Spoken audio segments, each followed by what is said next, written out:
la la, c'est good. A good. Wunderbar. And finally, a dill pickle.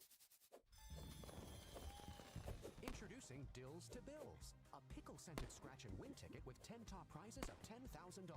It took some serious scratch research, but it's here. Enjoy a little moment of fun. Play at your local lotto spot. Not to be confused with a real pickle. Know your limit. Play within it. 18 plus.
Okay, so what about this now?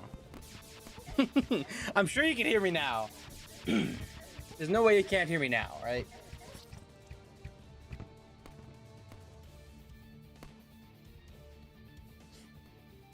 Okay. Yeah, I figured something was going on that was messy with it. Sorry about that.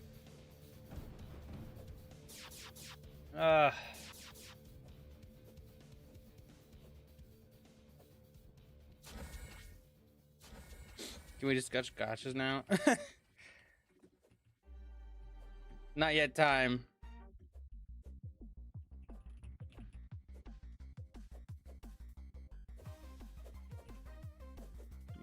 Yeah, okay. I'm closing Discord for proper now. Man, why? Why?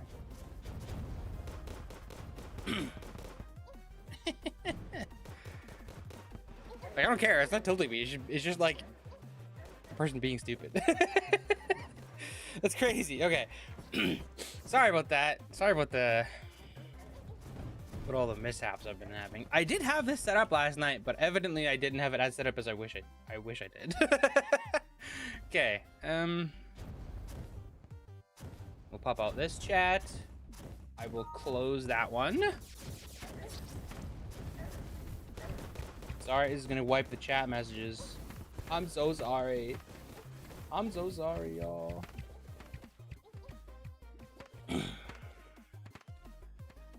Okay.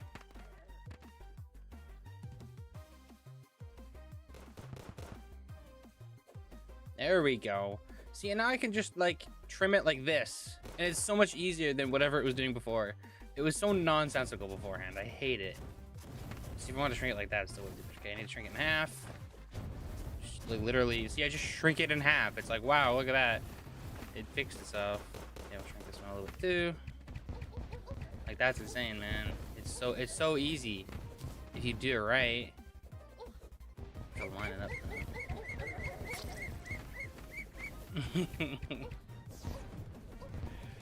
Oh, the game chats are so funny.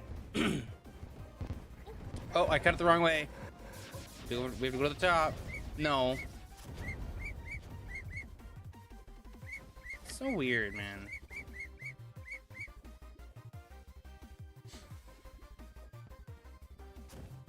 To do side by side, what fits better, I wonder.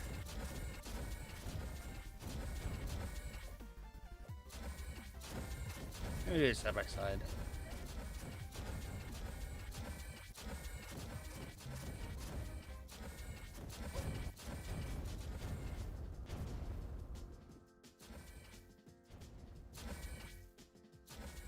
Maybe we put the Spotify browser on top. Professional streamer, by the way. I'm not a professional streamer. Not at all.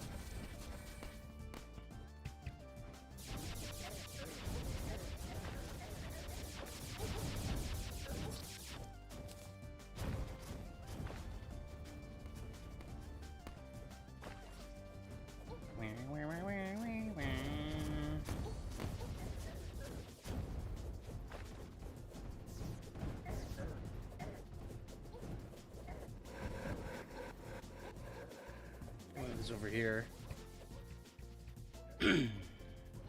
That's fine, ain't it?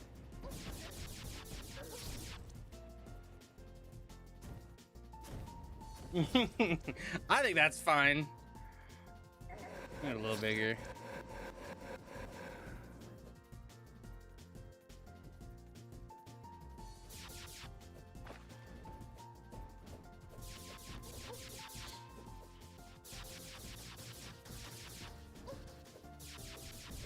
Yeah, everybody's rage baiting everybody all the time. It's inevitability, truthfully. Okay, this I can just delete.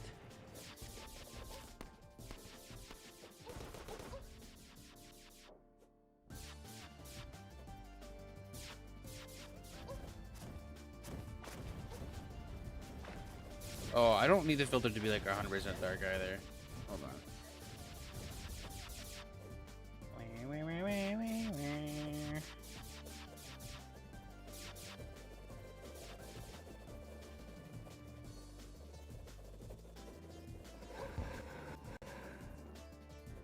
Can I not just figure out what makes you mad? Y'all, you guys really need to chill. Rage baiting ain't that fun, man. What if I just disable the chroma key and then I just set this chat to like half basically? It might generally be a better idea.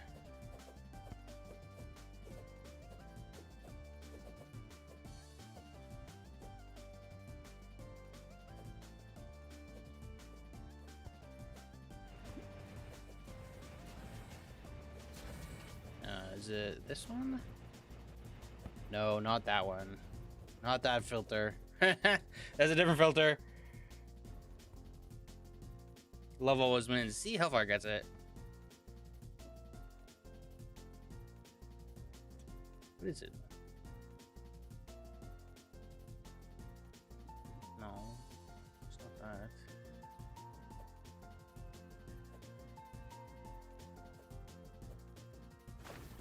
Yeah, that's what I wanted. Just drop this down to like 70%. And that's plenty.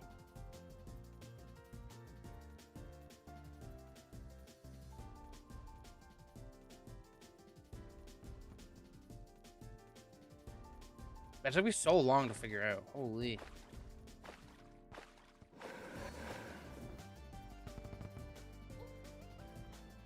Okay. Now that I'm at this point, though. Now that I'm at this point. Turn up my stream volume? What do you mean? What stream volume? Like, mic, in-game, music? What's a scoop? Who is Joker? Everybody keeps asking me this. I barely know anything more than anybody else does, okay? I've never even touched Limbus. Play Library of Runa. All? Okay, well, I think you should turn it up then. The whole stream. Turn the whole stream up and see where that lands you.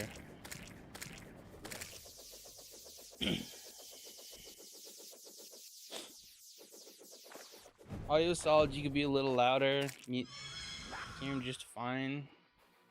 Man, you guys really are doing that, huh? Oy.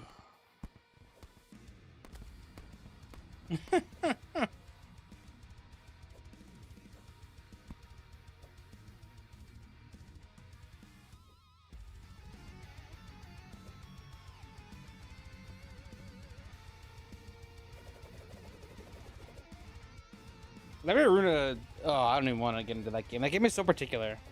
I feel like Library Arena is one of those games where if you like it, you love it, but everybody else is just like, heck no. Right? More FFAs back there, that's what I want.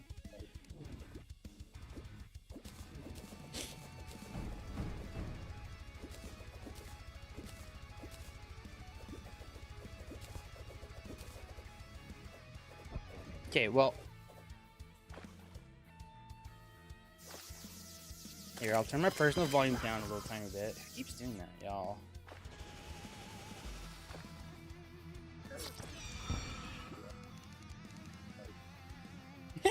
It killed me for dropping all the footballs. That's funny. Yeah,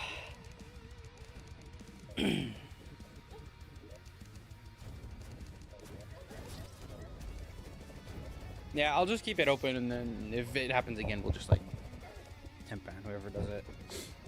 But yeah, the UI is supposed to be fixed, but it kind of depends on server performance and stuff too. So.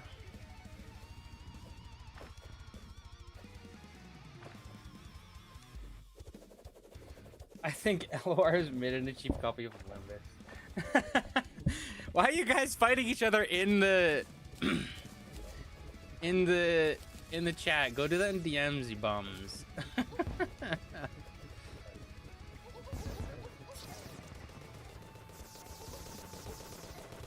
Right, okay.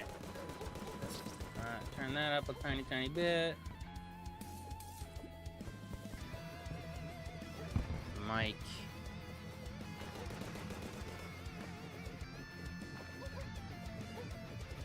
Mic output. I'm talking right now. Turn it up to 2.3. Okay, how's that? That's a little louder. That might be a little too much. And then I'll turn the game up like a smidge. Okay, there. That should have the audio of like everything adjusted a little bit.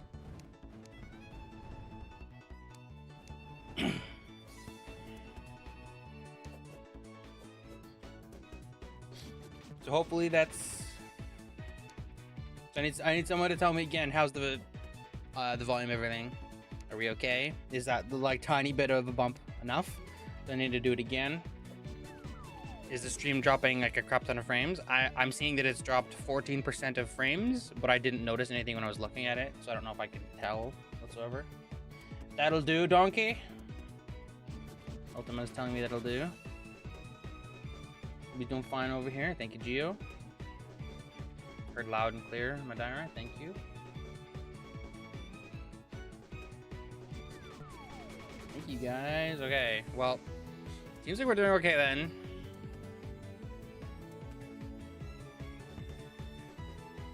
Other than the fact that I paused it. Okay.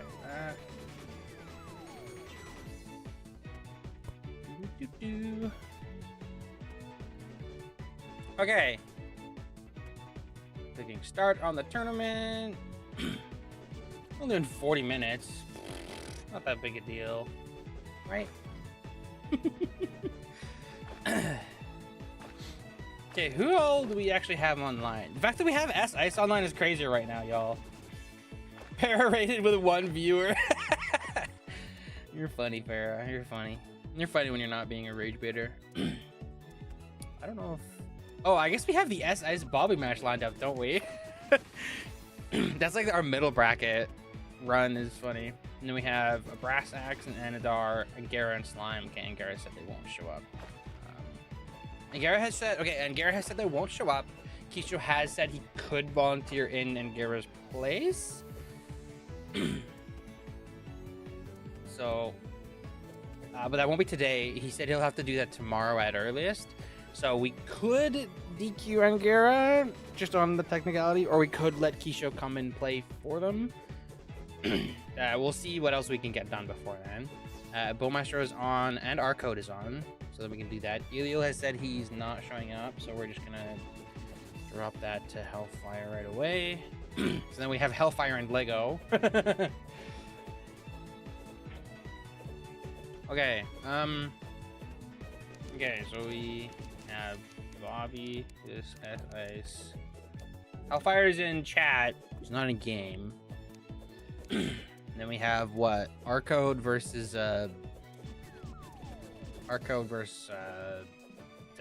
Bowmaestro. Yeah, I see your messages. Do you want to be banned? Why do you want me to ban you? What difference does it make? Just don't type. Like, it doesn't matter. And Bowmaestro. There's Madara. Gunner here. Thanks, Madara. Glad to see you in as well. Maybe I should move here. I'll move the Twitch chat above. I'll move the Twitch chats to like there, so that way you can like see the chat.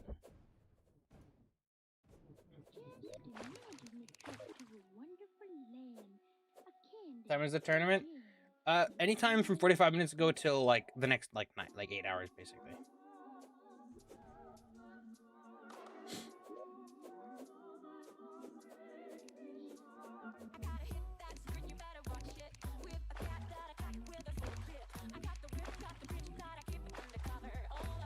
Maybe stream chats on the right side? I could do stream chats on the right side, yeah. No, that's a plenty fine idea as well. Do it over here. Here, I'll put this below and I'll move the song up. Big song!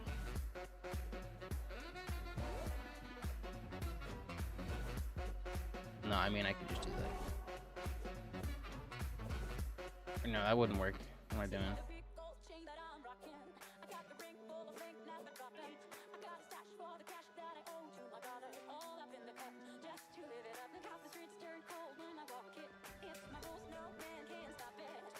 too big. I don't like that.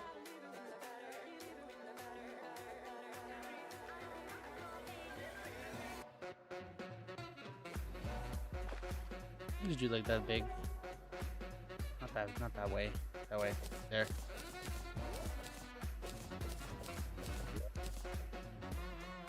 Okay, S-Ice is ready. Bobby's ready. Okay.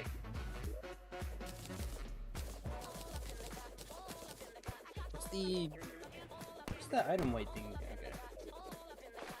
Okay. Okay. Lore sees Bobby. Okay, Bobby, call heads or tails.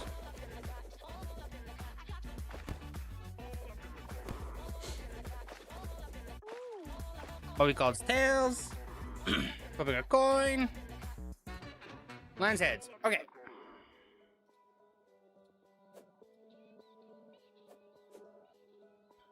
Okay, so it has to be a neutral arena. Okay, Bobby. Ban from duel 1, duel 2, duel 4. Yeah, see, that time it broke properly. You guys really gotta stop doing that.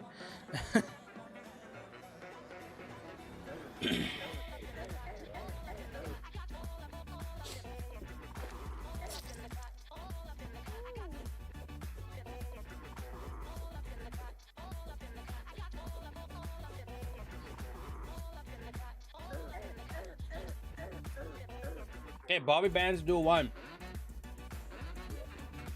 Okay, as eyes. Ban from duel 2 to duel 4.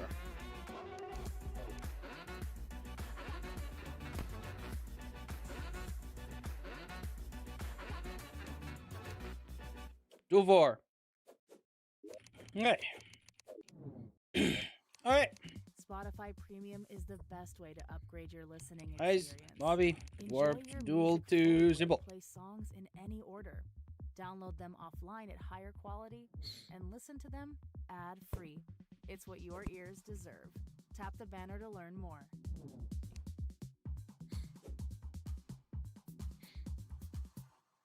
Okay. Players that spawn and enable PvP. Go when you are ready.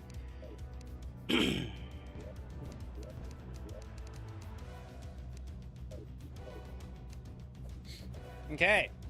First match. Middle seed. Bobby versus As Ice. Thus we begin.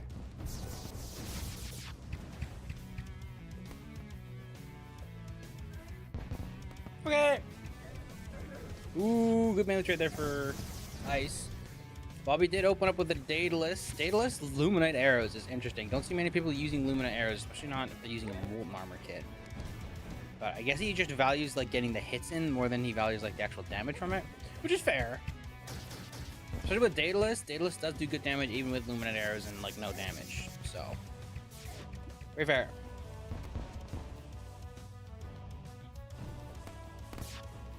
Pretty close thus far. S-Ice not being too aggressive. Now there's Bobby. Players respecting the melee. Ooh, Bobby's got hitting good hammers. Ooh, and a wrench is a lot of damage. S-Ice goes for a lot of hammer. Very close. Ooh, if that wrench hit, that would have been the end of S-Ice there. Oh, barely gets it. First round goes to Bobby. Oof. Put all the money on my Bobby. Use text back to hide the HP UI. I mean, I've used that before. It's not. I don't really think it's a huge. It doesn't really matter a ton. I don't think. I think it's fine. On to round 2. All chips on Bobby. Ooh, close. As much as Ninja was kind of like talking about how these PvPA players are like kind of talking smack, it's cool to see more people show up. So like, I do hope Bobby does well, even if he doesn't like necessarily win. But ooh, good eruptions. S-Ice not getting the best as he needs. He is covering a lot of good space with it.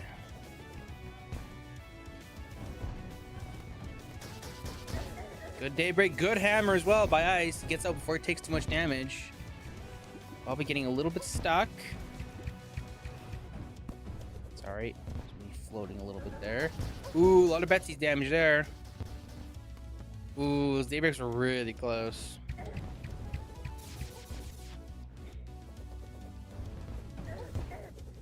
Ooh, really close. Oh, the return wrench. Eh.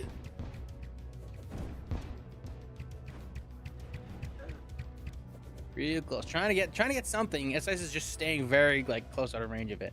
Both players are okay with the regenning. S-Ice is using solar armor, which means he's gonna take a little more damage from Chip, but he's gonna have a lot more regen. So he's probably totally okay with like playing passive, generally speaking. But he does have to be careful with Chip damage basically. If S-Ice can get lots of trades with like big hitters, Eruption, Hammer would be okay. Like Daybreak, obviously, Sniper. He'll love those, but if he takes too much like Daedalus damage, too much tsunami damage, whew, that'd be rough. Okay, 1-1.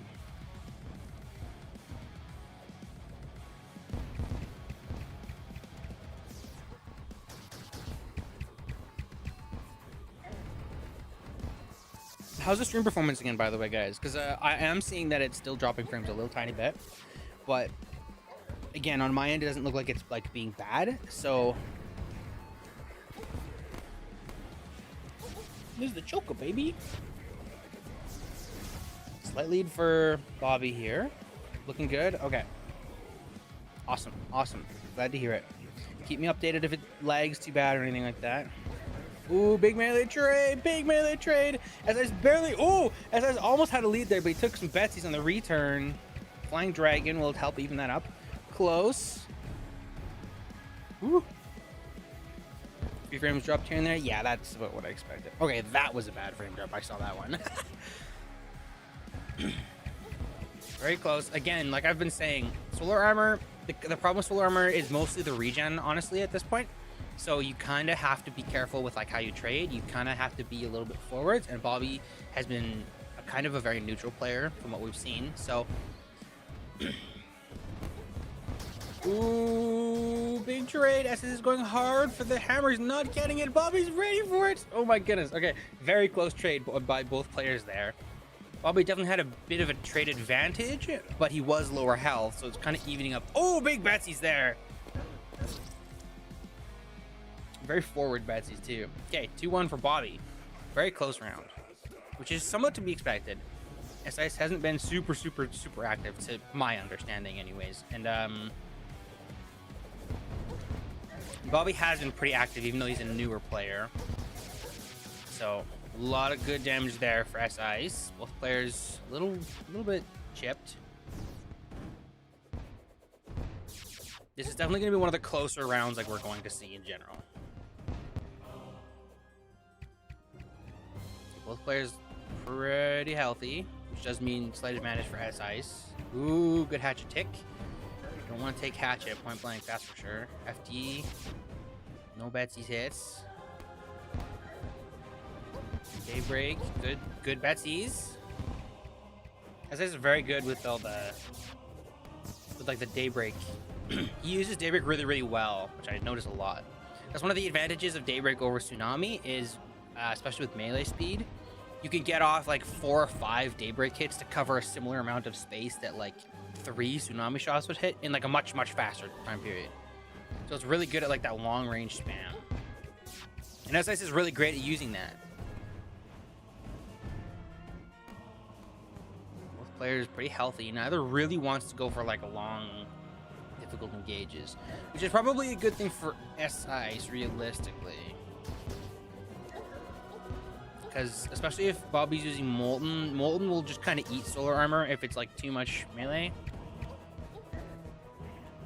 But S-Ice is doing a good job of like zoning and still being aggressive, which is good. Ooh, Betsy's does so much damage. Ooh, a lot of Daedalus damage too. S-Ice does not want to take Daedalus damage. If Pinka needs a buff, so true. Ooh, big melee trade. S-Ice had the jump on that melee trade, but he's a little lower. Both players are low. S-Ice doesn't love this spot, but if he can get away with like healing, oh, don't want to be aggressive there, man. Ooh, the eruption! Oh my goodness. Oh, the SPS barely gets it. 3-1 for Bobby. Golden Shower is better than every other tsunami type weapons for mages and hybrids. I would probably buy that, yeah. Starting off close again. Ooh, bit of Betsy damage there. A bit to trade.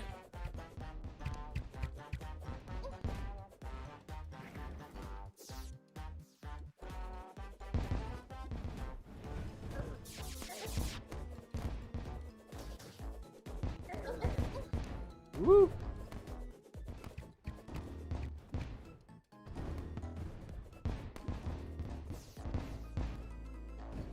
Let's trade. Ooh, Bobby likes that. Bobby will take a big hit here and there. A lot of hatchet damage. So much hatchet damage. Oh, that was so much hatchet damage. As Ice is chasing. As Ice is chasing. He gets a daybreak tick. He doesn't find the kill. He's moving forwards. He sees him. Gets another hit. Ooh, more hits. It's close. Oh, that was a good wrench. That wrench is like keeping Bobby in this. Oh, but the flying dragon cuts it off. 3-2. 3-2 for Bobby at the moment. Just so you know the score. Daybreak. Good opening duel. Solar Honor kind of thrives at being low when you can start playing passive sniper and regenerating players. Yeah. I mean, Solar does give bonus mobility and has good melee speed as well, and has the DR for like any like hard-hitting trades. So it's not just about keeping like a mid-range and playing super passive. It's kind of got like really good in and out tools, I would say. It's a good like hit and run kind of armor, I would say. Ooh, big trade, big trade. SIS does favor that trade. Yeah, but he can't be. Okay, good. That was a great play there. See, I think solar armor is like really good if you were really good at going from defensive to offensive, like on the dime, and like really pushing trades where you get wins, and then like playing really careful when you lose trades. Which is really funny that Lego and like Shinden are like the prime solar armor players because they're both so aggressive. But that's the mobility coming into it. But yeah, that was a great trade overall by S-Ice. He got like a bit of a health lead and he kind of pushed it, and then it sort of evened up after he pushed it, but now he's like got a health lead because of the regen. Okay, they kind of lost each other. Oh, there he sees him. Bit of heat ray ticks. Daybreak. Woo, more daybreak, heat ray, man. Ooh, but a lot of heat ray there for Bobby. See, and it's just, that's the thing, is if Bobby goes hard on like heat ray SBS, S-Ice is gonna be in trouble with solar armor. Ooh, Betsy's does a lot of damage too.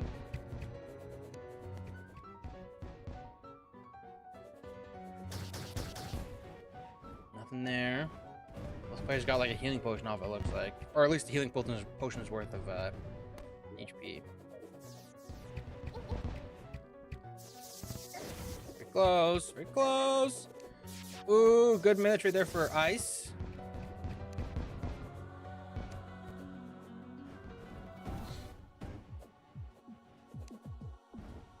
And if you guys want to know what the odds are of you playing sooner than later, just check the bracket, see who you're up against, see if they're on. If they're not, don't fret about it. You don't have to be present all the time. I'll ping people on Discord as well if they're not online. So like, oh, big trade, big trade. Another player with like a huge advantage. Looks like Bobby a little better off, but ooh, they didn't see each other coming, but daybreak hit. That was a really like lucky, maybe not, okay, maybe I don't like saying luck, but like it was a good daybreak hit there from Ice. Definitely gave him a lead. He sees him. He sees that there's a health difference. As Ice is going for it, doesn't quite get it. He's going for it again. Gets it. Tied up. 3-3. Close match. Very close.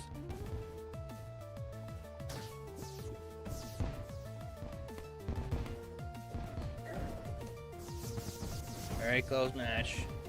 Daybreak. Betsy's. Ooh, big melee trade. Slight favor for Ice. Ooh, that daybreak almost hit him. Please don't let Bobby win. It's close. It's tied up right now. It's 3-3. Ice might have just like not been super used to what Bobby was doing. That's definitely a thing for Bobby. If you haven't fought him before, he's a little different from other players because he comes from like a different type of gameplay, really. Once you get used to it though, that changes things. Probably definitely worse for wear here. Ooh, almost got that eruption. Close. And see, in a scenario like this, S-Ice is basically full health. Bobby's down like 150 or so. So it is a lead for S-Ice, even though it doesn't feel like a huge one. Good hammer. Oh, that was great hammer there. Doesn't overextend his welcome with that hammer, but he gets a lot off of it. Pushing him around like crazy. Ooh, that was a huge hammer trade for Bobby as well, though. Bobby's good at adapting from my experience. I mean, you said it best. It seems like he's like a super experienced player, right? But S-Ice is as well. S-Ice has like played in a bunch of tournaments. He's been a really good player for a long time now. Multiple years. Oh, so close, so close. Little slow on the daybreak, doesn't quite find anything, but it's good spacing. Ooh, close. Okay, that was a good push forwards there from S-Ice. If he didn't do that, he would have taken so much Betsy damage. 4-3 for S-Ice. How long is it going on? Not too long. We spent like a good 40 minutes like in tech problem solving kind of. So you're not too late. We're getting through the first duel of the first match right now. Very close. These matches are really close, yeah. And I mean, S-Ice is the 7th seed, Bobby's the 10th seed, so like this is going to be one of the more close matches we see in general. It's from two like pretty good players. I don't think I speak for just myself when I say that if S-Ice was a little more active, this would probably be a little bit like stronger in his favor. He hasn't been super duper active from what I understand, but he has been like playing a little bit. So he's also not like a complete fresh out of the rust. Oh, huge trade. Oh my goodness. 5-3, S-Ice takes the first duel. Okay. Duel 2. All 5 of duel 1, 2, 4, 5 and 6. Yeah. 5 and 6 are in play. S-Ice get to ban one. One of those 5. Your choice. Since S-Ice won that match, he will get 1 ban of all 5 of the arenas in play, and then Bobby gets to pick from the remaining 4, and that will be the next duel.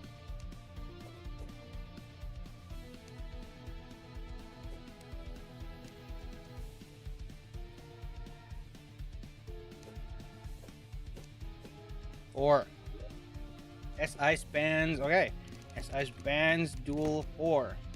Bobby, get to pick where we fight next. Beetle back at it with the coaching. 1, 2, 5, and 6.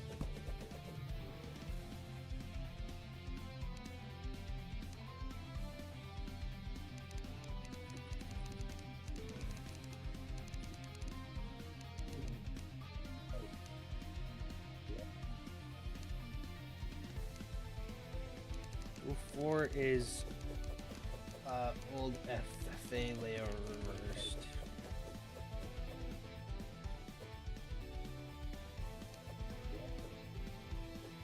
One, 2, 4 are starting. 5, 6. Okay. Okay. Off to duel 1 simple.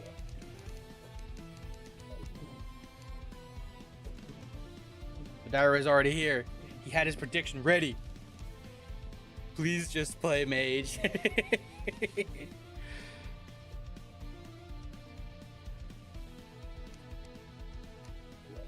Remember to enable PvP and set spawn. I'll be taking the left spawn, S-Ice on the right. Yes. Okay, PvP is on.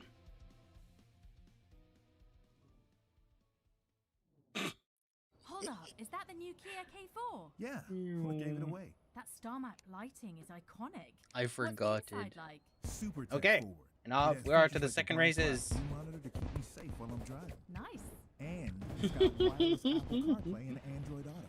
A necessity when I'm driving to the cottage on weekends. Sounds like a dream. Oh yeah, Test drive SS the is still new doing Kia well. K4 today and see why Canada counts on Kia. See kia.ca for details. Kia, movement that inspires. Kia. Movement that inspires. I hate Spotify ads. I also hate Spotify ads because you can't like skip them after like 8 seconds or anything either. You have to listen through like the whole 30 seconds. Oh, it's awesome. There.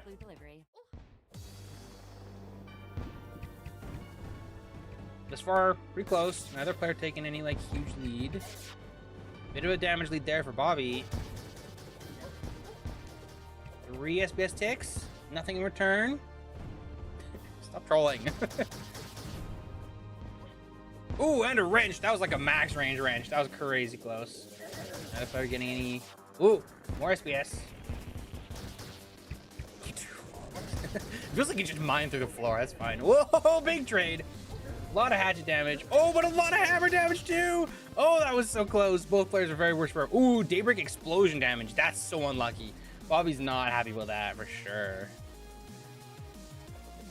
Yes, this is looking for him. Doesn't see him. Staying mobile. He's looking. Looking. Saw the projectiles. Doesn't see him. Oh, now he sees him. Ooh, 3 Betsy ticks is so much damage too. Ooh, the daybreak tick. Back and forth. Both players like just a little bit uncomfortable here. No eruption, but a few heat rate ticks. Tsunami tick. I'll be keeping his honey up. Reverse Star Fury. Ah, I hate Star Fury, but like seeing it go upwards is like crazy. It's a cool tech. Daedalus. Bit of a hit scan trade. Ooh, melee trade favors Bobby there. SS was caught off guard a little bit. Got a little bit stuck. Big melee trade there. SIS definitely takes that favor. He did take some damage, but ooh, Bobby got stuck a little bit there. Ray. Daedalus. Both players very low. Again, the longer these matches go on with both players at low health, the more SIS will like lead with a health jump here. SIS is looking for him. Doesn't see him. He's looking, he's looking, he's looking. Sorry.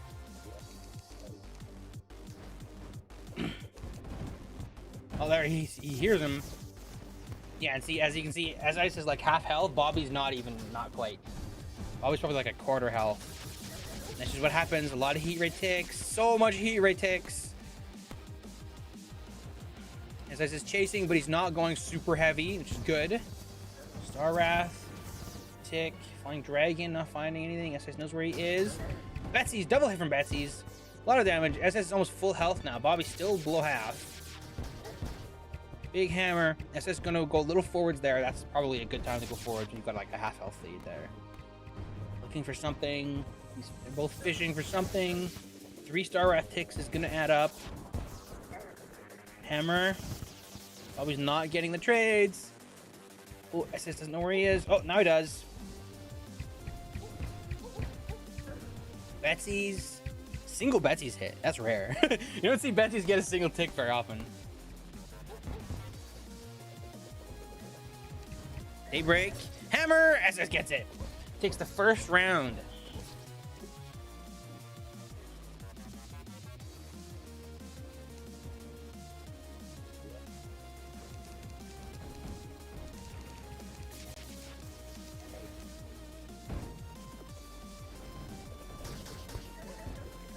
Ooh, big melee trade. Huge melee trade for SIs. And a Betsy's hit.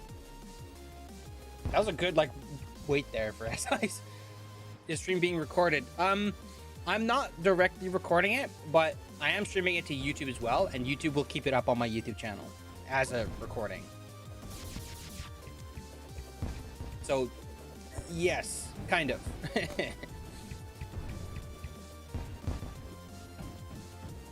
Still a health lead here for SIs, but he's not getting much off of it. Bobby is healing a little bit. Ooh, takes a Betsy's hit. Big melee trade. Oh, but so much Betsy's damage. Ooh, there's another Betsy's tick in exchange, though. SI's still a little better off here. Well, not by a huge amount. SI's trying to keep him in the corner. Ooh, Bobby getting a good Betsy's angle, though.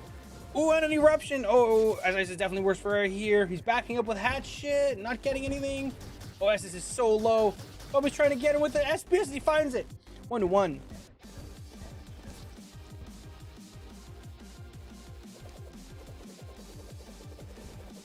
Let me quickly report.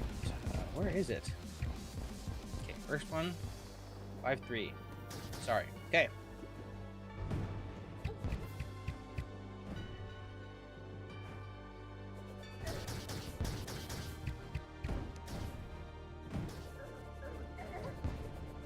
Oh my goodness, so much melee damage. Miss Ice. Yeah. It was a good corner pressure there. Oh, a lot of damage. Oh my goodness, Ice getting so much damage. Doesn't go too crazy forwards. Bobby's keeping an eye on him. Ice doesn't see where he went. He's looking though. He's looking. He sees him. Bobby's still way worse for wear. Ooh, a lot of star wrath damage. That adds up, like we always say. Even if it's not much, it adds up. Also resets your regen. Remember that is a feature in this game where your regen rate resets if you take damage. It's not significant when you're at like max health though, especially with like regen potion and all that yada yada. But still, I'm still trying to heal. As I was looking for him, doesn't see him. Oh, they're gonna run into each other. Oh, Bobby sees him first, gets a few hits. Both players now like pretty full health, although I would wager Bobby's used his potion and S-Ice hasn't. So probably still a lead for S-Ice. Although both players are kind of playing more of a neutral again.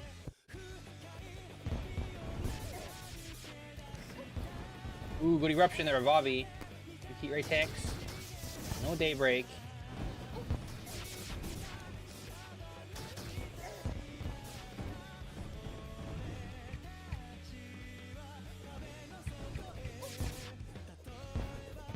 Neutral trades. S-Ice taking a little bit of chip here and there. See, that's the thing. Ooh, good melee trade there for S-Ice. Is while S-Ice is okay with taking chip because he has the regen, solar armor takes a lot more damage from chip. So it kind of depends. Kind of depends on what he's getting in exchange for that chip. Ooh, melee trade. S-Ice goes really heavy on the melee trade and he wins for it. 3-4, and that's it. Okay. Good. So that's what, 2-1? I think that's 2-1. I think so. That sounds right to me. 2-1 for S-Ice. Very close though. And as we'll notice, the one round that Bobby has won, he initiates a melee trade, gets a lot of damage, and just keeps going. The longer these rounds have gone, the more they've typically favored S-Ice, which is a big solar armor thing. I'm sorry, SS. I keep moving when you're like looking for him. Sorry. See each other there. Nothing gotten. Ooh. Close encounter. No melee though.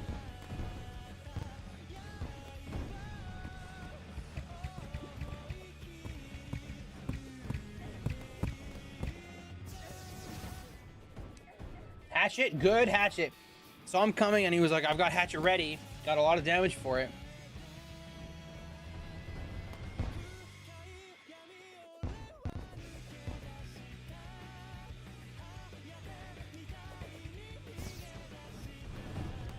Bobby's still a little bit damaged, but he's slowly healing. S-Ice does need a bit of... Oh, big melee trade. Big melee trade. S-Ice got so much hammer damage there. And a daybreak. And another hammer. S-Ice is just ready with the hammer. Bobby's trying to get away, but he can't.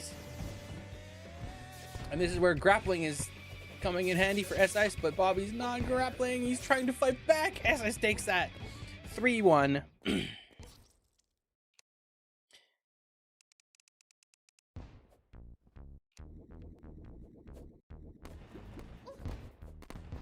Luki dueled S-Ice and had to kill him quick before he could have someone killed me. Yeah.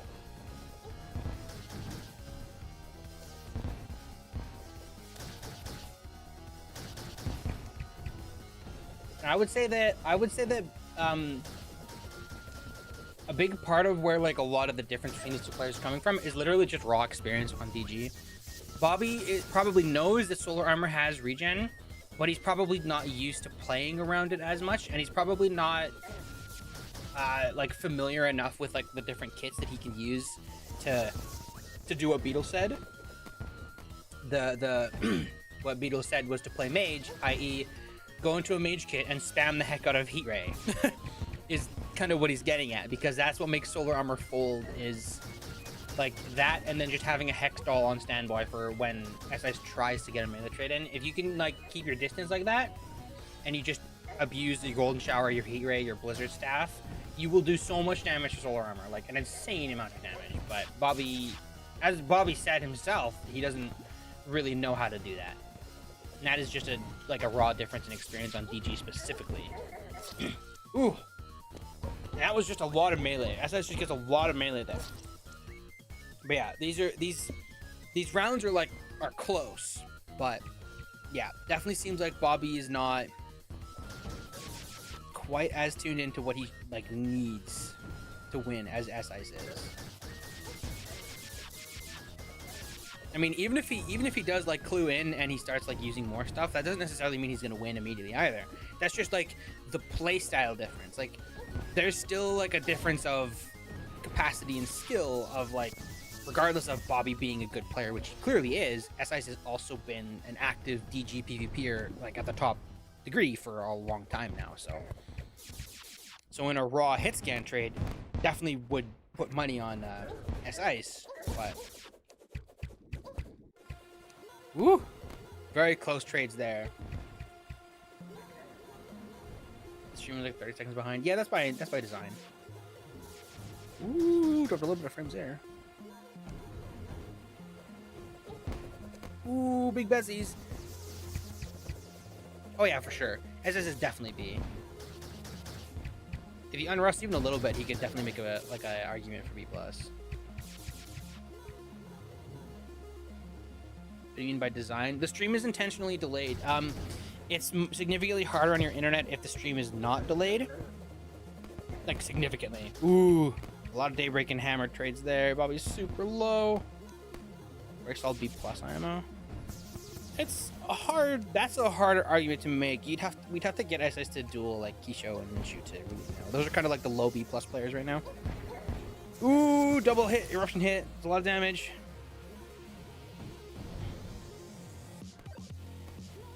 Believe me, Anadar, if I could have the stream be much faster, I totally prefer a 5-second or a 10-second delay to a 30-second one. I would still want a delay just so that it's a little less I'm commentating and then oh, Bobby has the stream open on the side, so he's adapting because he's hearing me commentate. Very close. Oh, he gets it. 5-1 SIS takes the first. Takes the round. Yes. First one 5-3, very close. Second one 5-1, a little more in favor of SIS. GG's, both of you. Okay, so we don't have a Brass Axe on. Don't have UOA or Last Bliss yet. Obviously, we won't have Angara. So we do have... Who's dueling next? I believe if our code and Bow Maestro are available, they were lined out.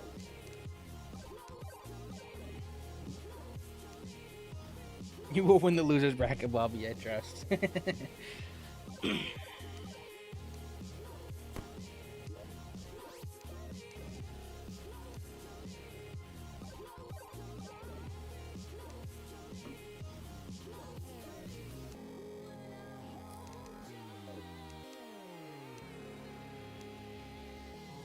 Our code is VMAC, yes, we know.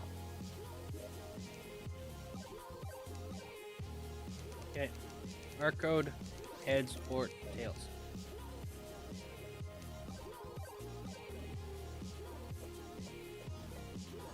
Heads. Okay, here's a coin flip. Flip in. Lands heads. Okay. So it lands heads. I'm just refreshing it. I don't do this. Don't mess this up. Whoever wins bans first. Okay. Okay. Banded heads. Our code. Ban an arena from duel 1, 2, 4, 4. Why not use the zoom mod to see the whole arena at the same time? I could just use res hacks to increase my res to 4K, but I don't really like that. I think 1440p is a little bit more zoomed in, so it looks less disoriented. When you zoom out more, everybody kind of looks a little bit slow. At 1440p, I can still see a lot, and I can just zoom around with sniper scope. So I prefer 1440p. It's also way like less intensive on my PC. Zoom mod also tends to glitch and like not render blocks sometimes. So.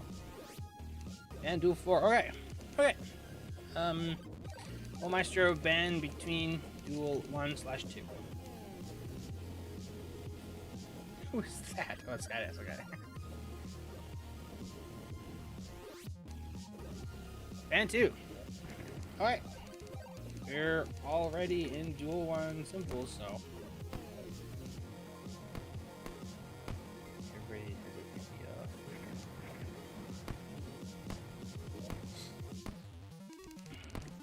get your spawns.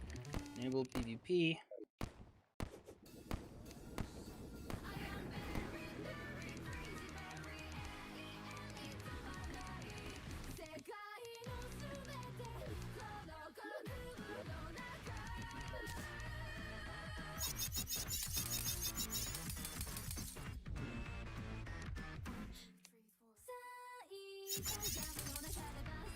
Solar TP as I see you. I don't think so. No. Okay, no, this is good. This is good. He sees it. He sees it. Okay, so we started. Our code versus Bullmaestro. Bullmaestro, like our staple B- for this tournament. He's trying to make a case for himself being better than that. Our code, an unranked player from, I assume, like the TSNG side.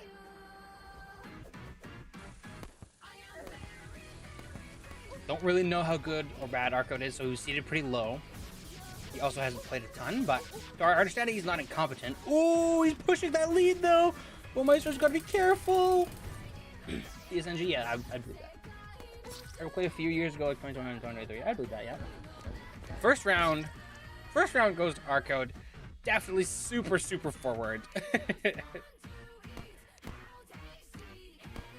My bad, you got it. Oh.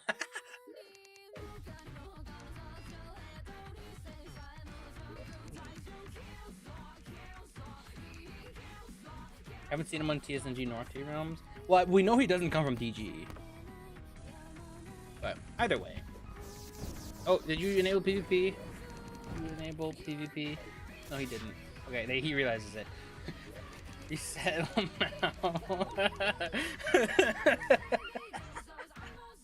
that's funny. That happens. That happens. Okay, PvP is enabled. Spawn is set. Okay. Starting over again. 1 over our code. Ooh, Arco gets really close to him. Bullmaestro doesn't see it coming. That time he sees it coming. Oh, very close. Betsy's Arco backs off just before he gets hit by it. Ooh, the wrench. Very close, very close. He's using chakram and not wrench? Okay. Interesting. Our code is just like content to heal, but Bullmaestro's kind of scouting a little bit. He probably shouldn't be. He's looking for an eruption. Ooh, a snipe would do it. He's gonna be careful.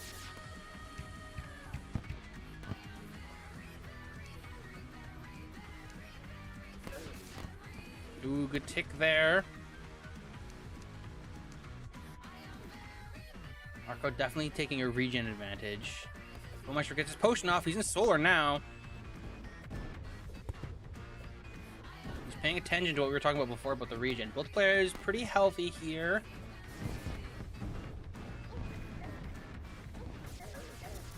A lot of heat rate damage there for Bullmaestro. Oh, what an eruption tick. Oh, with Betsy's trade. Okay, pretty even. Slight advantage for Arco. Very slight.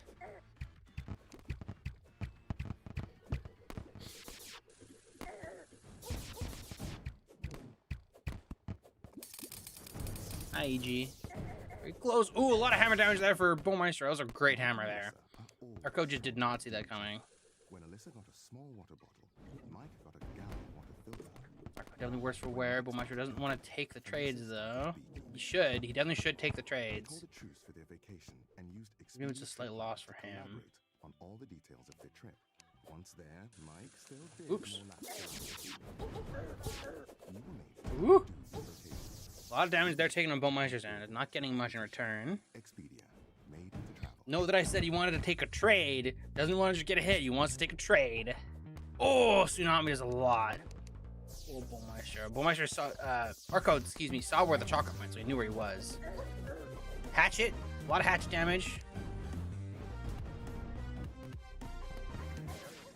Big melee trade. Both players kind of even up in there. Bowmeister has to be careful when he's below. Doesn't want to take Betsy's. Both players looking for a snipe. Now they're finding it. Bowmeister a little better off here. He sees him. Oh, Arco's being aggressive. Oh, Bowmeister's on a heat ray instead of hammer. So close. Bowmeister lost his lead. Oh, there's a potion though. Bowmeister doesn't know where he is, but he's looking. Getting his honey. It's good. Betsy's. Both players are pretty healthy here still.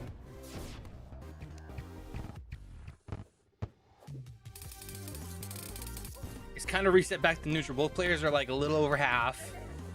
Golden shower, hatchet to keep him off. Single heat ray tick. A singular heat ray tick. 20 damage. It's over. Yeah, right? Both players were on like the brink. Oh, Bowmeister, if you would have seen that coming, you could have got so much damage. Could have just killed him. Good eruption. Bowmeister kind of sees him. Oh, you should have just gone for it. You could have killed him there too. He kind of sees where he is, but he's not going forwards. He's kind of like watching for it. Someone die or I'm griefing. Bowmeister does not want to go forwards. Arco getting some healing up again. Yeah, if Bowmeister doesn't go forwards like ever, he won't get kills, even though... Ooh, so many snipes for Arco! Even if he gets a health lead. Ooh.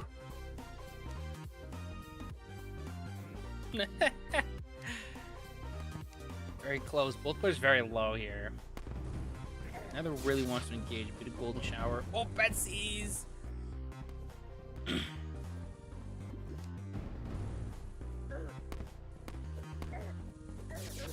Ooh, big trade. Bowmeister takes the first round after 18 minutes. Not first round. Yeah, you're right. One. My bad. I do not blame any player for wanting to play safe in the first round. I mean, that's true. Surprised to see two balanced matches right at the start. Part of that is that we just didn't know how to rank Arco, so we just kind of ranked him lowly. But yeah, part of that's also just availability, right? It happens.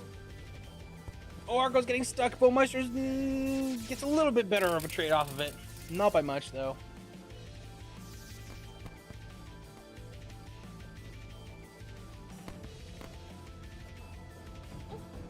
Betsy's tick.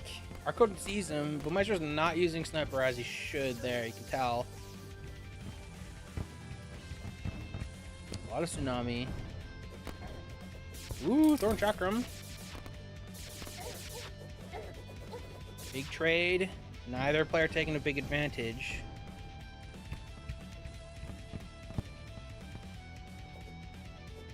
Yeah. I mean, especially when like the C's around Bobby are like Vilsa and SIS, who are like inactive players. Yeah, totally could have gone either way.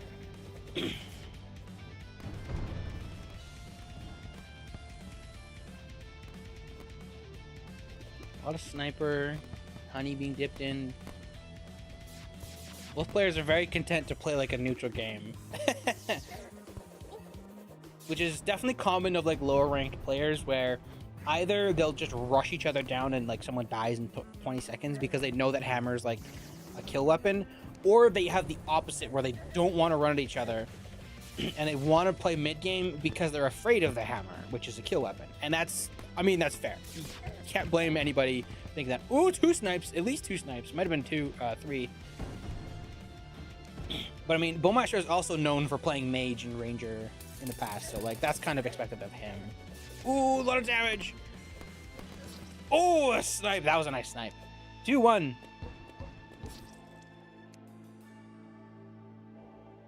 Or 1-2, yeah, whatever, doesn't matter.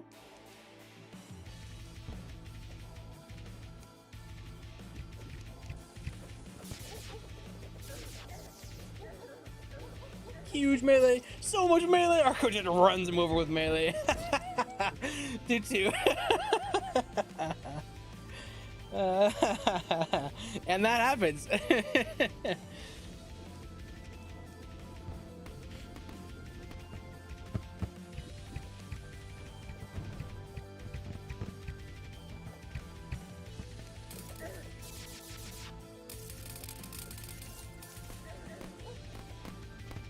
Ooh.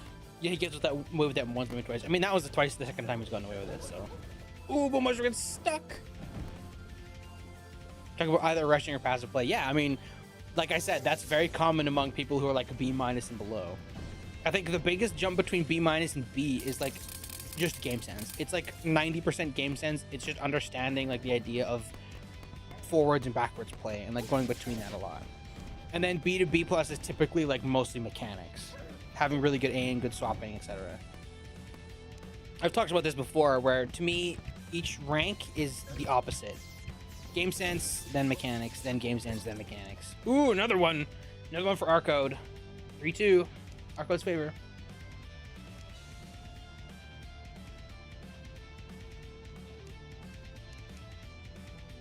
Can't do close range, so I just don't get close. Yeah, like, and that's how some people are. It's just a playstyle thing, a little different between everybody. But I mean, eventually you have to. Otherwise, you should get bowled over like this. Oh! 4-2.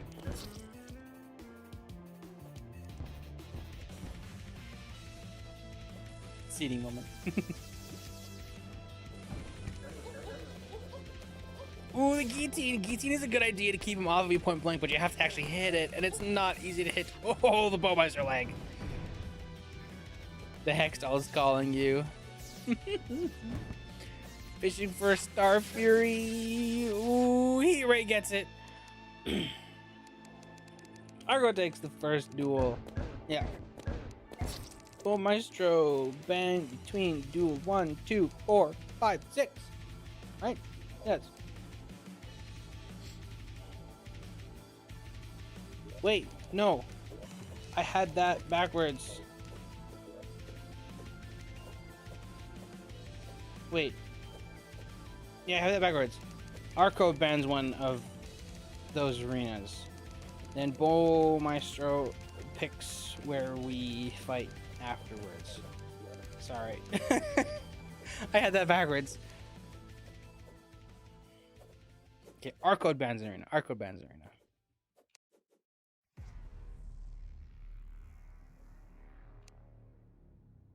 Okay, ban 6. That's a fair ban. Okay, Maestro. Arena. Yes, you can switch whenever you want, including in between individual rounds.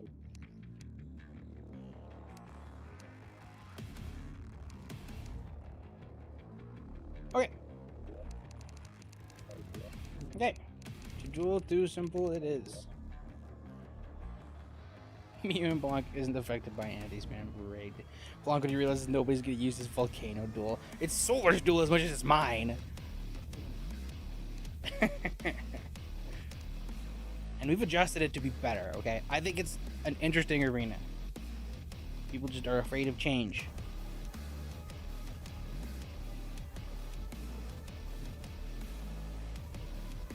It's a low tier mindset, I'm not gonna lie. Alright. Both players have PvP enabled and spawn set. And we're off to the races. Big melee. Pullmeister is in a melee kit now. What is it, a frost kit?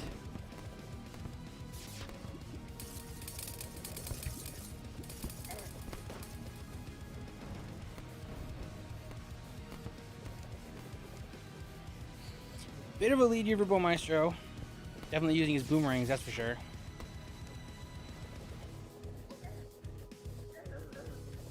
Ooh, big trade! Maestro loves those trades in a melee kit.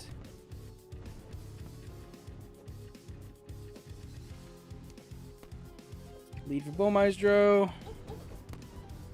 Takes 2 bets. He hits not what he wants. He's using both wrench and chakram. That's funny. See player opinion.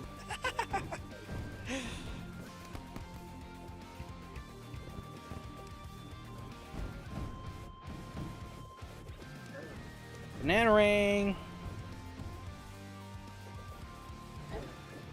Ooh. Close. Melee. Oh, Bullmaestro could have gotten him. It's a crazy. I mean, it is. It's working. Arcode got like every single kill on him from melee trades, and then the one from like a melee trade into just heat ray. So like, this is a very unironically good idea. Ooh, big trade. Still favoring Bullmaestro, although a little worse for wear.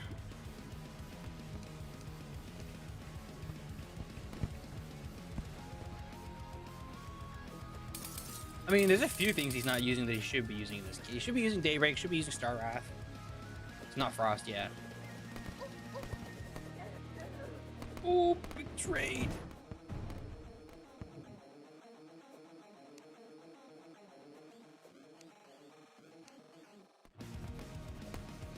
I was looking for him.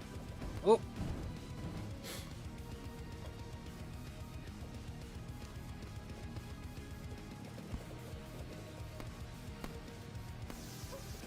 We see him there. Oh, let's go get him.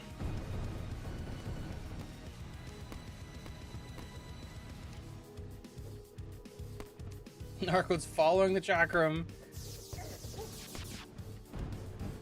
Arco's definitely using more Crystal Storm now that he knows he's in a melee kit. See, as you can see, he's trying to prevent him from approaching. I don't think he realizes that Bullmaestro's not gonna approach him.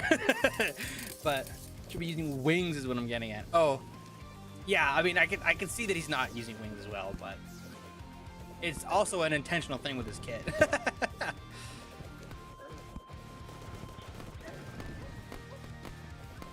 It's an intentional thing with his kit, and the melee speed you get from giving up wings is like significant. So, especially versus a player like Arcode, I really don't think it's a terrible idea if you can like actually not be a sitting duck with it, which he's not really doing. So, that's also probably why he's not chasing too much though. Probably doesn't have the wings to do so. Oh, so close, 75 HP.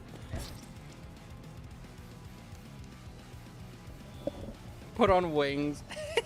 No, he just says nah. Yeah, that's the thing. Bullmaestro is not using wings, so he can't really rush. But like, let's score. I believe it's 1-1.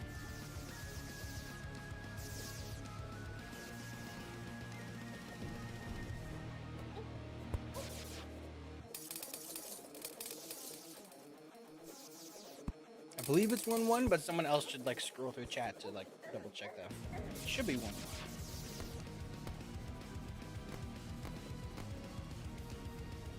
Or no, maybe it's 1-0 for our code. Because Bullmaestro swapped between rounds. Ooh, banana rank does a lot of damage. Oh, Starfury hit too. Arco's running. Oh, Sniper almost gets. Oh, there we go. Sniper gets him. Yeah, that should be 1-1. Yeah, he doesn't have wings on.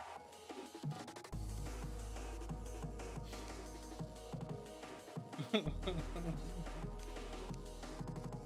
there you go. Solar legs is crazy. That's the thing that's crazy to me in this kid is solar legs.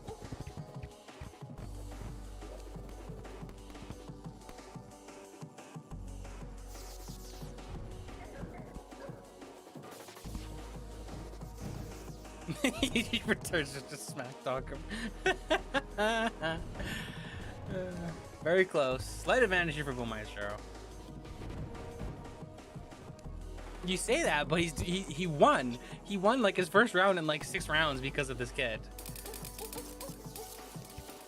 Like, I know everybody's like wings are a staple of PvP, and that's very true. But again, all of the rounds Arcode has won, except for the very singular one where he closed it with Heat Ray, has been because Arcode runs at him and bowls him over in melee.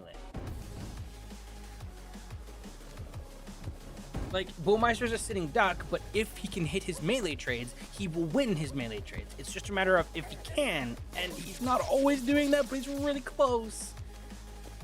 Okay, that should be 2-1. We're counting on Arco not adapting here. Yeah, I mean, he is a little bit. We already know that, but... Okay, 2-1, I believe, for Arco, as far as I'm aware. It should be 2-1.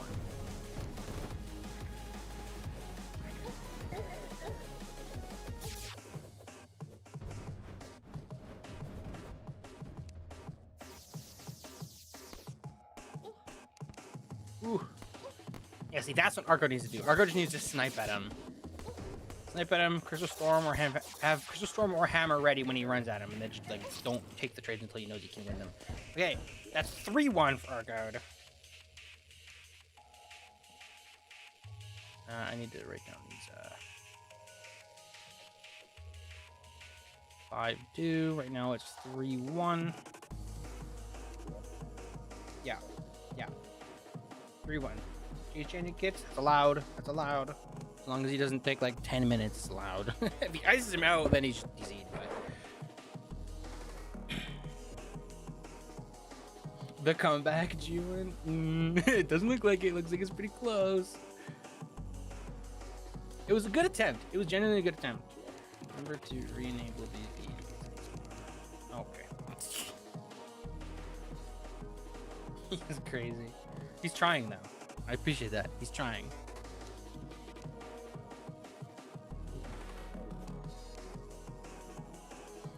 Bullmeister just has like 10 characters named colorful. They all look the exact same. Instead of using the Lodo feature.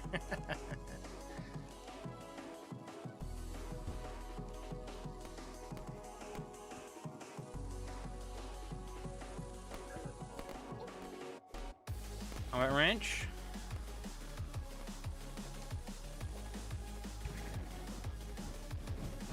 Bullmeister needs to get a few kills here to make it look even. Comes a hammer. Bullmeister a little slow. Doesn't take too much for it, but Nettle's a good idea. Although Arco sees it coming and he's very careful with it. Barely gets away from taking any damage there. There was where you need to use Nettle. Oh, so close. Arco took a lot of damage there, but Bullmeister's on the fringe. There we go. Okay. Very close. Very close. I need to stop swapping mid-round. Yeah, I do that sometimes. Sometimes I'll swap too many times and then you like, yeah. Hydrate? Oh, true. You right. You so right. Grimacing.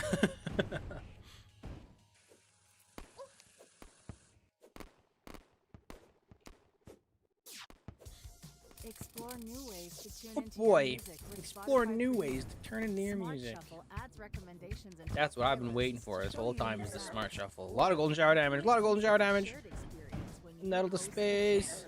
where you and your friends can add songs and A lot of listen Betsies. together. Tap the banner to learn There's more. Arco's potion. No Crystal Storm. Misses the wrench. Decent Nettle, but he was definitely saw it coming. Yeah, throwing out Nettle in neutral is like how you don't get it to work a lot of the time. You kind of have to like be like, I think he's gonna go in here. You have to catch him when he wants to go hard on you. Otherwise, Nettle is like, eh. It's hard to justify over Crystal Storm or, you know, like kind of any other neutral tool. Like right there, yeah. See, he's a little slow, but that was an okay spot. He just didn't angle it and didn't use it in time. So now that's coming down to Bullmeister swapping not being where you need it to be. Yeah. Ooh, good snipe there from Arco. Oh, 3 Starfears in a row. That's a terrible way to end it. 5-1 for Arco. That's the round.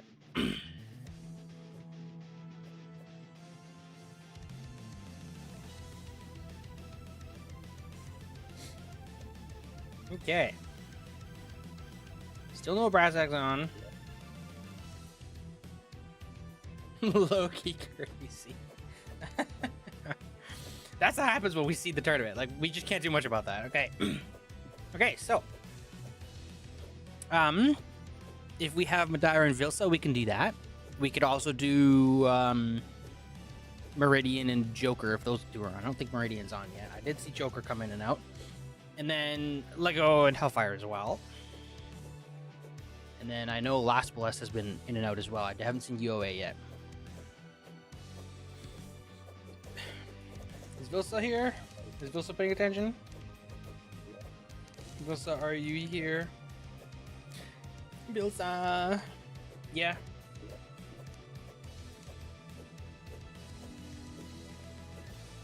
And they're tilting and he's not even doing his tournament matches. Madeira leaves. Madeira's scared of Vilsa, I think. Okay, well, we're probably going to do Vilsa versus Madeira next, once Madeira stops trolling. Okay. Vilsa, heads or tails? Heads. We flip the coin. It lands on tails. Okay. It landed tails. Madeira. Ban from duel 1, 2, 3. No, not 3. Not 3, I meant 4.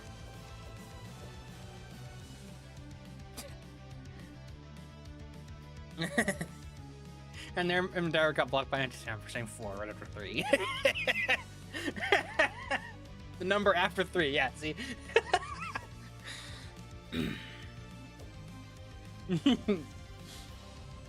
Okay, it was ban between duel 1 or 2.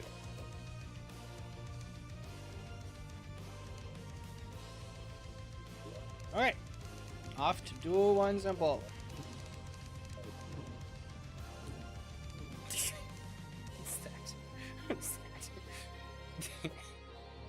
Not even using a vanity.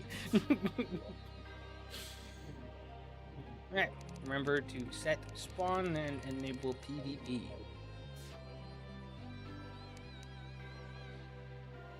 And go when you guys are ready.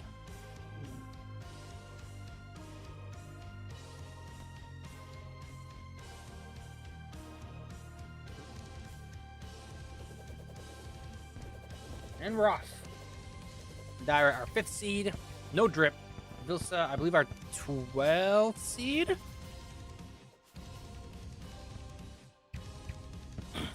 Vilsa's another player who could have definitely been seeded a little bit higher if he was a little more active, but we didn't see him on much, so we slightly underrated how he would normally be. Which also means that this could be closer than you might think.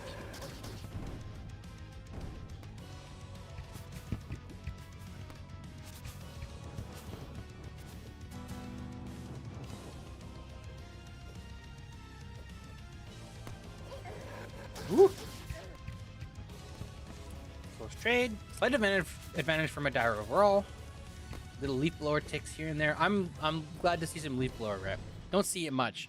Usually when people pick like a really long range weapon, they're just like, I got golden shower, I got tsunami, I got sniper. That's enough. Or if they're like really committed to it, it's like crystal serpent or unholy trident. Madeira is using both trident and leaf blower. That's what I like to see. Yeah, I'm pretty sure you've known this. Ooh, big snipe. I don't stream often, so I mean that's fair. Only stream for events usually. Ooh, a lot of Aquaceptor there. Vilsa ran into that Aquaceptor for sure. Madeira is kind of hovering around the honey. Doesn't really want to give it to him. Madeira is playing Crimson Armor, which is another regen kit. Definitely rewards not being super aggressive on Madeira's part. Oh, so much Crystal Serpent damage. Oh, and the snipe. Oh, that was nasty. Okay, yes. It's been like 80 years. That's true. Crimson is pretty underrated. I don't think Crimson Armor is underrated. I think most of the good players know that Crimson Armor is really good, and I think most of the mid-level players think it's good, but it's squishy, so it's hard for mid-level players to use. Mid as in like B-, C+. I do think realistically should be what we consider mid-ranked players, which is we should be like, I think they should be around closer to B-, B, but we'll talk about rank squish as the tournament goes on more, I think. And as we get some like walls and stuff. Big trade there for Vilsa. That's the downside of Crimson Armor, is its close quarters options are a little more limited. You have to be a lot more intentional. And I think Aqua Scepter, Madara's choice, is definitely on the like more fringe options. I think Hextall is way better. I think Flamethrower and Elf Melter are way better. I also think Starlight is probably a better option too, but I've been using a lot of Starlight, so that might be why. Anyways, my point is I think Aqua Scepter's bad. I think Aqua Scepter's not worth it. If Aqua Scepter does less damage than Laser Rifle and like not much more damage than Golden Shower, I don't think it's worth it. That's my opinion. I also don't know if we can ever technically fix it because of the way that Aqua Scepter's projectile like gains velocity when going downwards, which is weird. Ooh, so much Hextall damage there. Sorry. Big close trades here. Bills is trying not to get too close to him. Madara's swapping to jungle. He wants more damage. I mean, the damage difference between jungle and crimson is like almost none. It's almost identical. The difference is mostly in jungle has more mana, crimson has the regen and the melee damage. So you'd think that that means that crimson would typically be better, but it's a little closer than you think. Mostly because you don't necessarily benefit a ton from the melee damage with no melee speed. There's a very limited amount of weapons that will benefit from that. And it doesn't seem like Madara's using any of them, so I do agree with his swap to jungle generally. Although having Crimson in the back pocket for regen is a great idea too. They work together really well. Ooh, so close. Madara saw it coming, had the Aqua Scepter, but he didn't quite get the angle he needed. Big trade! Ooh, the Hextall! Oof. That was close. Both players a little low. I would expect to see Madara swap to Crimson, probably. Oh, he has a potion. Okay, never mind. Sorry.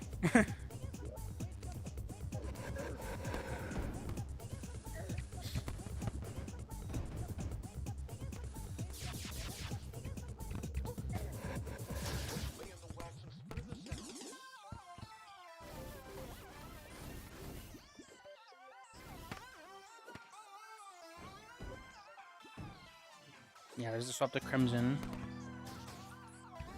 It's sensible. You can go between the armors with absolutely no accessory swapping. There's good nettle. Didn't quite get high enough. He does get a snipe though.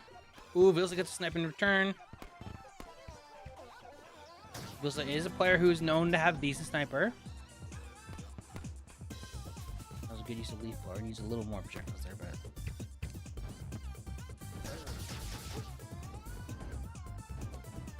Very close right now, but the regen is definitely coming in to help with Madara here.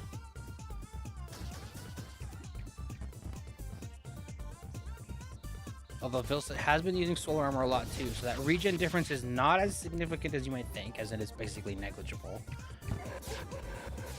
Oh, Hex not giving him the tendrils he needs. No, so close.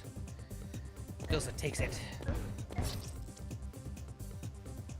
1-1. Yeah, I don't like Hextall either. There's a vanity.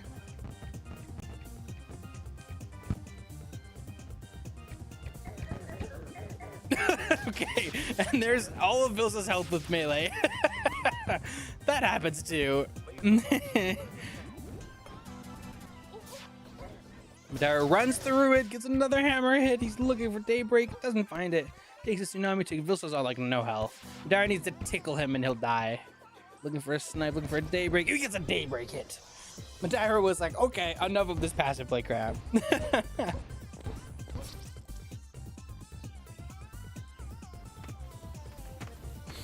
off again. 2-1 from Madara's favor.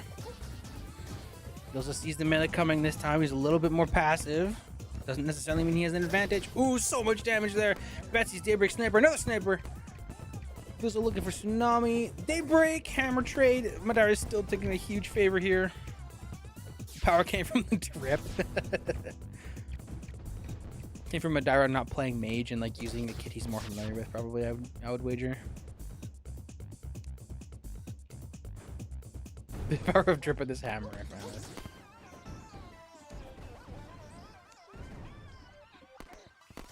Ooh, very close.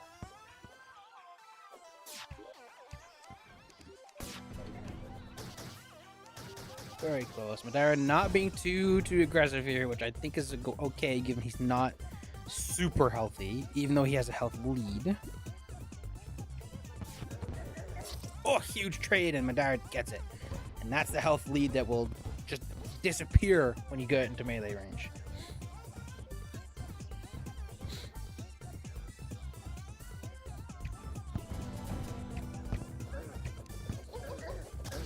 Ooh, so much hammer. Madara just obliterates him with hammer there. Oh, bit of a ping spike. That's a bad ping spike. Okay, looks like we're okay. Looks like it was a very small ping spike overall, though. Whew. I was a little bit worried. I was like, please tell me the lag is not making a comeback. Seems like we're okay. I mean, Vilsa says 300 ping per second there. Okay, back down to 150. Please tell me it stays stable.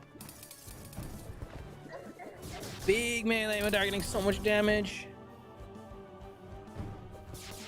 Looks for a wrench, doesn't find it.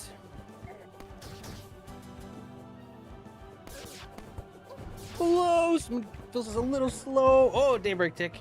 Vilsa is just on the fringe of his health. Madara knows it too. He's looking, but he's not. Yeah, he sees the. Oh! I was gonna say he sees the crystal serpent. He doesn't want to like take a hit from that, but ooh. Nope. 4-1. It's 4 for Madara. Who's pinging me?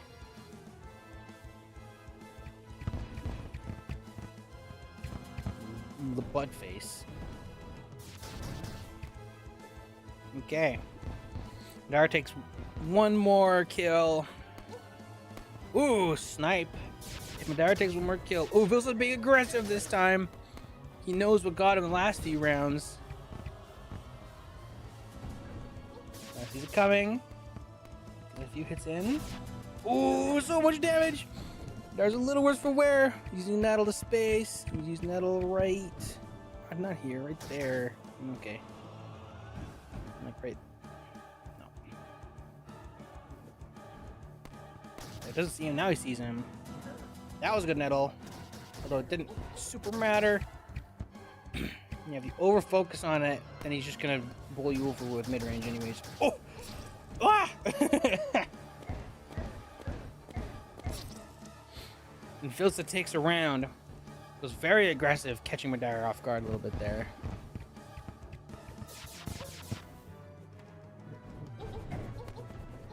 Oh, so much P-Hammer. Right as Madara swaps off Nettle, he needs it the most. Ay, so low. Madara is so low. Vilsa's not giving him the round for nothing. A snipe.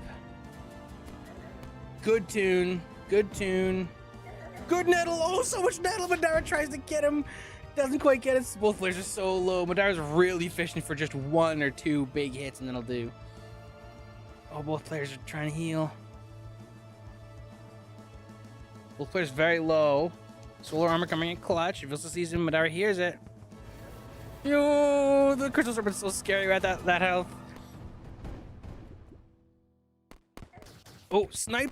One more snipe will do. Or a melee trade. Oh my goodness. How is Vilsa alive? Oh my gosh, that snipe was so close. Oh my goodness, again. Vilsa's hanging on by like 2 health every time Madara hits him. There it is. Okay. Okay, 5-2. Madara takes the first duel. So Madara bans Volcano, I assume. Duel 6. No. Well, Madara ban 1, 2, 4, 5, 6. Let's agree to duel in Volcano 6. I ban 1. Okay, Vilsa, pick an arena from 2, 4, 5, 6. 5. Okay. Warp. Do 5. Hey, warp, do 5. Doesn't have to be do 5 simple, just do 5. Because it's simple either way.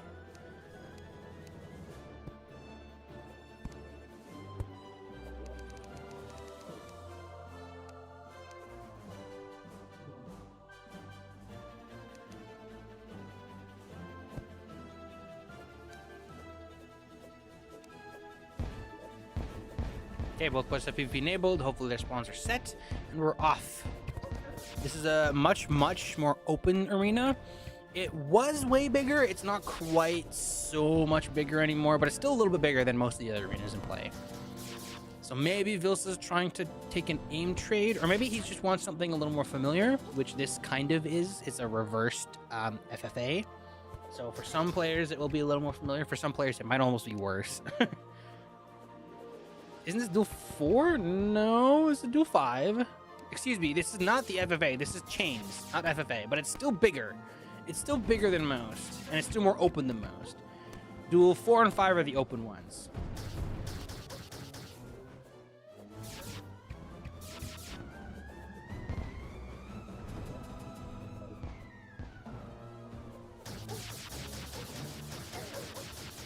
Ooh, big aim trade there. Vilsa's definitely known as someone who likes his sniper, but Madara's not a slouch with sniper and laser rifle at all, so it doesn't necessarily mean that it's a won or a solved game for Vilsa, but it also does mean that Madara has to be careful. Ooh, nothing from the melee. Okay, I'm confused. This is chains. This is duel 5. Yeah, chains is duel 5. Yeah, okay. I was really confused for a second there. I was like, what's going on? Experiencing any lag? There was one little lag spike, and it was very short. And it wasn't a bad one either. It wasn't 2000 ping, it was like 900 ping. 900 ping for some, 300 for others. So it was tiny. Oh, good nettle. Doesn't get a ton off of it, but it was a great nettle. Yeah, duel 4 is the reversed FFA. That's why I was confused. Sorry. I was speaking as if this was duel 4. It's not duel 4. This is duel 5, which is chains. Duel 5 is chains. Who's fighting right now? Madara and Vilsa. But either way, both duel 4 and 5 are the more open, much bigger arenas. So they're a little bit more aim focused and a little bit more movement focused, as opposed to game sense and stuff like that. Which right now, ooh, yeah, Vilsa gets it with a good snipe. I was gonna say which right now is working in Vilsa's favor just a little bit. Oh yeah, Crane's here to fill in for Angara. Score, Madara took the first duel 5-2, I think, and then right now Vilsa is up 1-0. Which you could check if you check the challenge bracket. Don't have to ask me that.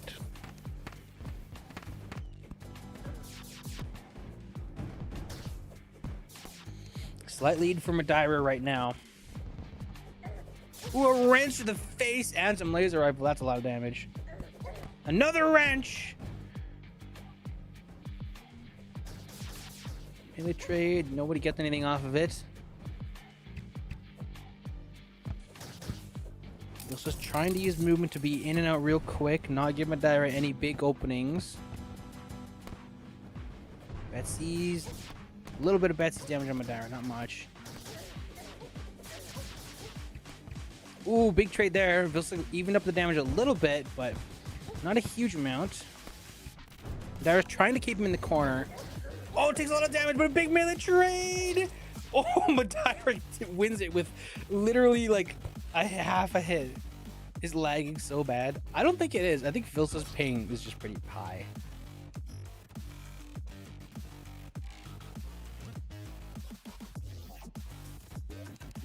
Ping looks normal. Vilsa just has a little more ping than most, I think. Oh, Madara has 180 ping there for a second. Okay, that was a bit of a spike.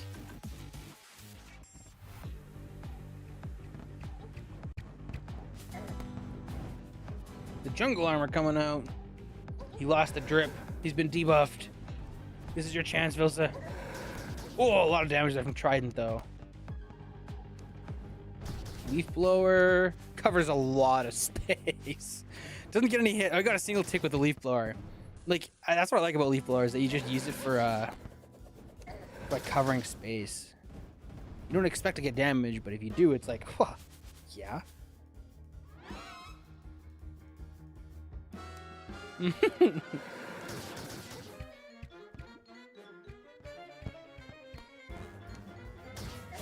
a leaf blower tick. Ah, Bessie's is way more damage than leaf blower though.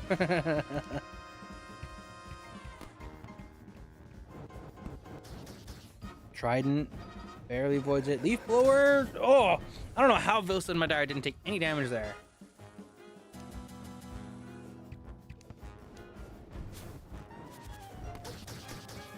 SBS tick looking for sniper, not finding anything. Trident. Oh, Trident will do a lot. Trident does as much as a sniper does, that's for sure. Madara's offensively chasing with Hex. Don't do it. It's not worth it. And he loses that trade because of it. Hex does so much damage, but you just can't chase with it. Yeah, you let him come to you with Hex. I mean, it's not gonna just crush a hammer trade if you're not insane with it. Oh, so close. 90 HP on Vilsa. That was really close. If Vilsa didn't hit that snipe, you would have been cooked. Hex is not the play. Yeah, I know. Not when you use it that way.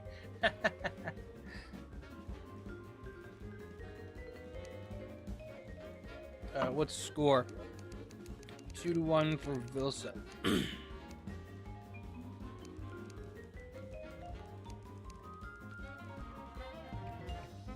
I hate locking in. The drip is back on.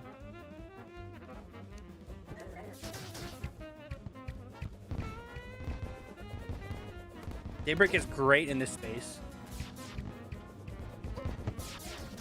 It does contest Tsunami, but I mean that also means that Tsunami contests Daybreak, so not free. There doesn't know where he is. He knows where he went, but he doesn't know where he is. Now he sees him, misses the wrench, but gets a hammer into Betsy's tick. Misses the wrench again. Ooh. That was, whoa. That was a bad ping spike. Okay, they're playing it out. I was gonna say, if it was so bad that both players were like, wait a second, then we could restart the round. But seems like it's passed. I think we're okay. So obviously there's still some lag going on DG, but it's not like disconnecting the server bad like it was, which is good.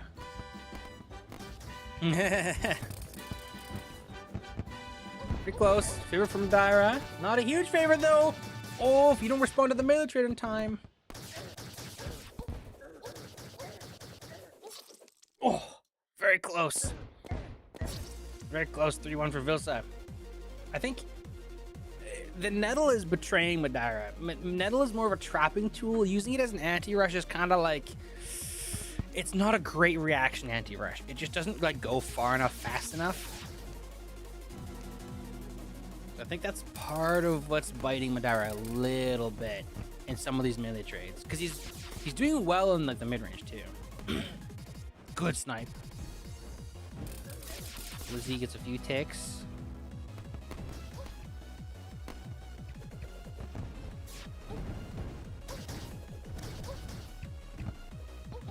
Oh, the double hit from Tsunami.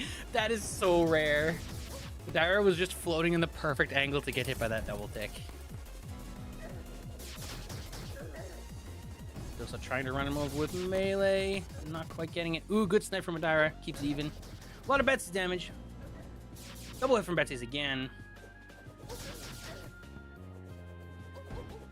Yeah, see the nettle. You can't nettle like that.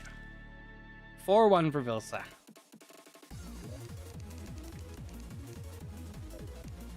Use those EMT skills. He's been focusing too much on the med schooling. I didn't even know Tsunami could double hit. Oh, it definitely can. It's just you don't see it very often because you have to shoot it at like an angle where the arrows lose all their velocity. Which is not very common. You don't usually shoot it like upwards a ton. I mean, it's good upwards, but it's, yeah. Our arenas are also not often big enough for it.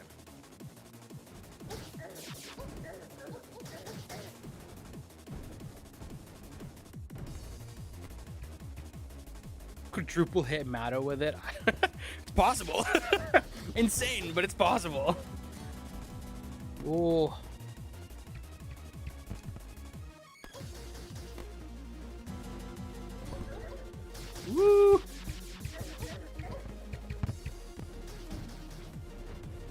Madara is so low. Oh, Madara, you're so low. Trying to stay alive. This is low too, but very close. Oh, but just Bilsa takes it. On to the third set. Get me out of this arena. All right, Bilsa, since you won, you ban an arena from duel 1, 2, 4, 5, 6. This is Mato Fato defamation. It's true.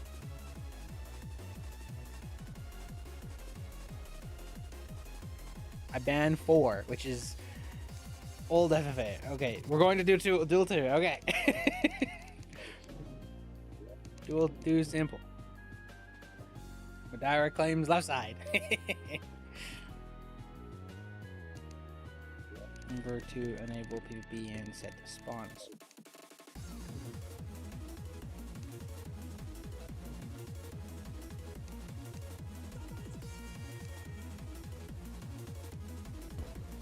And we're off to the third round.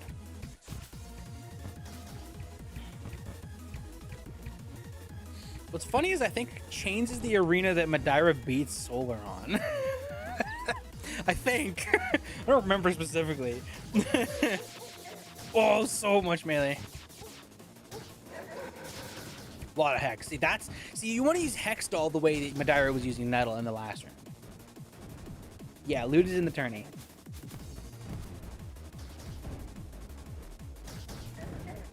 Double Betsy's. This is so much damage on a Mage Kid. That and Volcano. Madara really ran you through the ropes, didn't he?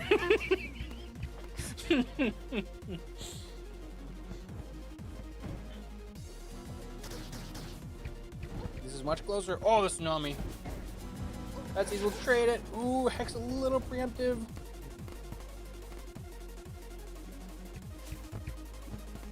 Good angle for Leaf Blower. Maybe a little bit more upwards, but good angle for Betsy too. Good angle for Nettle. Ooh, a Trident does a lot. And a snipe in point blank. That's funny. As we call that the Lobita tech. I'm gonna run at you and snipe you in the face. And it's going to hit every time. I mean, Vilsa could have been playing on like TSNG or something like that as well. We haven't seen him on DG, but that doesn't mean he hasn't been playing. Just we haven't seen him. And reminder that Madara gets buffed the more, like the higher your seed is. So if you have a lower seed than him, he actually gets debuffed. First score there. So while the seed says this is 5 versus 12, I think it's 5 versus 12. While the seed says 5 versus 12, it's actually like 7 versus 8. Because of the Madara debuff.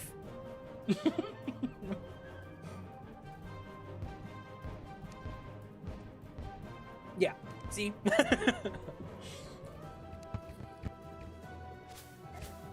Leaf blower tick, love to see it.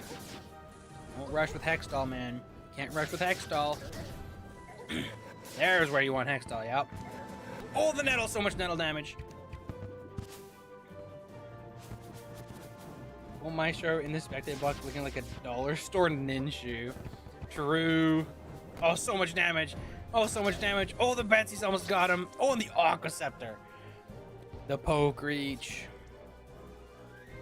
2 up for Madara.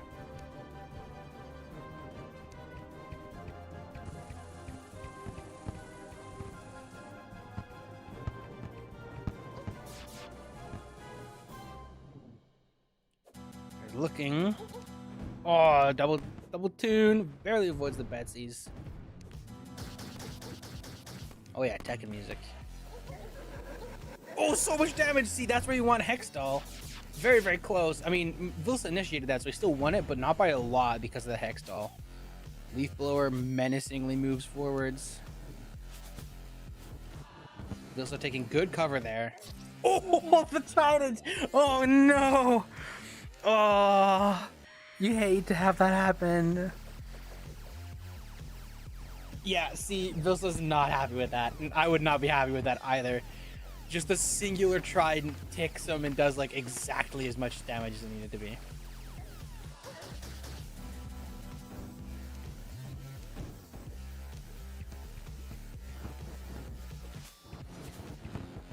The Akira ding. What other battles took place? Arcode versus Bowmeister, which Arcode won. And S-Ice versus Bobby, which S-Ice won. Both of which were very close, by the way. Although Bowmeister kind of tilted and swapped Lotus like 7 times, so. Ooh, Vilsa's getting so much hit scan. Madeira, don't let him get the hit scan. Oh, he gets stuck. Oh no, Madeira. 3-1. Don't let it get to you, Madeira. Don't let it get to you. Oh no, he's off loadouts. It's getting to him. It's getting to him. Madeira got stuck and he's like, this mage crap. I can't handle the mage crap.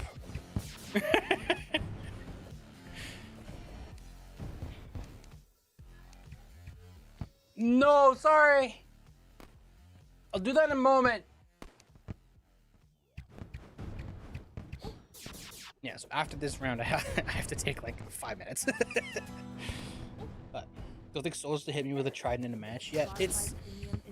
I mean, it's a lot like Leaf Blower, where in my opinion, it's like it's not a tool you necessarily use because you want to get damage with it, like inherently. I mean, you always do, but like you use it because it covers space, and you use it because of like the projectile speed, and then it goes straight, and lasts forever, and so on and so on. It's not like Leaf Blower, and Crystal Storm, where it's like you use it for space control as much as you actually use it for damage. Ooh, big trade! Oh, Madara barely gets out of that Betsy's. He's looking for it with the wrench. Looking for a snipe as well, not getting it. Very close. What are you doing on? I'm not building anything right now. Get out of here. Oh, so close! Vilsa barely gets it. 3-2. It's roasting Bobby because Bobby's whole purpose was to prove a point of what DG played. I mean, I don't care, man. I don't care what his point is trying to make. I just think it's cool to see more players play. Hunter, my Pookie Bear. Oh, big melee trade. Oh, big melee trade. Never, I don't know if you win the melee trades with Vilsa all the time.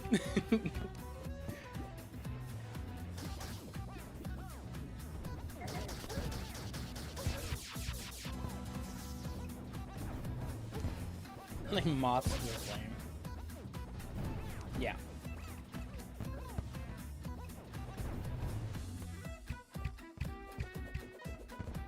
It's close. Very close. Ooh, Betsy stick. There knows he's healing.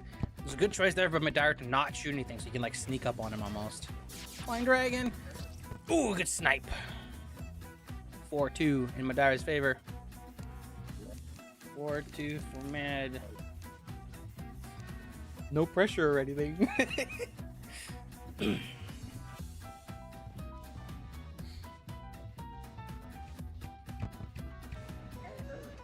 Ooh, 3 Flying Dragon takes a lot of damage and his potion down.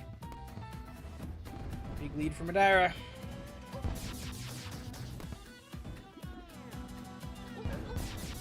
Ooh, a lot of damage taken there. Toon doing a lot.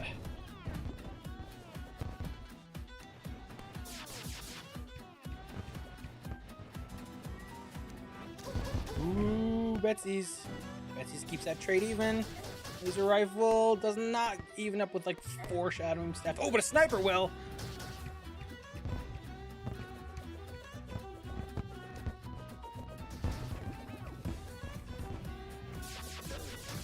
Ooh, that was a really close melee trade. Oh. Ooh, close. Slight advantage for Madara. And he's in solar armor. Oh, Crystal Serpent, though. That's so scary. Ooh, good trade there.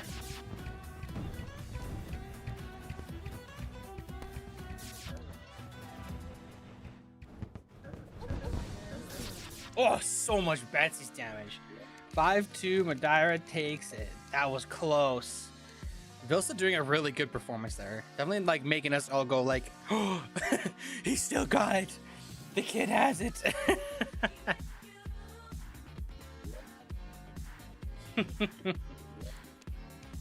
Okay, I need to take 5, 10. Then we will.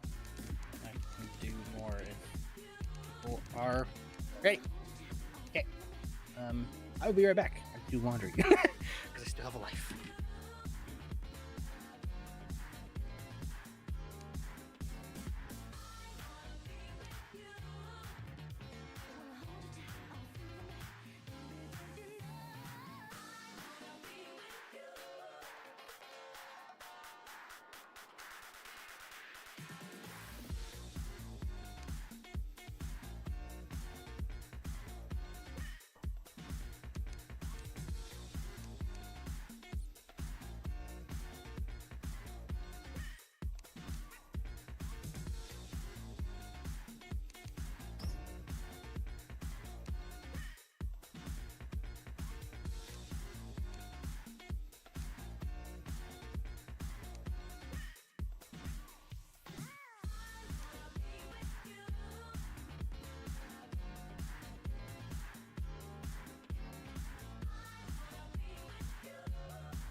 Okay. I am back. Sorry for the break. Actually, no, hold on. I need to use the restroom. That'll take 30 seconds.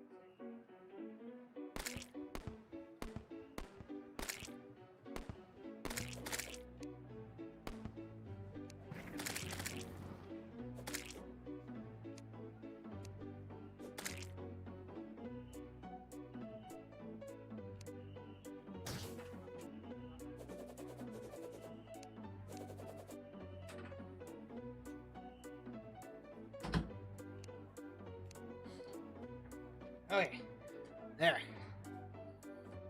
Here we go. Doing laundry, not coming back. Okay.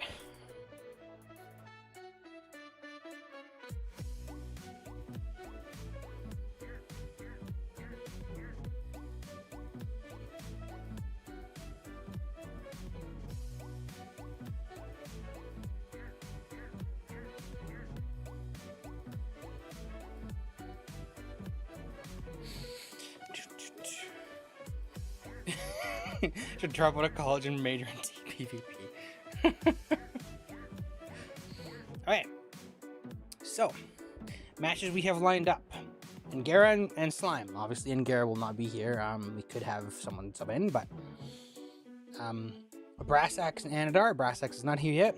UOA and Laspalus. We've seen Laspalus on. We have not seen UOA yet. Kimura and Arcode. I'm pretty sure those players are on. Meridian and Joker. Meridian's not on. Lego and Hellfire. Lego was in chat. Not Lego. Hellfire was in chat earlier, but not on. Whenever Hellfire is on, we can get around to that. And then we also have in the losers bracket, we have Bobby and Bowmeister. So it seems like the one we have most available right now is Arcode and Lude. Arcode, Lude, are you two good to do your match?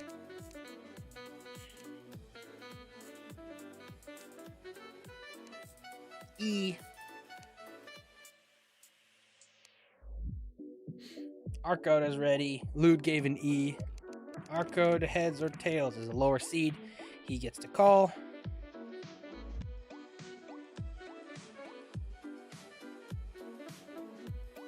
Heads. Why did Lou get seeded so high? Because he's a good player and he normally screws around, but if he plays seriously, he'll like do really well. Landed heads. Okay. Okay. Landed heads. Our code, ban and arena from duel 1 to 4.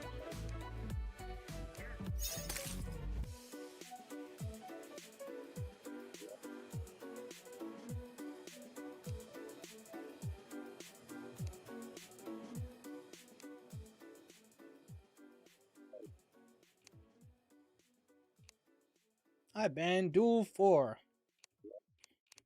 Blue, dude, ban an arena between duel 1/2. I mean, or just pick whatever one. Doesn't freaking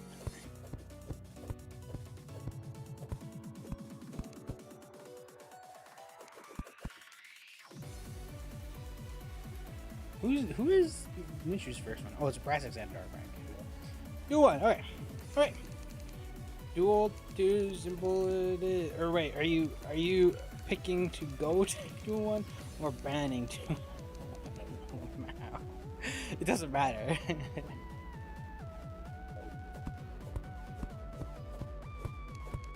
Ban. Okay. Okay. Duel 2 simple it is.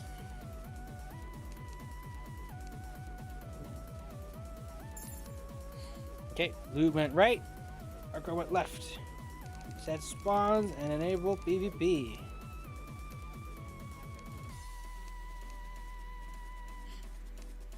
No.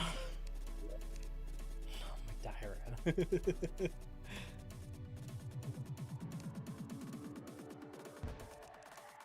Okay. So we begin. Arco versus Kadu. Kadu using his very strange kit. Onyx Blaster, Aerial Bane, Paintball Gun, Daedalus Stormbow with Hellfire Arrows, and Hex Branch. He's trying to prove a point that Hex Branch is the future. But who chose him? Elf Melter. He does have a close range option in Elf Melter. He hasn't always picked that. Ooh, a lot of damage.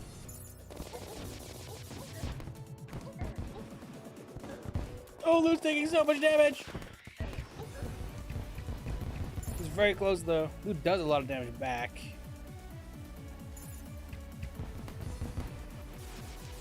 Doesn't get an Elf Melter tick or an Onyx Blaster tick for that matter.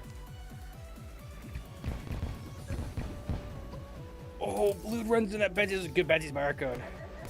Lot of Elf Melter damage. Oh my goodness. And a Daedalus tick. He's trying to cover as much space as possible at all times. Arcode is trying to heal. Lute sees him.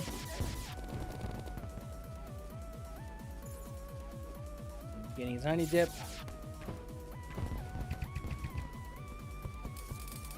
Lute dips into the blizzard to try to get an Onyx Blaster hit, but he doesn't get it. I would have think he would have went for Clockwork there. Lute silently running away. Oh, the melee! Oh, Lute's gonna get caught by the melee! He gets caught by the melee. 1 for Arcode.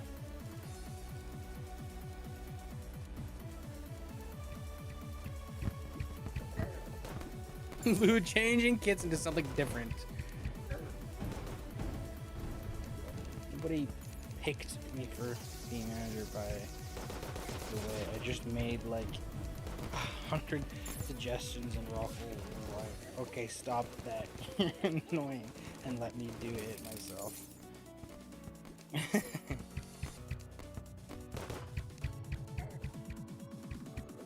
Daedalus.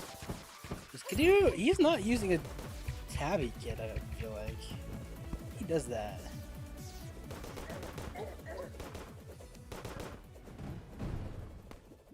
Shadow Flame Knife, that is such a weird weapon right now.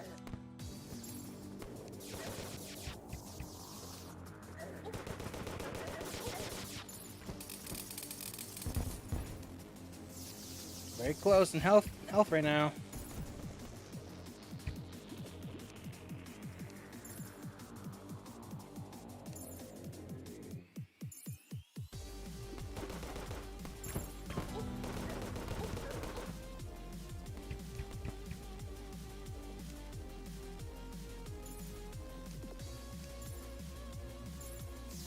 Very close. A lot of oh my goodness, like so many Daedalus hits there. A lot of Venus Magnum hits too. Whoa, for the record, if you want to know how serious Lude is taking the round, you need to check how much he's using like hit scan. So that last kit had nothing hit scan like. His best bet in that regard was Clockwork and Onyx. This kit has Venus, which is kind of close. If he starts using Heat Ray, then you'll know that Lude is like trying.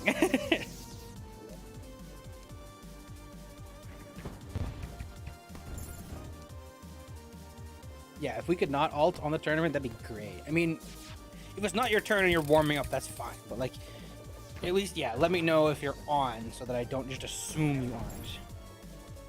Ooh, big advantage here for Lude. So much health. Our code.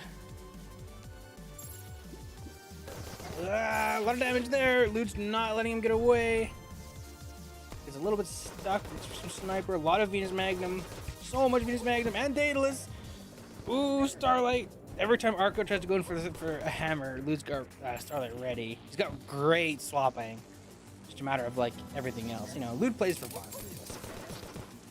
That's one. Even Steven 1-1. That Unholy got nerfed. It was nerfed, but we kind of rebuffed it a little bit.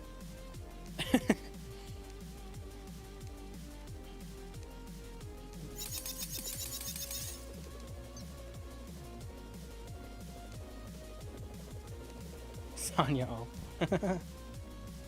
Rip Beetle. This Starlight. This kid's doing work.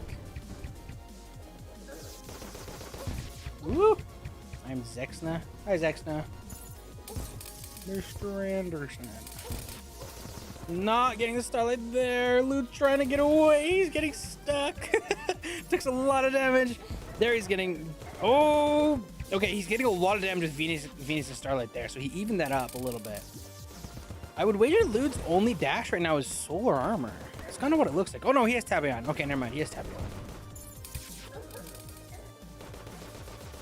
Oh, so much damage. Lude's playing with fire here. Oh, he should not have gone into that Betsy's. Toxicarp. Toxicarp is a good weapon. Don't underestimate Toxicarp. Shadow Flame Knife is not amazing right now. You should definitely underestimate Shadow Flame Knife. Ooh, very close.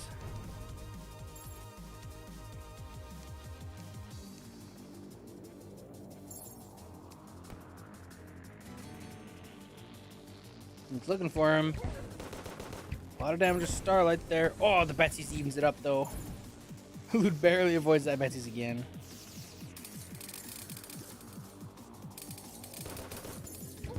Eee.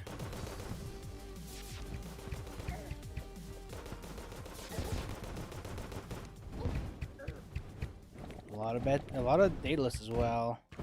Daedalus with Luminite Arrows is kind of scary, but he's in Solar Armor, which is not gonna do much. He's looking for him, doesn't see him.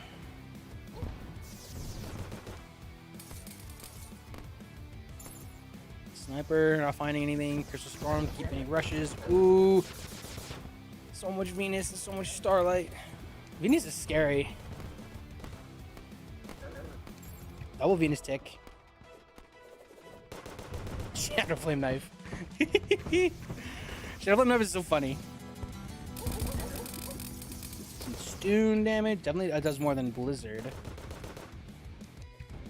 It's kind of mixing up if he's going in or not, which is good, but I don't know if it's going to matter much for our code specifically. Oh, snipes though for our code. Daedalus, not finding much. Oh, the Eruption. Oh, the Light Disc though. 2 Light Disc hits is definitely going to do like a significant amount. Starlight and Ranch. very even. This is really, really even. This is like very traditional, like B- player versus the weirdest B+ player. Trying like the weirdest things ever. Oh, double Betsy's hit.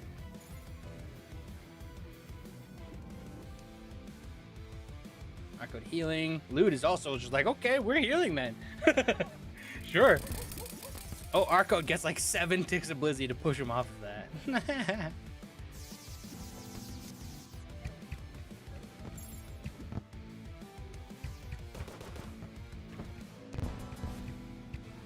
Yeah, that's the lob spam rubbing off for sure. Both players a little healing now. A little healing? A little bit more healed. A lot of damage there.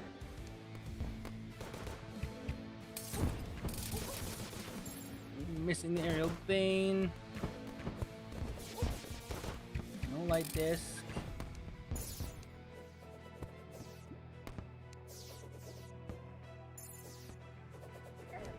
Hi. A lot of Venus. Ooh, so much Venus damage. Ooh, a snipe though. Snipe definitely. Oh, another snipe. Oh, another snipe. Oh, Lewd. Lewd is like, no, that's not what you want to have happen. Can I sub in for Abraxas and fight Andar? It's funny to see you say that when Abraxas is on. A lot of damage, a lot of damage. Ooh, like this almost gets it. That goes a little worse for wear. Ooh, immediately checks the honey, which is good. A lot of light disc damage again. Lude's not. Lude is taking these as trades though. I should say Arcode is still doing damage.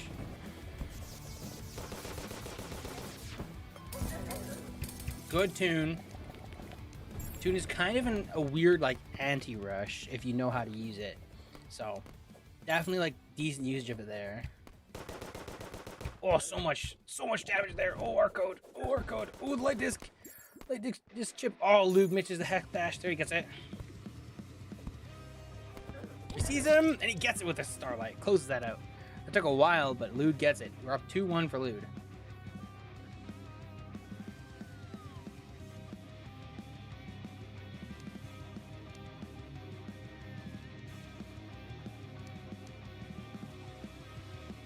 Okay. 2-1 in Lude's favor. This regen.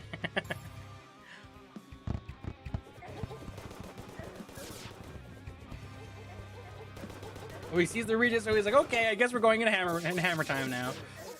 Lude's like, okay, I guess we're going in, and he uses Starlight and counteract it. Oh, so close. Lude gets it. That was an awesome trade. I wish I had that more on screen.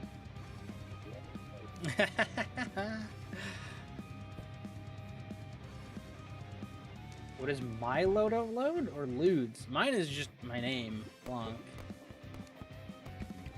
I don't know what Lude's are. Toxcarp, Daedalus. Lude's being a little bit careful this time. He saw the rush last time. He's like, okay, be careful. Yeah, it's a good idea, Bull Mushroom.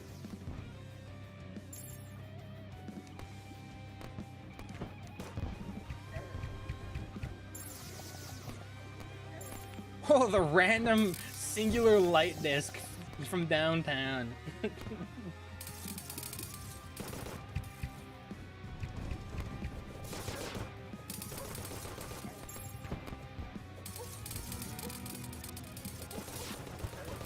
Ooh, a lot of damage there. That was a good reversal there from Lude. Going like directly up right afterwards. Oh, it takes a snipe. A lot of damage. A good sniper definitely can trade Venus and the Solar Kit.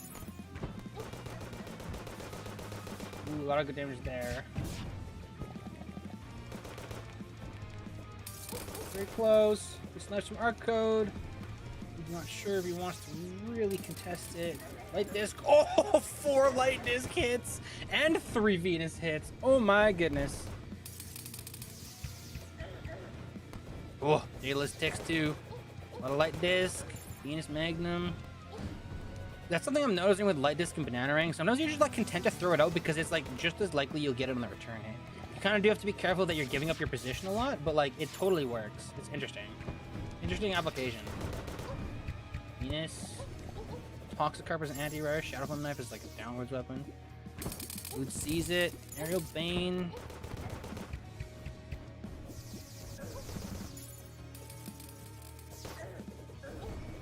Ooh, Starlight. A lot of Venus damage. Lude's not out of like the danger zone, but he's much worse, or much better off than Arcode is.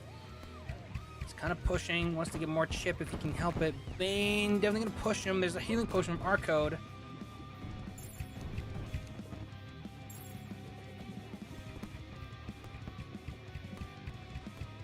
Lude's just covering the honey pool. It's like, no honey for you. Arcode sees him and is like, stop it. Lude is totally content to hold that regen though. I mean, Lude's full health and he's not. Yeah, he's like, you want your honey? You're gonna have to go through my data list, and he takes like 4 ticks for it. Lude's so funny. Got 2-1. 2-1 Lude. Ooh, good snipe from Arcode. Or good snipe from Arcode.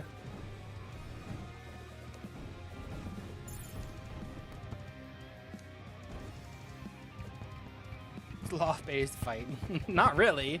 Lude is definitely like camping the regen, but he's not like trying to camp or like be passive. Okay, well now he's trying to be passive.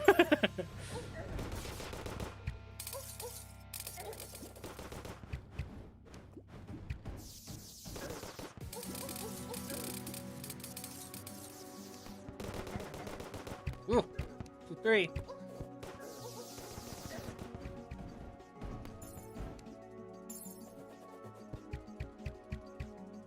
Well, there's a bit of a ping. True. Neither of them are particularly aggressive, but... Oh, ping.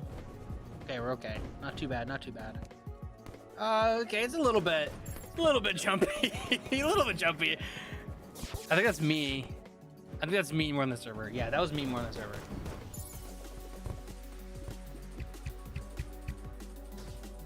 Yeah. Here you go, Lush. This is gonna take so long. Reminder, we have like 9 days, so. Ooh, big military for Lude.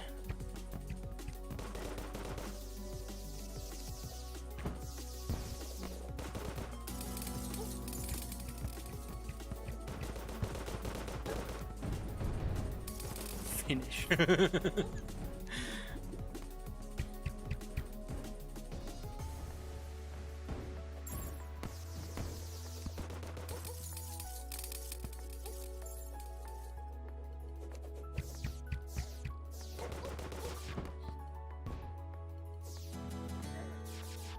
Still a tune tick. Get away from me, little moth. Sorry. Yeah, Lude doesn't really want to take the melee trade with Hammer. He knows how good Hammer is, and he knows that Arcode is plenty good with it.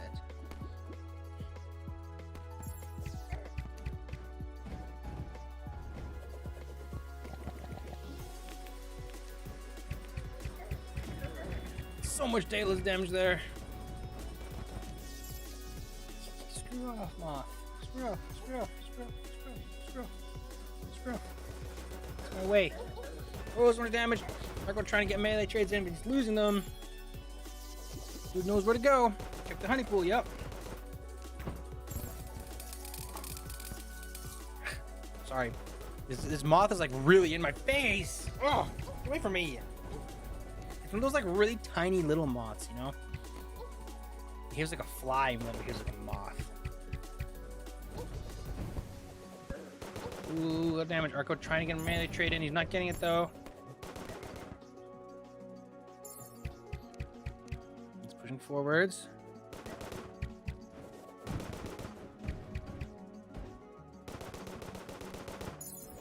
Arcode's like weird little up and down movement, saving him with like a whole bunch of Venus damage there. That's funny. Ooh, he gets a snipe. He's a little stuck and he's like, no, I'm backing up. Lost momentum. Lude did not get that trade. Does get some... Ooh, does get a lot of light distance damage there, though. No Starlight trade, but... Starlight there. Arco's very low. He's definitely gonna push forwards, but he doesn't want to like really shove it like this. Oh, Venus almost gets him. Lude using the movement. He's looking for it. Yellow Storm recovered. He gets a tick. Arco with a little up and down movement is like unironically like kind of good in those scenarios. Oh, Lude just closes it with Starlight. That's 4 for Lude. 4-1 for Komuru/Lude. I keep calling him Lude. We used to call him Lude. He doesn't go by that like ever anymore. He always goes by Caduceus under Komuru. But I know him as Lude. Very close. Very close.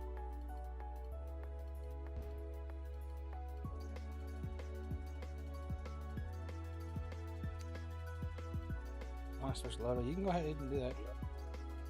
You can do that.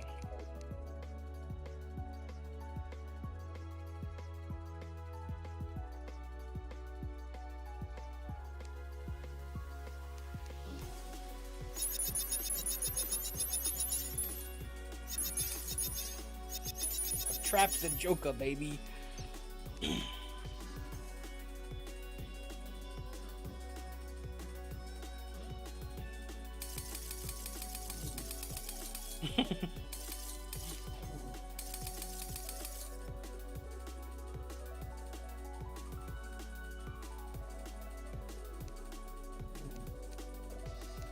Okay, there he is.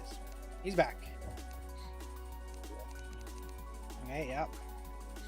Whenever you guys are ready. 4-1 for Lude.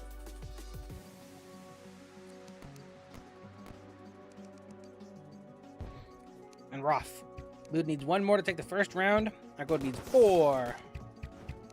Looks like Arco is in solar armor now. Probably wants more regen and to absorb some of the stronger hits. What he doesn't realize probably is that, oh my goodness, is Venus just the obliterator of solar armor. Fortunately for him, Lude has decided to go back to his weird ranger kit that is kind of funky versus this playstyle, but Kara is good versus solar armor, that's true. He's not beating. 4-1 Lude. Oh, so much elf damage. Oh my goodness. Okay, first round goes to Lude. Can't get enough of your song of the moment? First Download duel and indulge in goes the to tracks you love Komu. over and over again with Spotify Premium. So Komu Tune in to ban discover a an duel ad-free from music 1, 2, 4, listening 5, 6. experience where you can play your favorites in any order. Tap the banner to learn more. Tap the banner to learn more.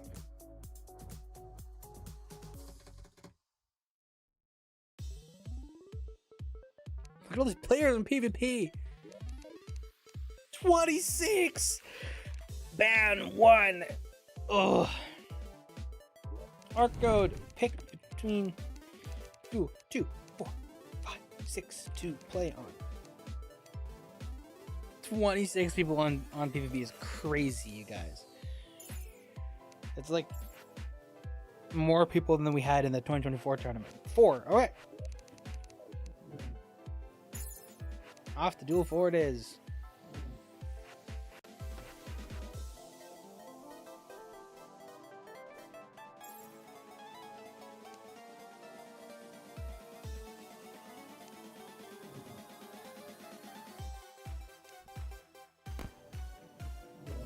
Number 2, enable PvP and set spawn.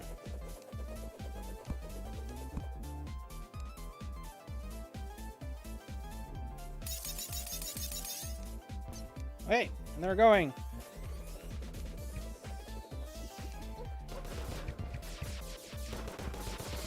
This arena definitely is one of the. I think this is reverse FFA. Yes, this is reverse FFA. This arena definitely more open. Lude's up against a mid fight. That's funny, but definitely he's gonna have a little more aim, a little more movement coming to it, a little less strategy and kit checking. Ooh, big trade there. Elf does not overcome it. Lude using the red riding armor. I love to see it. I love red riding armor so much. Oh, Arco barely dipping into the honey.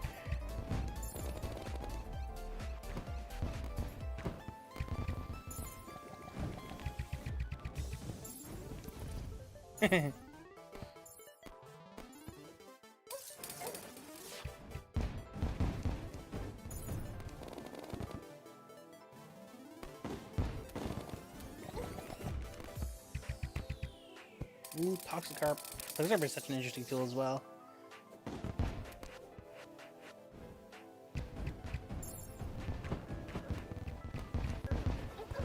A lot of elf damage.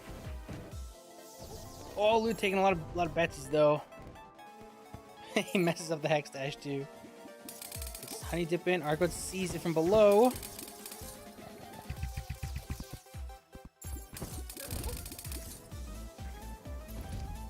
Arco camping below the island.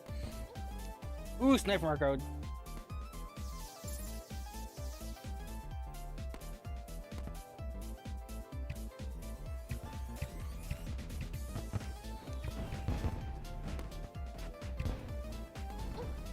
Another player really wanting to go hard on the other here. Ooh, big melee trade there. Oh, Arco's definitely winning that. Lute's trying to get away. Oh, so much laser rifle. But Lute takes like 4 laser rifles in an attempt to use the mount to get away. And that's the downside of using the mounts. The mounts are like linear in what kind of movement pattern they can give you. So if you see it coming, you can get so much damage on someone using a mount. Okay, first round goes to Arco.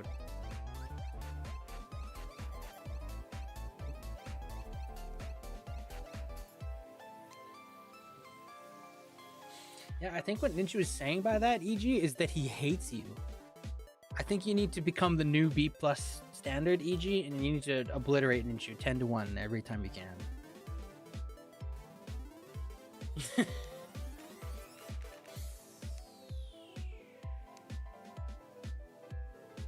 think Lute's doing something.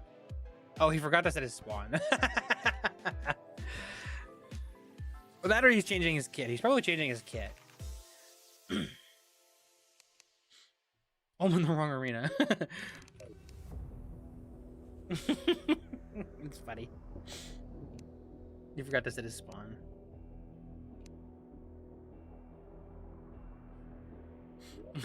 How high are you right now?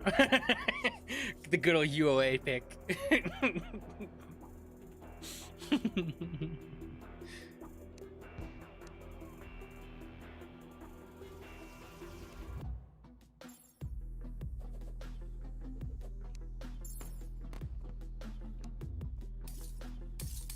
It's funny. This bumble person's like calling me out. Like, how'd you get manager? You deserve manager. What kind of manager doesn't baby people and hold their hands into the arena? Weird manager.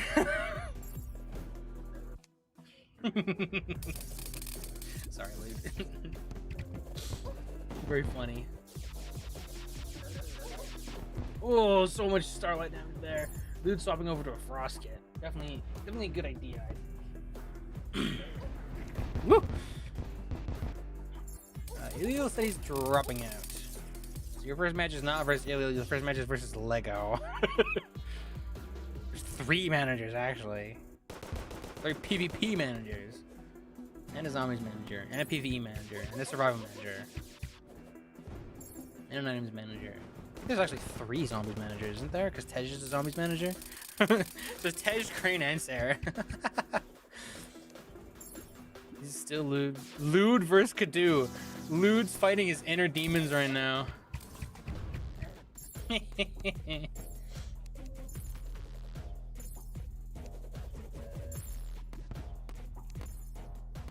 definitely trying to play campy. Lude's going hard for the melee trade. Ah! I'm not seeing any of it. Arco's camping the bottom so hard. Ooh, good starlight there.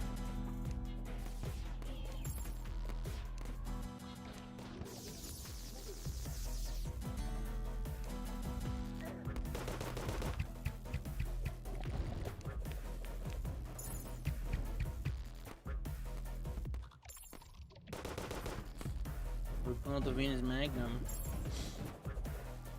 means he's ramped it up a gear. The more hit scan it is, the more Lude's trying. Starlight doesn't want to stick with it, which is a good idea. Starlight probably is hard to win hammer trades with.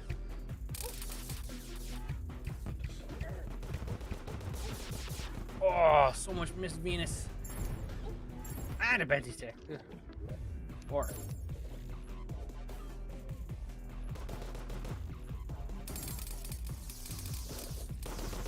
Meridian.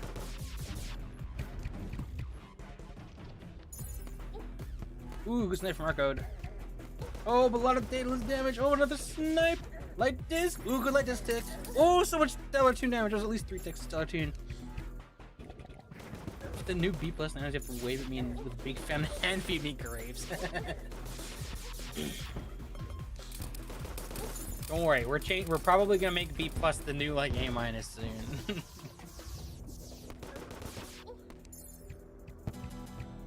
Or at least A-. Probably means the best like 1 or 2 B+ players right now are like in contention for like an A.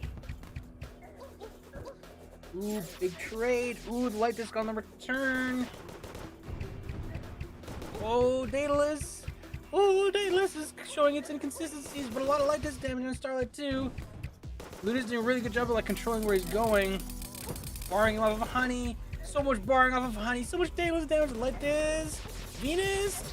Venus gets it. Ooh, that was close. 1-1. Or is it 2-1? 1 for Lude.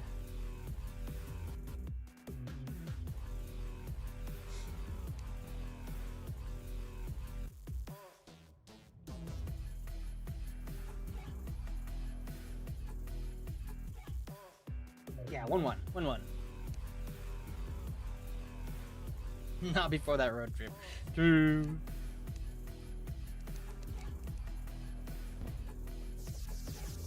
It is 1-1, and this is the second duel they're having.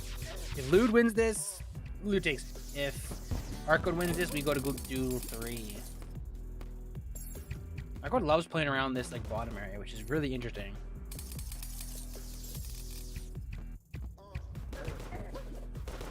Doesn't get Starlight. Ooh, a lot of Venus though. Starlight, a lot of Venus there. Ooh, a lot of laser rifle though. Surprisingly close. Oh, oh.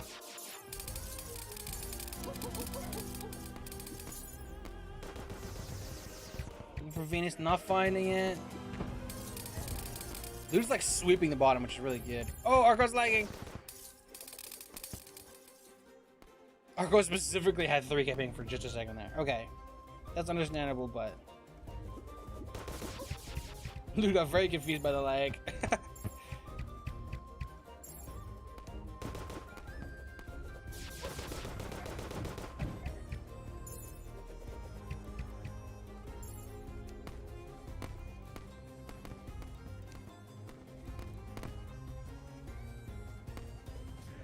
He's looking for him. Oh, he sees it! Ooh, a lot of damage there. Elio says he can play in a little. Okay. I can undo the bracket thing. Don't worry. A lot of damage. Oh, the Stellar Tune. Almost gets it.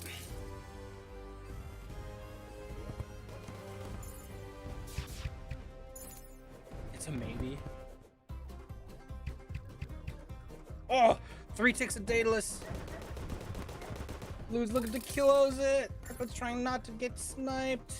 Lude sees him though. He's trying to close it. Tune. Oh, Bane Venus. Lude's trying so hard to get him and he gets it. 2-1.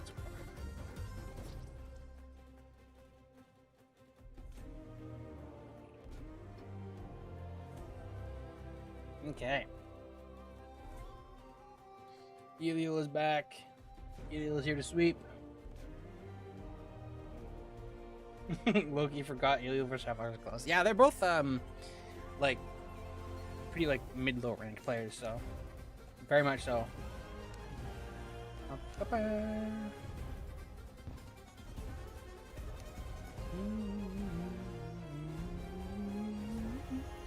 We'll probably do Anadar versus Braxis next.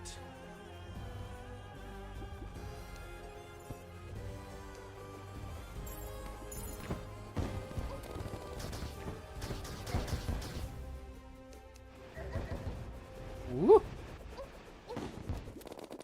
So much melee! So much melee! He's just trying to run him over with melee loot. Almost gets it, but he's trying to get away. Oh, he gets Shadow Beam down. That's the R-Code specialty. When they least expect it, run at them. It's working. He's not doing it every round. He's only doing it like once in a while to just like get an extra point up on the board. It's genuinely a viable strategy.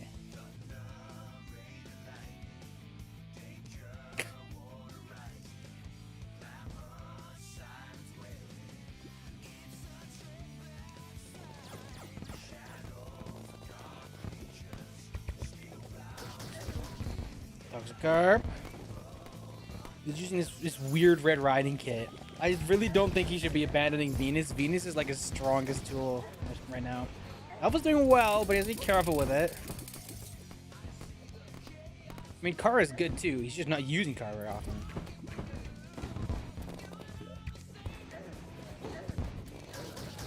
Ooh, so much damage. And then Lude bowls him over in response. Okay. 3-2.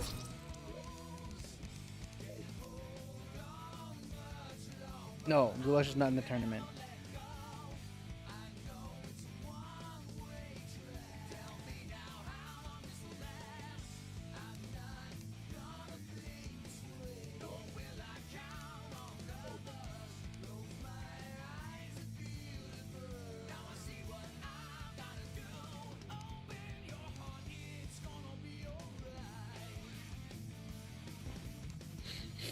R-Code is saying that Ranger does more damage than Melee does, but we've also seen R-Code run over Lude's Ranger with Hammer. So, I don't know. I see a lot of people being like, I can't believe Elf Melter is so crazy good. And then I also see a lot of people winning Hammer trades versus Elf Melter. And it's like, or you'll see like Keisho get blown up and take like half his health from Elf Melter, and then Solar hits every single Elf Melter hit in like flamethrower shot, like every single tick. It's like, I don't know, man.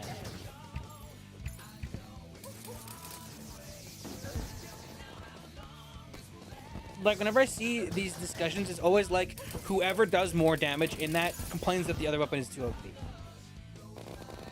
Like Lego runs over Solar with a hammer, and then Solar's like, I think Hammer might need a nerf, guys. And then Solar runs over Keisha with Flamethrower, and then everybody's like, I think Flamethrower might need a nerf, guys. And then it's like, then R-Code's winning rounds where he's running over Lude with Hammer, and then he's losing like a round where Lude hits every single Elf Melter, and it's like, yeah, I think Elf Melter might be a little bit too much. I think Ranger's a little bit overtuned, guys. I don't know. It's like, guys, at what point is the better player like hitting more melee shots? It was a good trade there by Lude, by the way.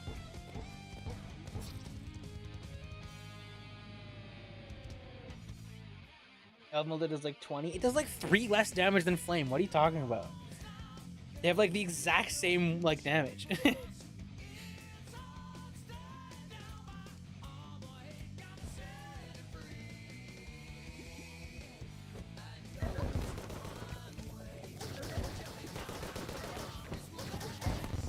Good Days of Blizzard spammer better. A lot of big lead here for R-Code, by the way.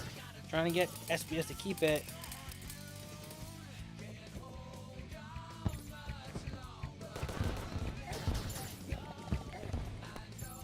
Getting some Toxicarp. Oh, R-Code takes a tick from it. You love to see it. I love to see someone like set out a projectile and then like get a tick with it like 2 seconds later, and you can kind of tell that they like push them into it. It's cool. A lot of damage there. Lude's gotta be careful. Ooh, Lude took a snipe there. Very even, but slightly favoring R-Code here.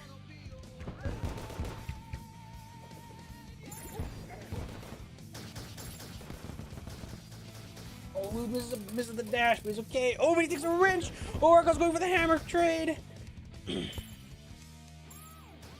How's everybody leaving, rejoining? What's going on? His leg? Oh, he gets it. Packages by Expedia. Guys, our code's melee just beat out Lude's Elf Melter. I think Hammer needs a buff actually, and then Elf Melter needs a nerf. Expedia, made to travel. The days of Keisha North Pole were peak. You guys don't know. If we had the Jupiter 1.2 map and we could play on 1.2 at some point during this tournament, Keisha would show you and you would be so mad. You'd be so bad. It's not fun to play against.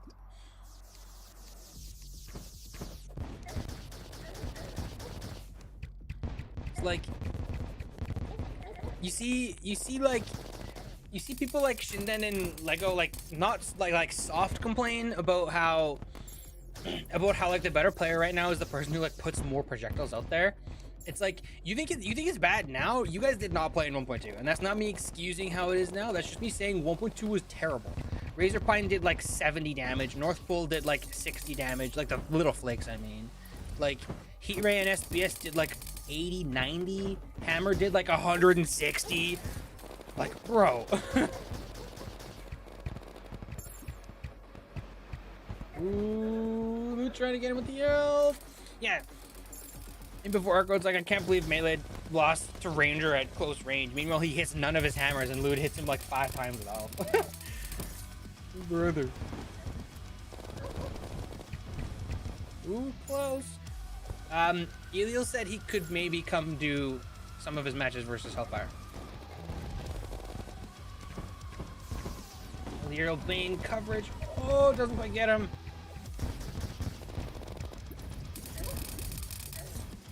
Woo! Good RCS.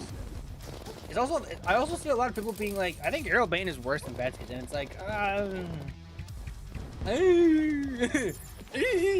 know. I've seen Aerial Bane get like 3 hits in this whole match. Like, the range is really good if you can use it right, but you have to lose the music. You have to use it right. You have to learn how to use it. Like, it's not a weapon you can throw out like Betsy's as much. It's just Doom uses Doom music. You see, Lude is using Bane a lot, but he's not using it like where he really needs to be using it, so he's not getting much out of it. He's getting way more out of like Toxicarp and stuff.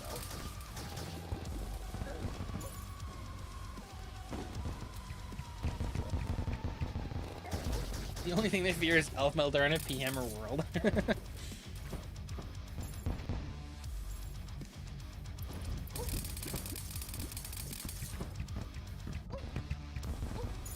Ooh. Ooh, Lude's taking so much damage.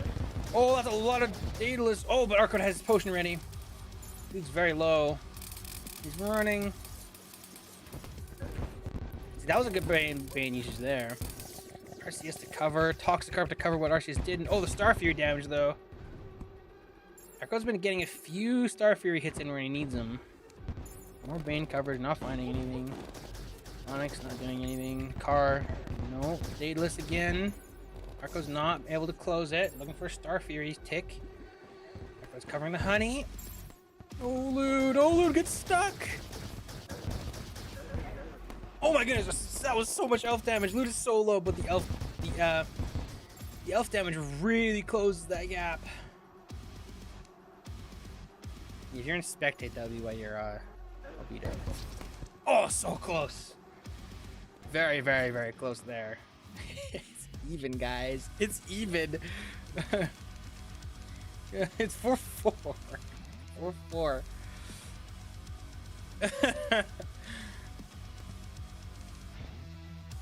Very close. Whoever takes this wins the Nat duel. Lude takes it, he wins everything. If Arco takes it, we're on to duel 3.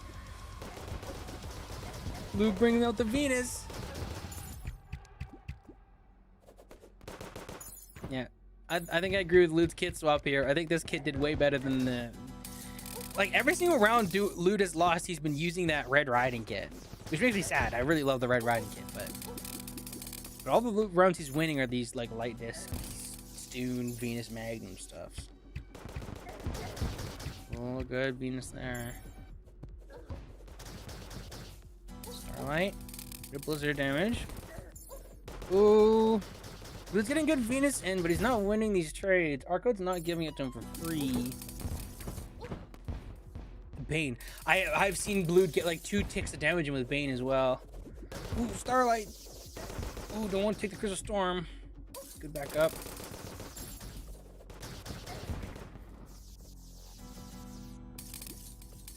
Ooh.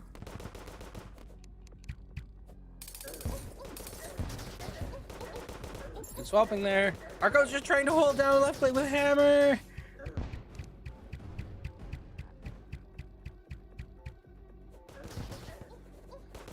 Oh my goodness. Arco's pushing the lead. Oh, he's getting so much damage in with SPS.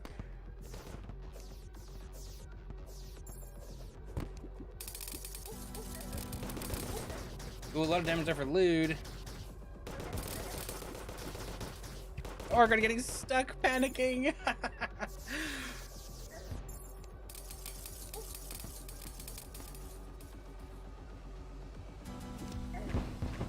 Lude knows where he's gonna be too. More Bane. Like, you feel like the Bane is like covering good space, but he's not getting anything with it.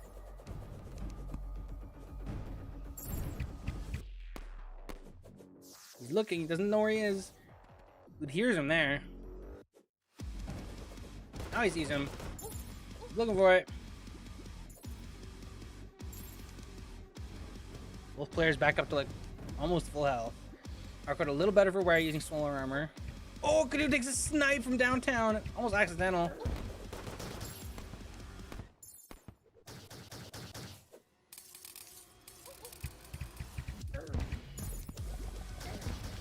Toxicarp. Taking a little bit of chip. Oh, 2 tsunami damage. Ticks.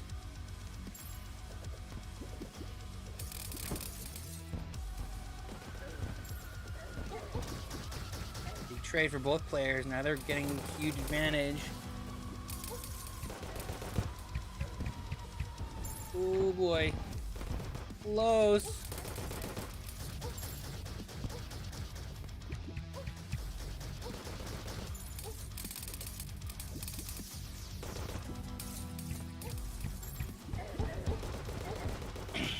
Good. Lude barely managed to get away from that mana trade. He's getting some starlights where he needs them. He's not like closing that damage gap a ton. The Blizzard Staff is really helping even up these Venus shots. Ooh.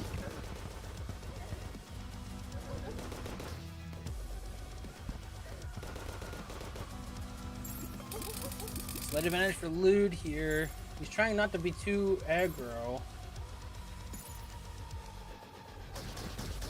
Oh, Daedalus. I want to channel the Daedalus. Light disc! Light disc! Light disc, go trade Shadow Beam! A lot of Venus. Starlight, misses Starlight.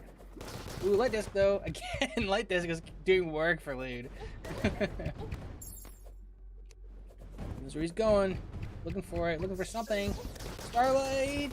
He doesn't want to risk it. Ooh, more Light Disc! He's getting so much damage with Light Disc. Oh my goodness. Arco's on the run. Arco's on the run. Mad, if we just like go through the whole tournament in like 3 days, that's fine. I'm okay with that. I'm okay with streaming like just the rest of the week for fun and just playing games. Like, that's okay. It's fine. I'm also not gonna try to rush us to this tournament. Yeah. Oh, so much damage! Oh, so much damage! Lude almost gets it with Starlight, but then he backs up and Arco is like, ah, that's a hammer chance! Oh, it's so close. Oh, it's so close! Oh, the snipe! Arco, it's playing so clutch with the Daedalus! Oh, it's so close! Oh, so close! Lude takes it! 5-4. That was so close, you two. That was awesome. 5-4. Lude takes it.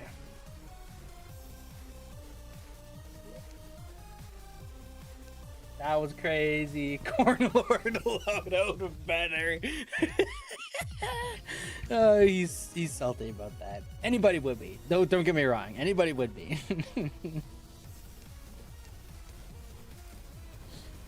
Okay. To take 10 to get food. Sorry for being human. More if people are ready. I assume Al vs. Elio or Abra vs. Canada.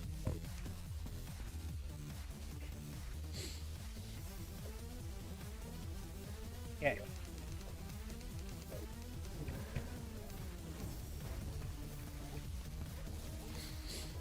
Okay.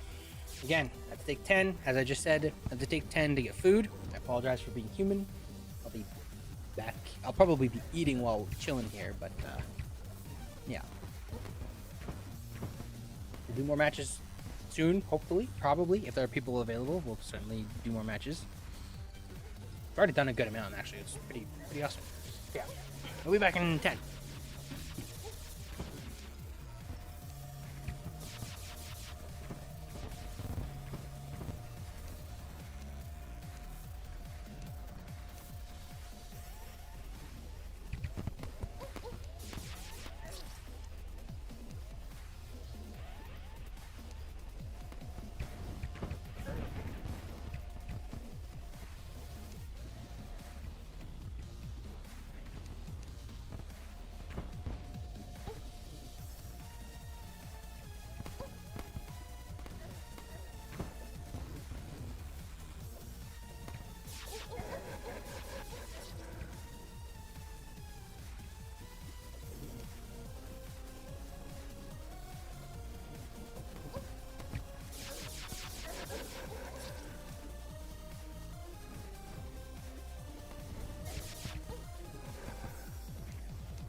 Here with my food.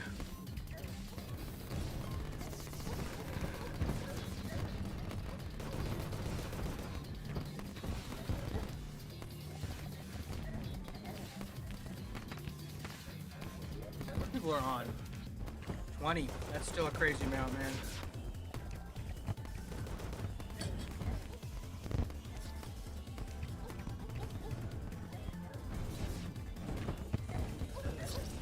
You're so rude.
Stop being a human. Listen, man. I'm doing my best, okay? I'm just not gonna make it through 9 days of streaming if I don't eat food. I could do 9 days with no showering. I'd feel terrible. I think I probably would do it. You wouldn't die from smelling bad. Everybody around you might want you to die, but... Well, I'm not gonna do that either if I can help it. But, don't streamers do that all the time? Probably. I mean, if you live on your own and you don't interact with anybody, the smell only impacts yourself. Yourself and your habits, which is still not great. You still don't want that. But, yeah.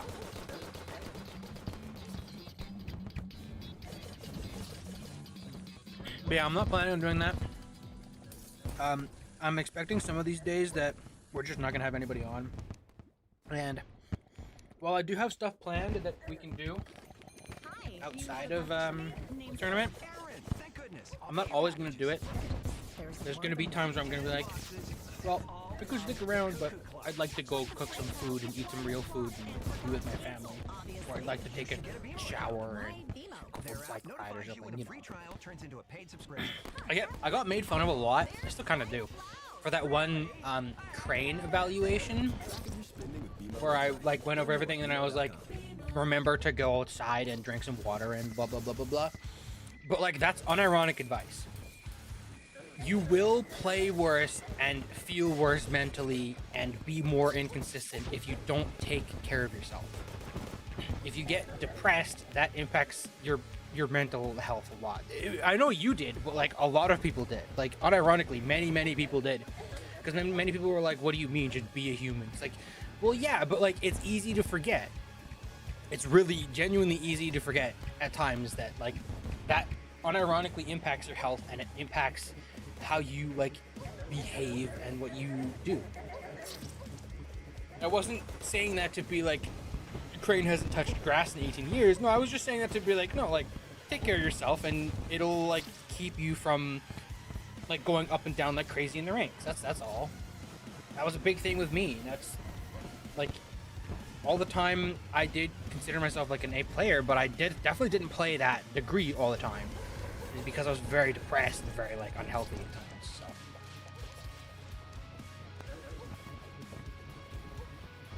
So. This is a good advice when we're getting back to fighting. In a moment. I've finished half of my meal-ish.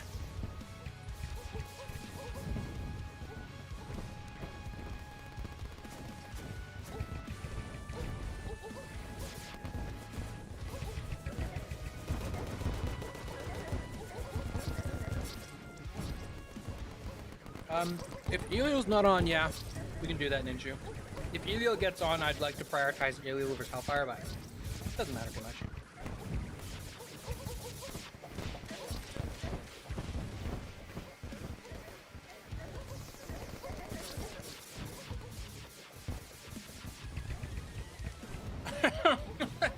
That'd be funny.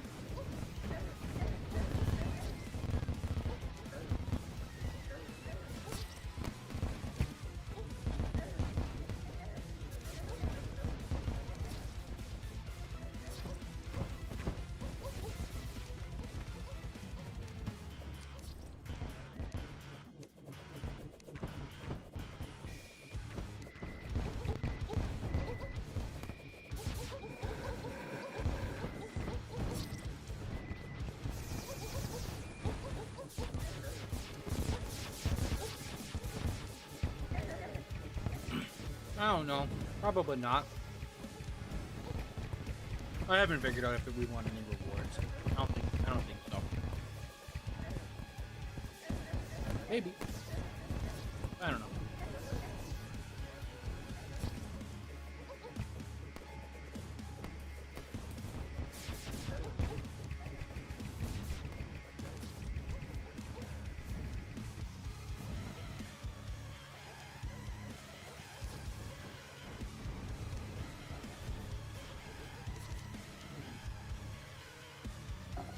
Okay. Still have a little piece of pizza, but I ate enough so we can start. I can kind of take bites as well.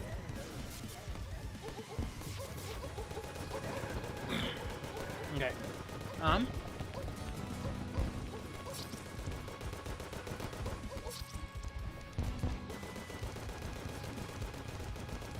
Your match.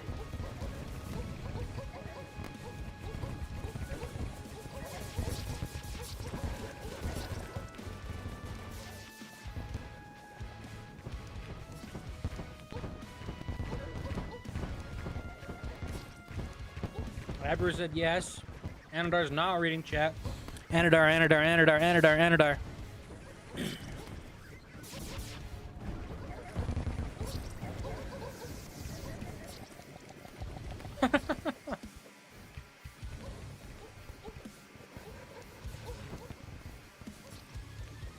Wake up! Anadar. Heads or tails.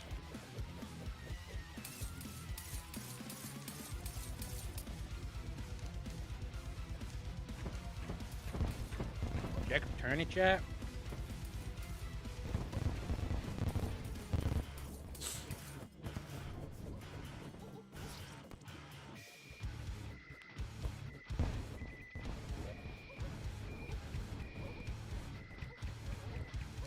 First person to say tails. That's not true, but whatever. Okay. Under says tails. Ben's heads. Okay. Landed heads. Then a duel from 1 to 4.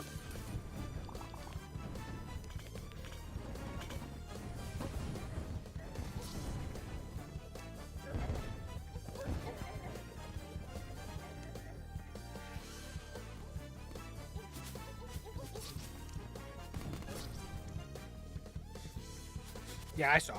That's fine.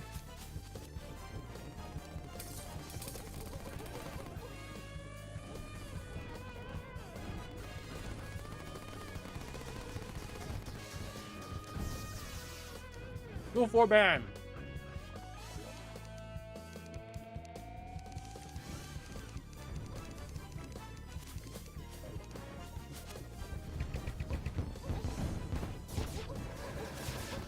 All right. More duel too simple.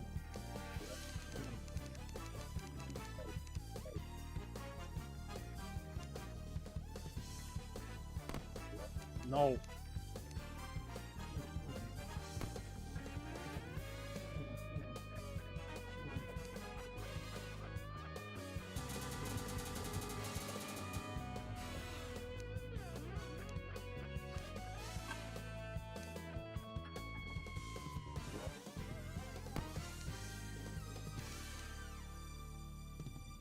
Remember to set, spawn, and go when ready.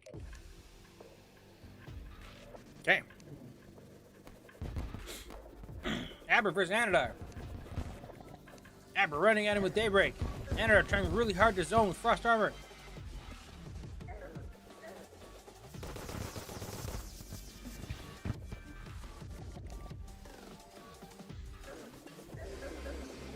Both players not seeing each other coming and slow start of that melee trade. Aerial Bane doing work for Anadar. Oh, close.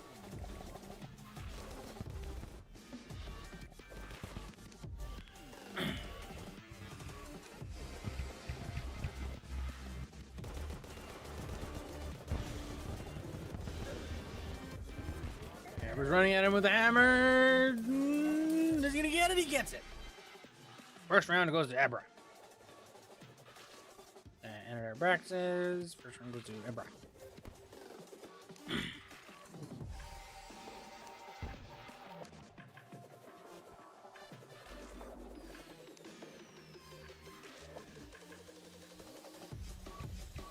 Okay, round 2. Bane tick. Nothing there. I don't know how they both didn't hit each other. That's crazy. Sniper point blank. Hatchet. Hatchet's a good response. Did get him a little bit of damage. Oh, there. Fun Dragon evens it up.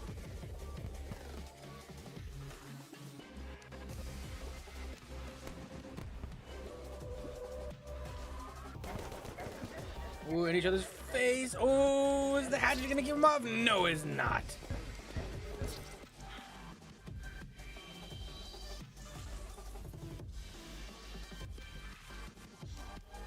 Two for Abra.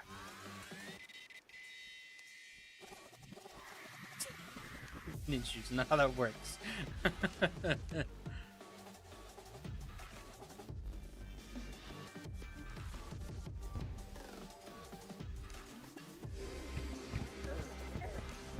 Oh, the golden fist, not the golden fist! And there's panicking, getting stuck on saddle.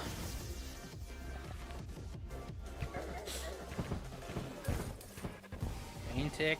And there's taking a little bit too much damage. Oh, a little slow on the dash. Abra takes another one.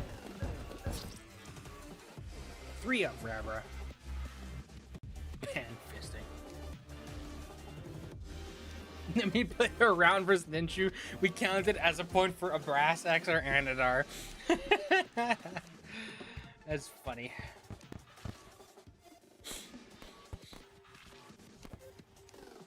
We have a round of Crane on his phone versus enemy gamer with no wings, and whoever wins gets to decide where their point goes between Aber and Anadar.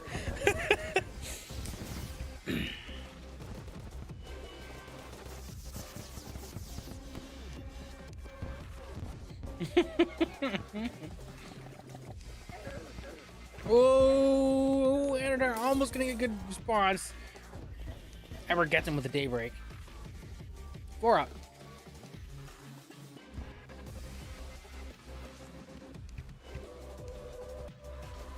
Yeah.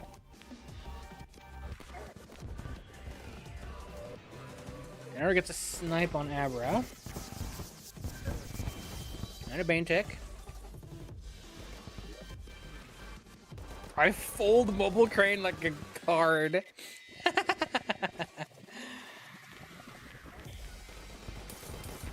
And they're trying to get something with Venus, not finding anything.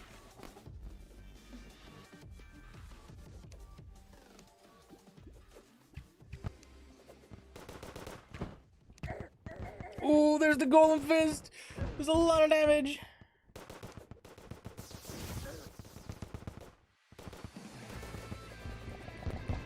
Bow, bow. Bow, bow.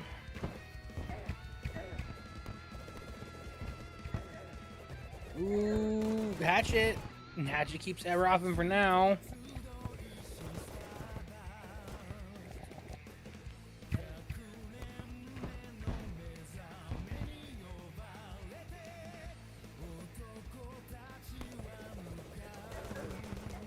Ooh, the banana ring barely outranges Andra's hatchet. Ooh, the golden fist. Oh, so close. 140 health. All right. Abra band duel 1, 2, 4, 5, 6.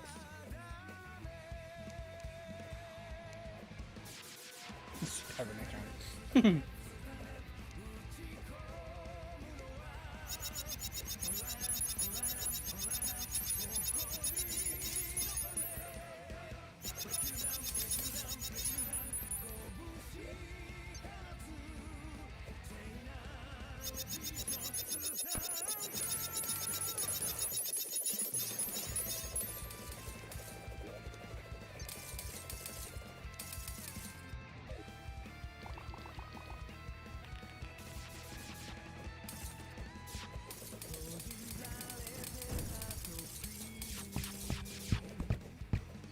Dual 5 man.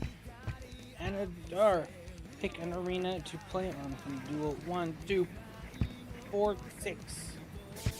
Pick 6. Abra will hate you if you pick 6. Just kidding, do whatever you want. Duel 1, okay.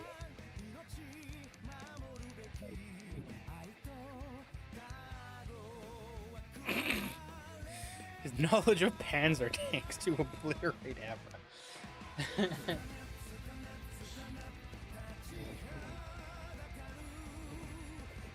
Okay, Anadar went left. Remember, set spawn and enable PvP. Set your spawn, Anadar. Set your spawn. 30 FPS is like crazy weird to me, but it looks totally normal on stream because I was streaming at 30 FPS anyways.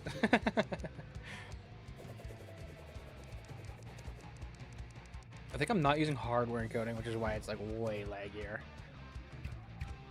Okay, here we go. Abra is no longer in a melee kit.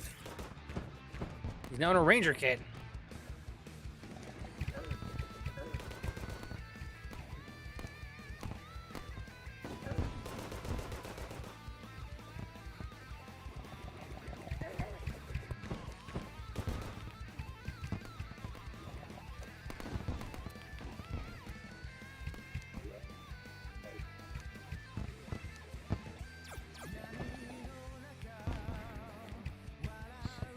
Never getting anything huge. Ooh, tsunami damage there for Anadar.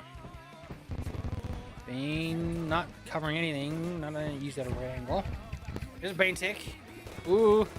Anadar getting out of the flamethrower for it is too much. Ooh, sniff for Abraxas.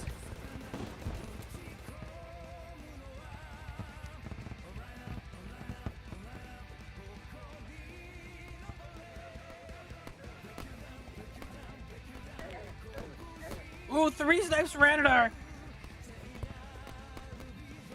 Never battle. Ooh, 2 Bane ticks. Ever super low. Oh, the Bane was right on top of Abra. That was so close.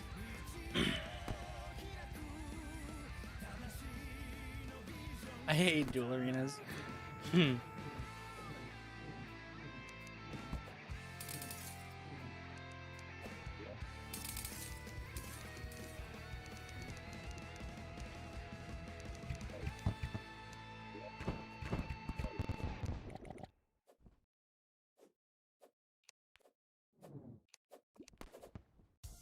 Explore new ways to tune into your music with 2 Marrowheads. Smart Shuffle And an Onyx tick. recommendations into your playlists to show you new sounds. Or you can make music a shared experience when you host a jam, where you and your friends can add songs and listen in together. Tap the banner. to learn Toxicarp more. straight into the island.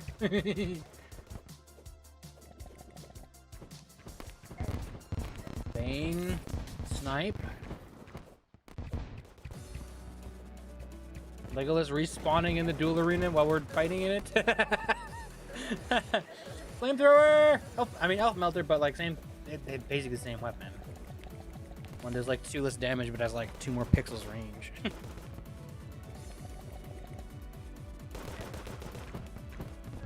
Oh, they're so low. Oh, so much Venus damage. Anadar's doing so much Venus damage. 1 tsunami tick. Oh, 19 health. Abra gets away. What? What? Sure. Alright.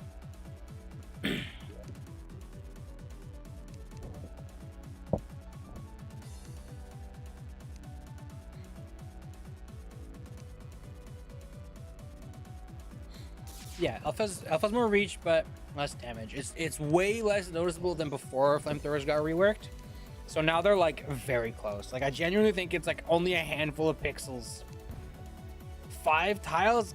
I don't know if I would trust that. I mean, by all means, like test it and prove me wrong, but I don't feel like it's 5 tiles. I feel like it's like a tile.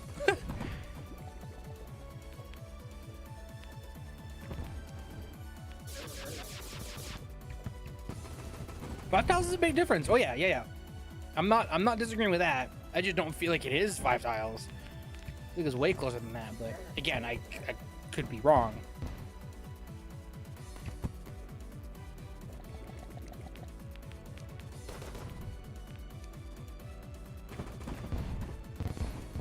Ooh, melee damage. Abra was like, I'm not getting nuked by this anymore. I'm going back to the melee kits.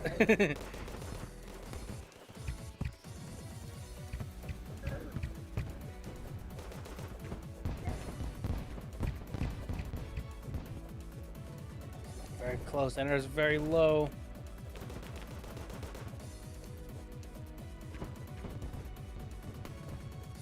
Oh, Abra's looking for the snipe. He gets one, but Ender's barely alive. The eruption closes that out. 3 for Abra. Ender's freaking out. It's 3.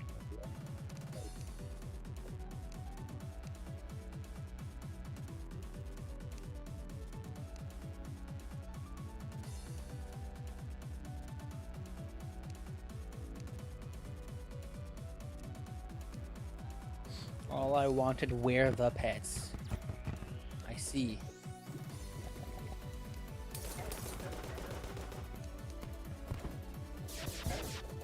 Think about what you get if you win. You get to fight Ninchu, your favorite person ever.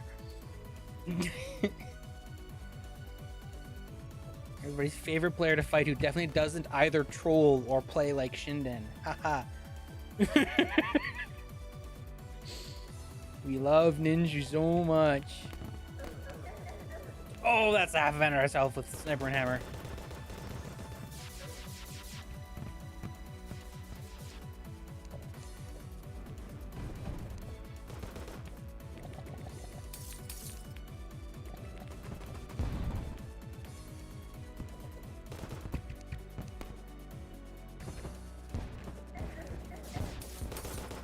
Better trade there for Anadar. Oh, he gets sniped though. Oh, another snipe. Ooh. Aнаdar's playing risky. Betsy, he gets stuck and he gets Betsy.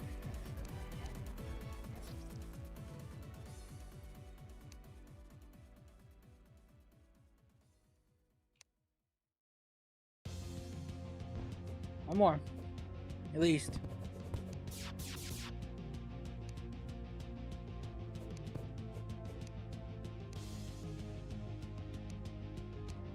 The difference is like 4 to 5 blocks. Well, fair.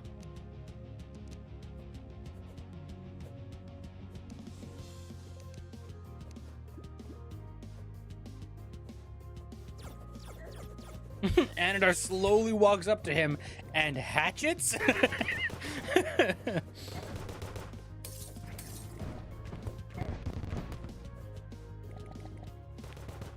dog scrap angle. Although Abra doesn't get hit by it.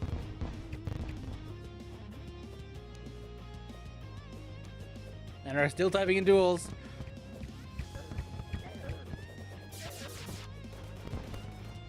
Oh, tsunami damage for Abraxas. Oh, a lot of laser rifle damage too.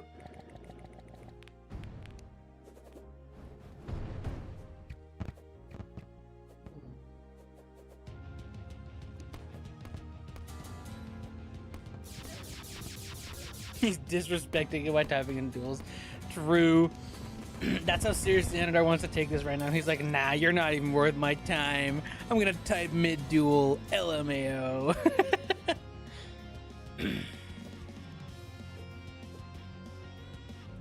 Dang.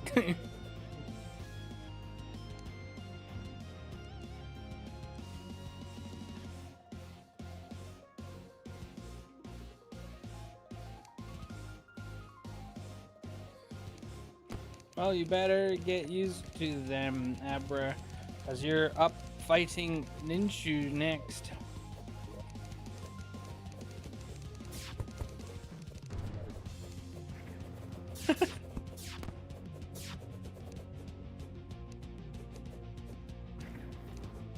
Oh, it's Elio.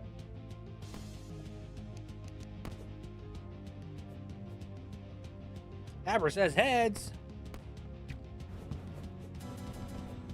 It's heads.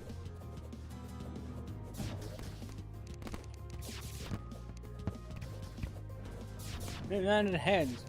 Amber ban a duel from 1 to 4.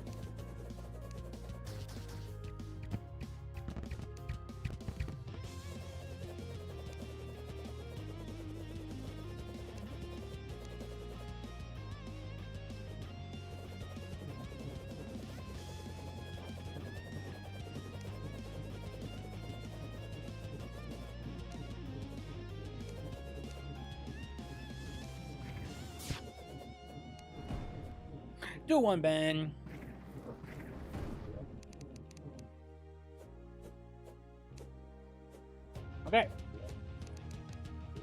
Warp duel too simple.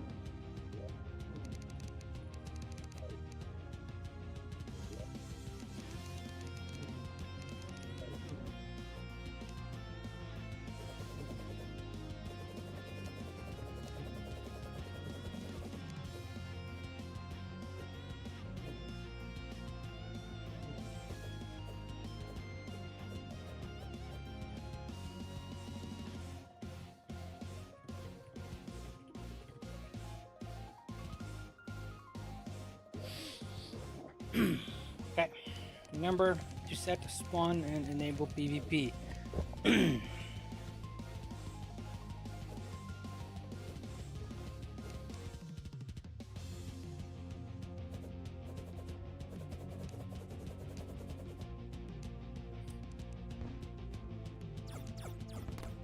away we go! Ninchu, I think, is the 3rd seed. So, in practice, this will be a sweep, but never know with that Ninja guy. Sometimes he's high on methamphetamine. Whoa, double icicle. That's it. Ninja's lost already. A lot of snipes there. Icicle. Ninja doesn't run into it this time. Looking for snipes, not finding it. Eruption, not finding it. Hero damage, hammer damage. Oh, and a snipe there. There's Eruption. Ninja takes the first one.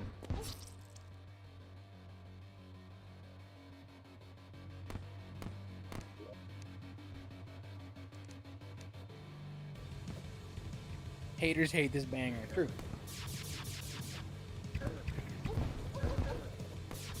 Ooh, Ever taking a lead here. Taking a lead here. Oh, Ninja evens it up with the sniper. Oh, close. 2 for Ninja. Dropo, dropo, dropo.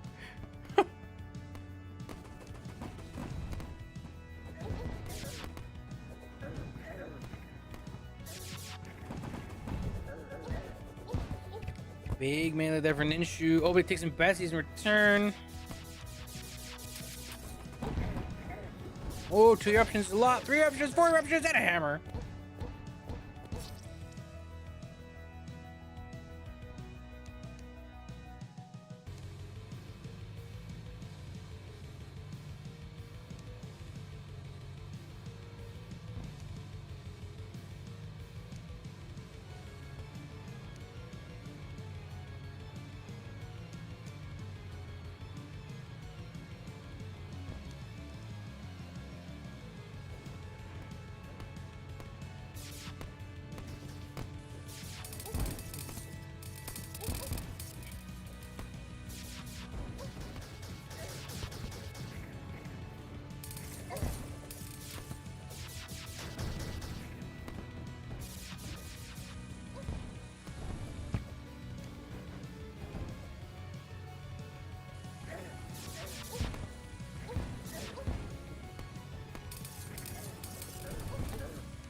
Very close. Way closer this time. Ever holding down left mouse with that Aqua Scepter. 1 snipe. 1 eruption. Oh, the Aqua takes it. Outskilled. Outskilled.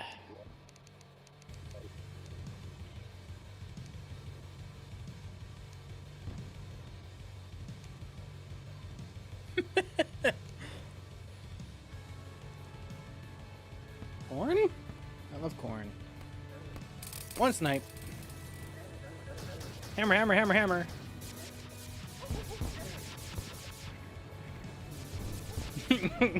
Eruption RNG. Hammer, hammer. Wrench missing. He's looking for the snipe. Oh, he gets hit by the Batsies. Doked out of the Batsies. Oh, Ninja gets it. 4-1.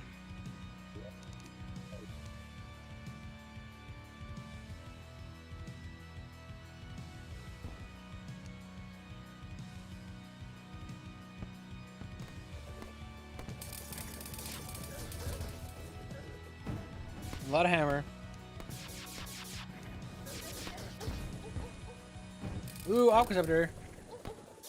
Wind shower. Oh, the Batsies. Ever hugging the top and getting a lot of damage for it.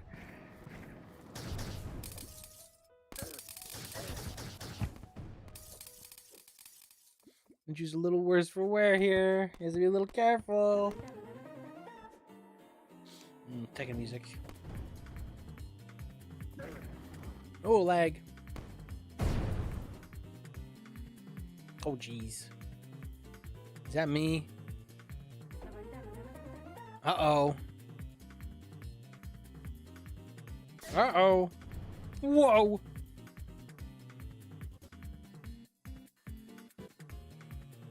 Doesn't want to make comments on the sniper hammer E-ray playstyle. What would I comment about it that I haven't already said? People do it because it's consistent, and when it's consistent, you get like consistent feedback, so it feels better to play. I think it's boring. What do I care? Did the server die? It couldn't handle the aura.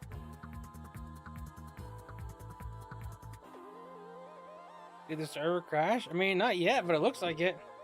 It's trying to. Server's trying to crash, that's for sure.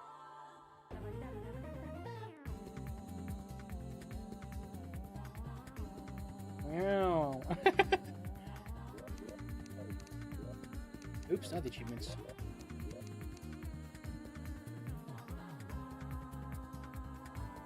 Solar made the server crash. Solar! What did you do? Dang it, Solar.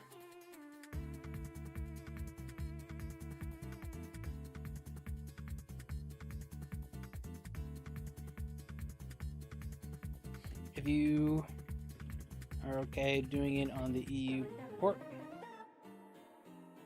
Yeah. So you don't know, this EU-FRA-2-unstable.t.dark-gaming.com with the port 32120 is the DG test server. We have it up right now for the PvP tournament. So we can do it. Oh, it's laggy. Okay, there we go. We're up. So we can go here. The ping will be higher, but it'll be stable.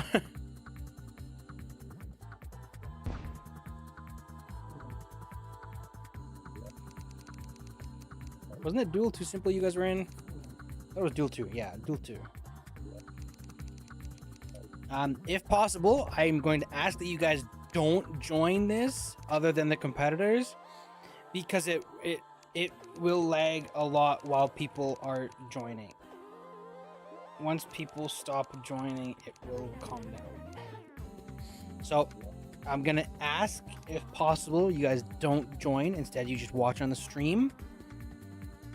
That way it is more stable. There's less issue.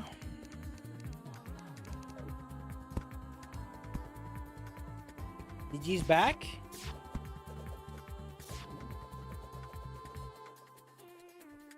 If it's back, then we could definitely go over there. Okay, I'm gonna go see if it's back. Looks like it's back. Not survival. Ew. Ew.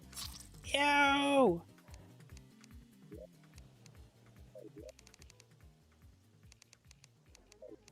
Looks like we're back.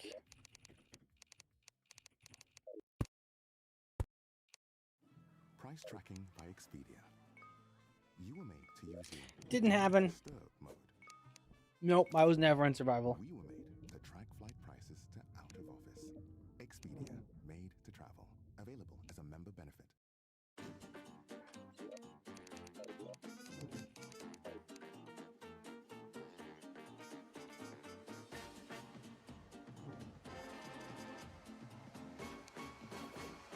T-Realms just goes down when it wants to. DG gets doxxed. T-Realms is just never up in the first place.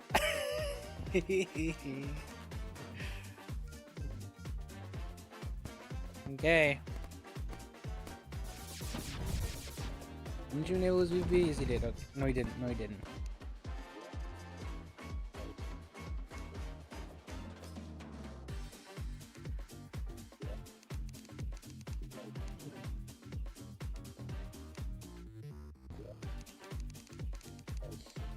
Okay, 4-1, resetting again. Hopefully it's fine.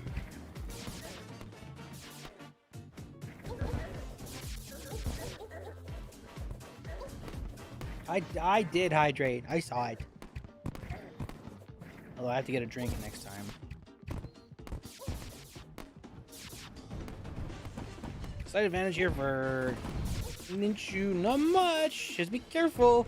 Now we're getting a heat ray in.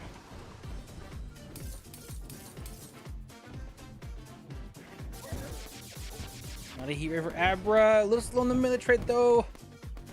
We're looking for snipes. Trolled.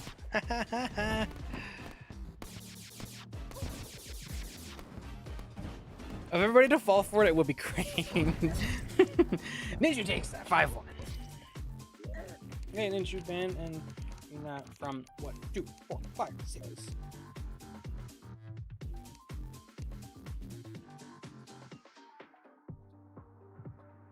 Six. Abra. Pick from 1, 2, 4, 5.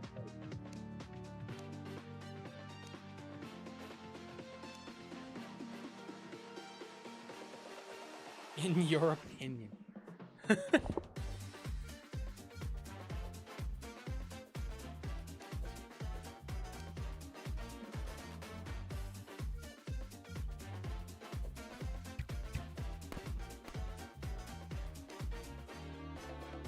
Duel 3. Duel 3? What? Huh? That's not an option. Duel 3 is not an option. Duel 3 is the old Ataraxia we've reworked. It's not. I mean, it's not a choice. One, 2, 4, 5.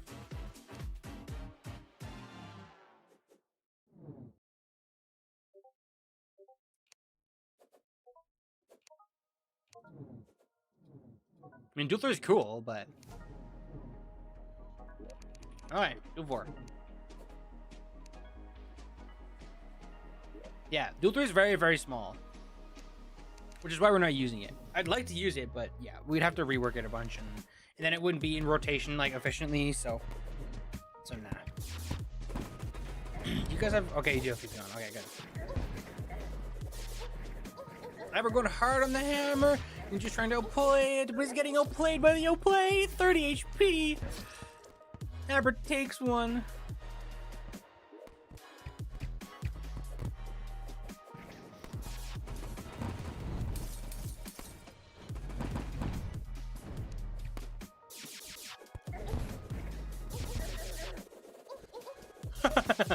Hammer, hammer, hammer, hammer, hammer.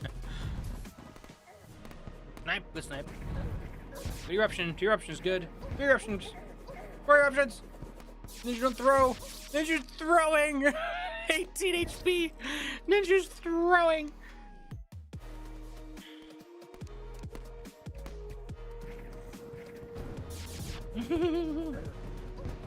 Get him, Abra.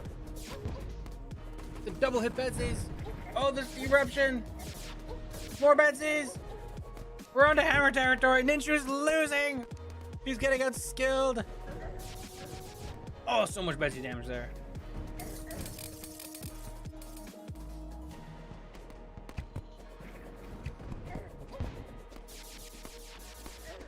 Oh, it's so close. Oh, I'm getting sniped.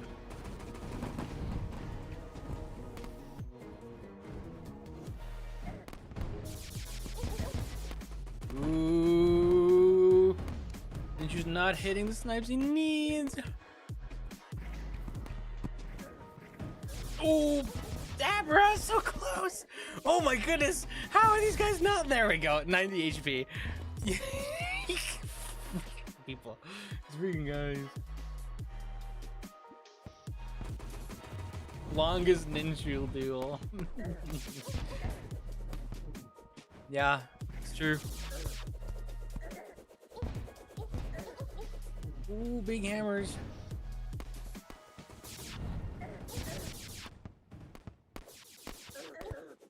Ooh, good wrench there. Ooh, Ninja barely gets it. These are way too close.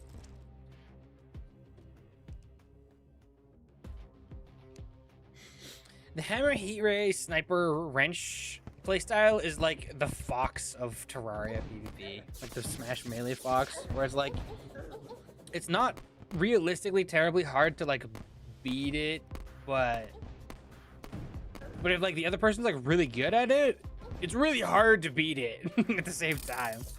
It's like Smash Fox, like Melee Fox.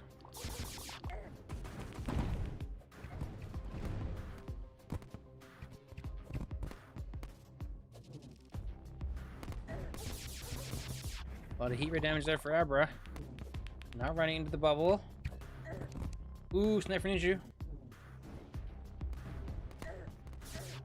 Yeah, they did. Ooh, good eruption there for Ninja. But even now. Betsy's.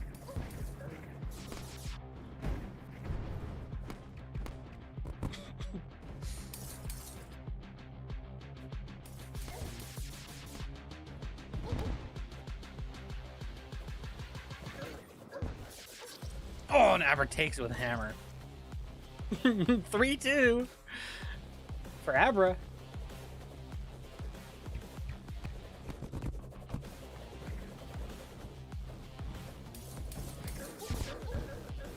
Oh, Abra taking so much damage.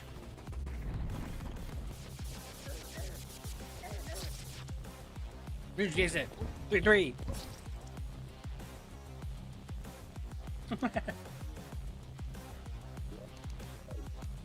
3-3. It's funny to say out loud. Abra's like, what? That's funny.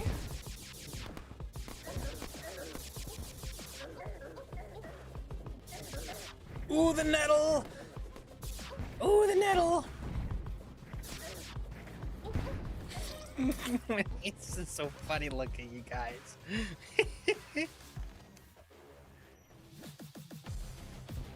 B minus.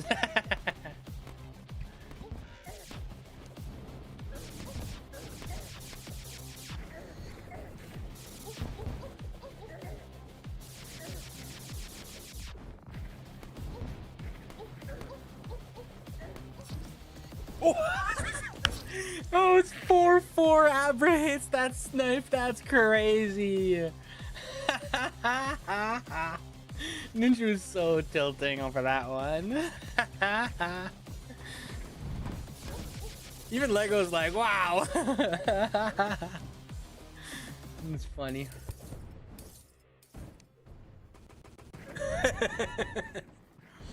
Ninja's going hard. He's like, no, I don't want you to get away with this.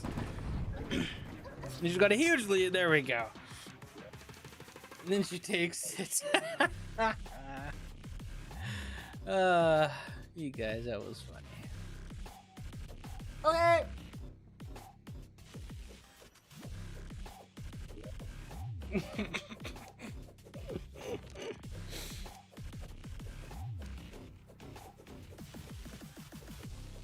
Elio, on fire. Are you two ready?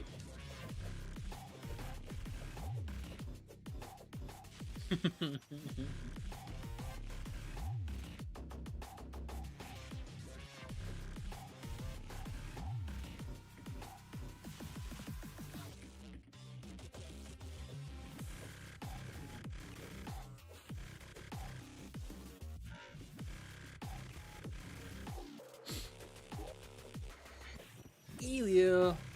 Okay. So these two are ready. So excuse me while I undo this. So Elio, Hellfire is technically the lower seed. Heads or tails. Since Hellfire is the lower seed, technically it's very close. Heads. Mine's tails. It landed tails. Elio, ban a dual arena from 1, 2, or 4.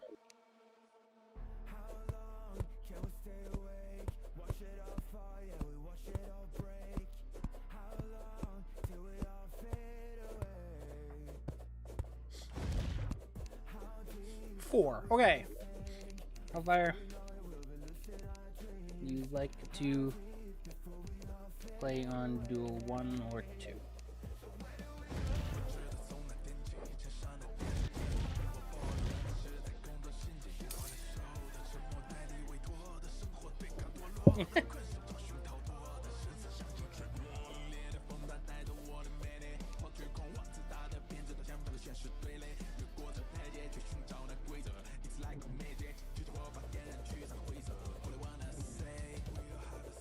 Doing.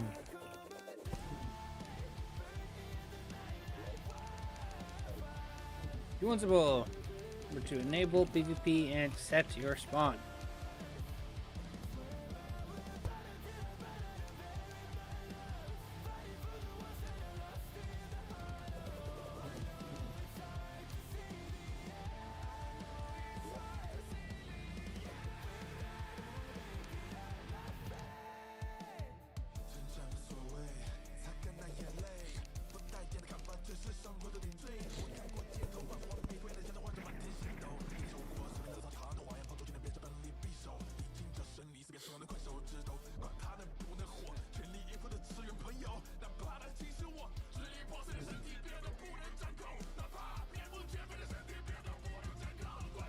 Give me 1 sec.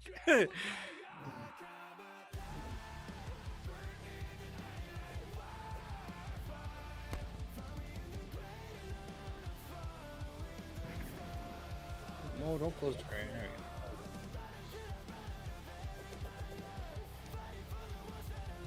go. Okay.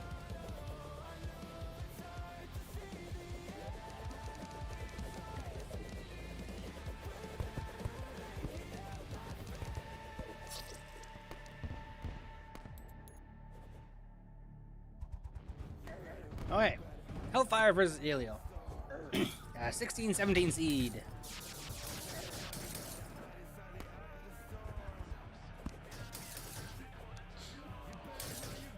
Elio getting a lot of SPS damage in here. Ooh, Hellfire a little low. Elio takes the first one. Oops.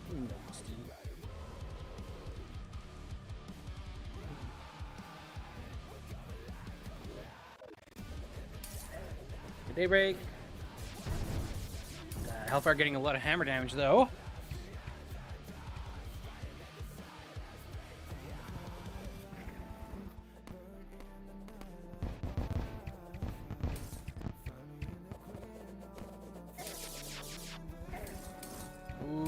Ooh, double hit bets though. I was gonna say that was a good trade for Hellfire, but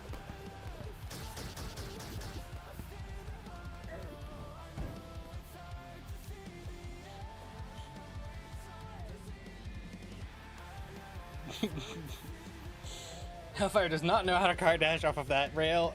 It's a pretty particular setup to do it.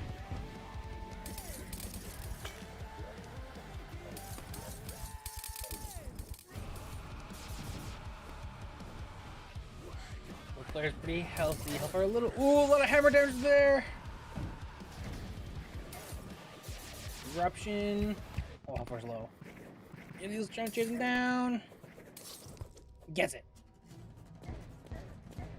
Tekken music.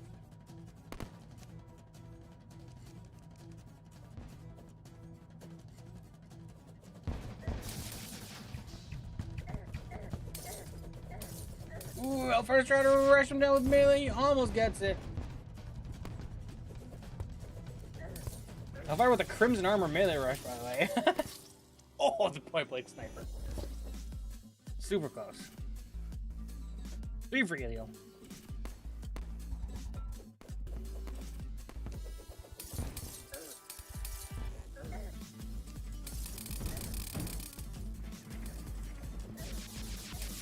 Too close, it's close.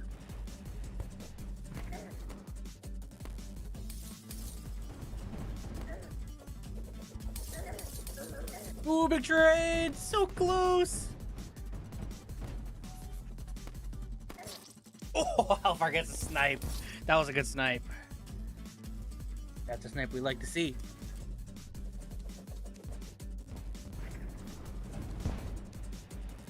Score right now is 3-1 for Elio.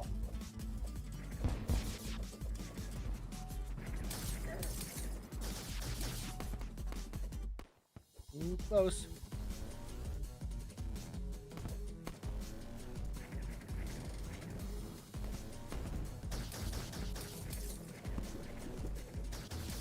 Oh, Alvar's getting stuck. He's alive, but he's trying to run away. Alvar gets sniped, but he gets stuck and he gets eruptioned. 4 for Elio.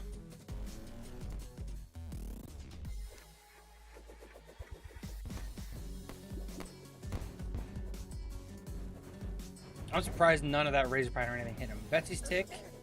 Ooh, good hammer ready to help fire. Oh, be careful. Good Betsy's though. Oh, but he's taking some return. Hammer. A little preemptive on the heat ray. Good Betsy's. Oh my goodness, it's so close.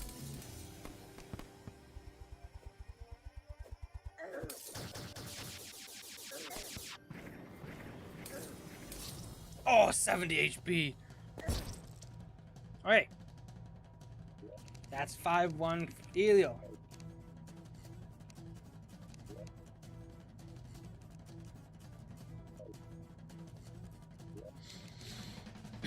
Elio, wait. Done and you stop it. It's 5 rounds. Elio, you won the first duel. Now you ban a duel arena from 1, 2, 4, 5, 6.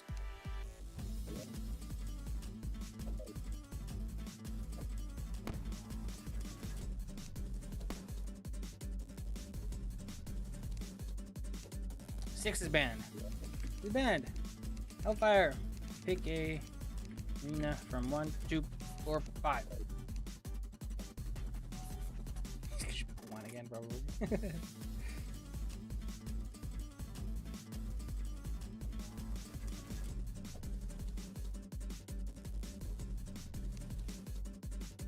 Duel 2.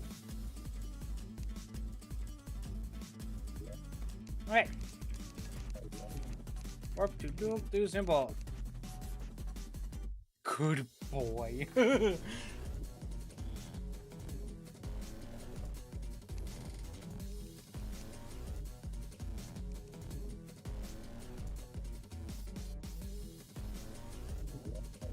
Remember to set spawn in PvP.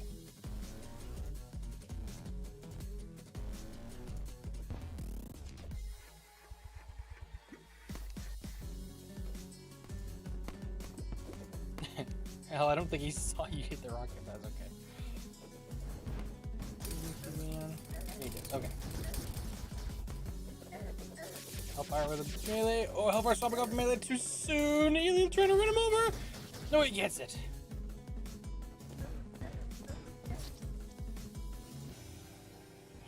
The block. It's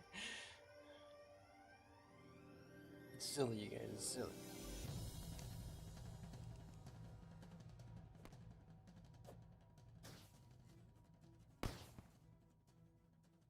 Uh-oh. Uh-oh. Uh-oh. I think that's me. No, it's server. Hey Spotifyers, click or tap the banner to listen to summer hits. All the hits you'll need to make your summer sizzle. Brought to you by Dove Antiperspirant, keeping you sweat and odor-free this hot, hot summer. Okay, we should wait for a second and restart this round. Oh, or the servers are gonna go down. Listen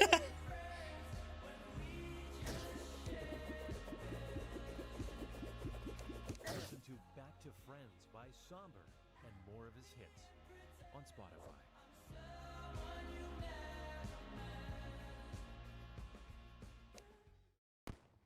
Cold Always plunges, when gratitude journals, Brazilians screen join. detoxes. How do you know what actually works? With a 4.9 rating from 1.7 million client reviews, you're in good hands with BetterHelp, where you can talk with real licensed therapists, not AI. Wellness shouldn't be overwhelming, and therapists can help figure out what's best for you. And yeah, it might involve a screen detox. Visit betterhelp.com/Spotify Music for 10% off your first month. That's betterhelp.com/Spotify Music. So see if we go with like 1,000 ping.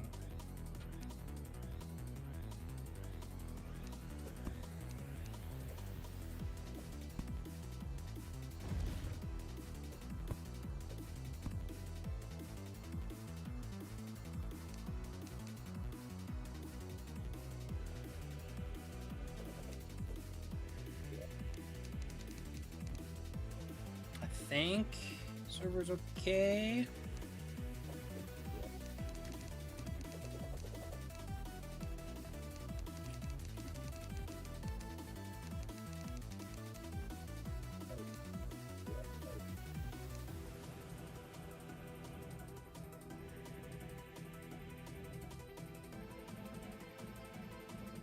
It looks stable to me, so.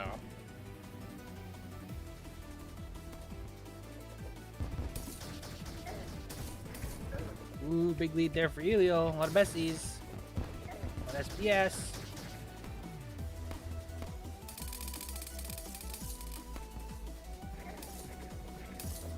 Ooh, a lot of melee. Oh, Hellfire's panicking.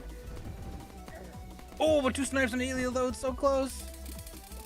Oh, the blizzard! I was gonna say, don't look at the blizzard get you. Oh, so close. 2 for Elio. Yeah, we were just on FaceTime. Don't worry about it.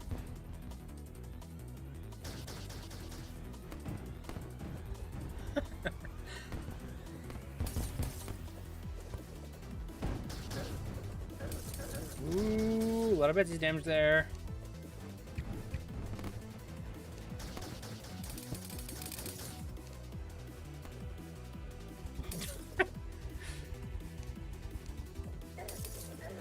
Woo!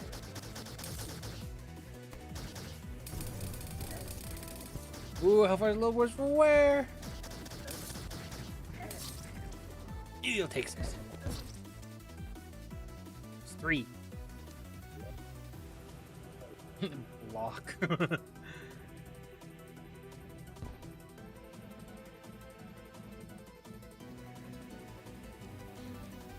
2 more and Elio takes it over Hellfire. Go 2 EMT things. Close match. Ooh, big damage there for Elio.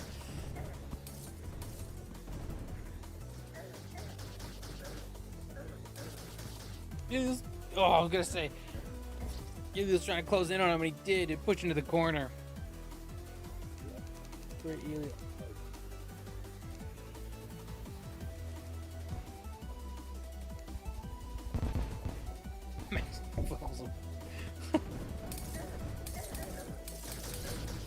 Oh, huge trade. Oh, Elio just hammer bowls him. That's 5. Elio takes it.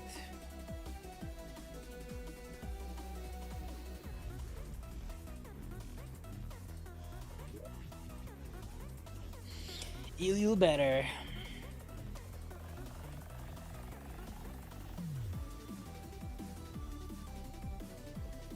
Okay, you can do either Lego versus Elio or Ian versus Joker if he's on.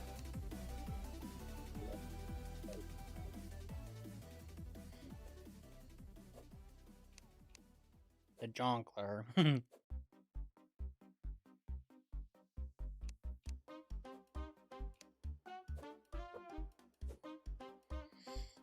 Might as well do Lego versus Elio because it's quick. True. True. Elio, heads or tails?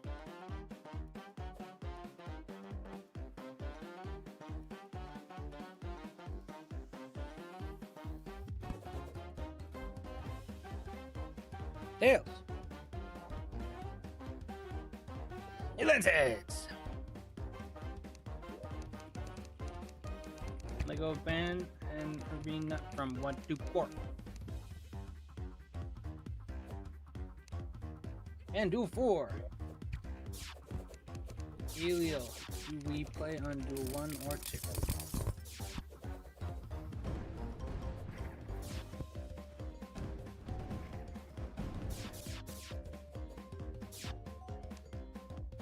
Duel 2!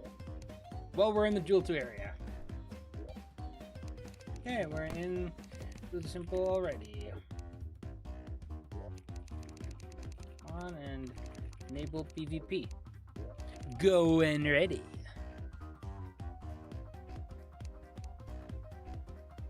Disables PvP in accent.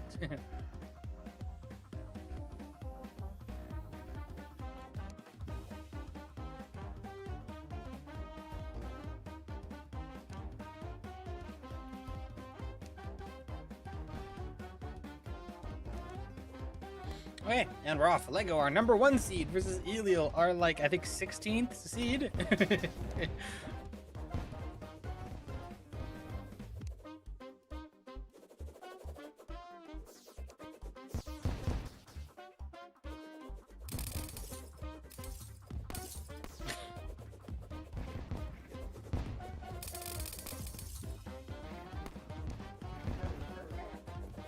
Big melee there for Lego.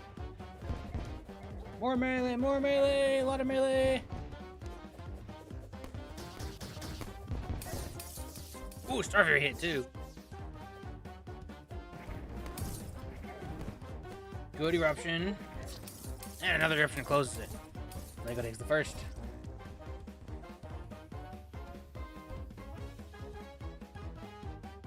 True, Lego fears that day.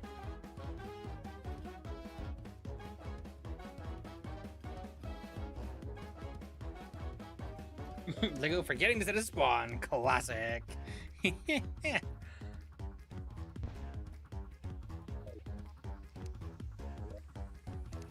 Duel too simple, Lego.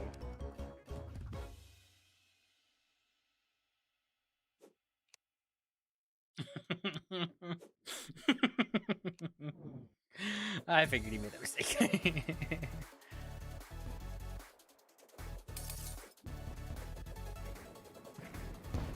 I'll fire your PvPs on. 3 points to Helio. Lego takes another one.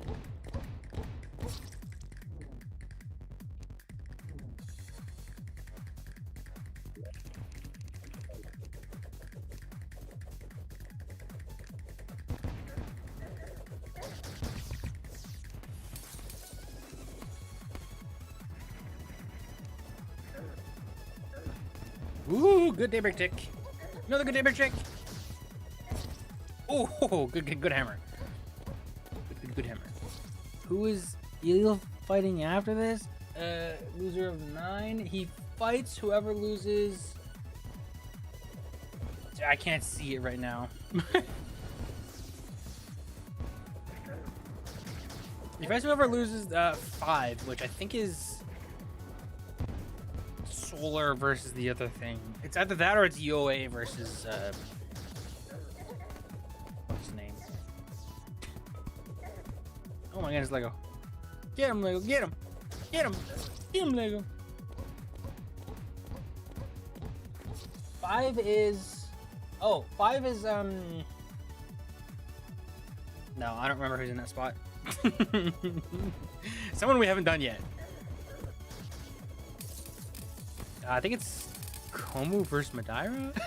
No, that doesn't sound right. Komu versus Madeira?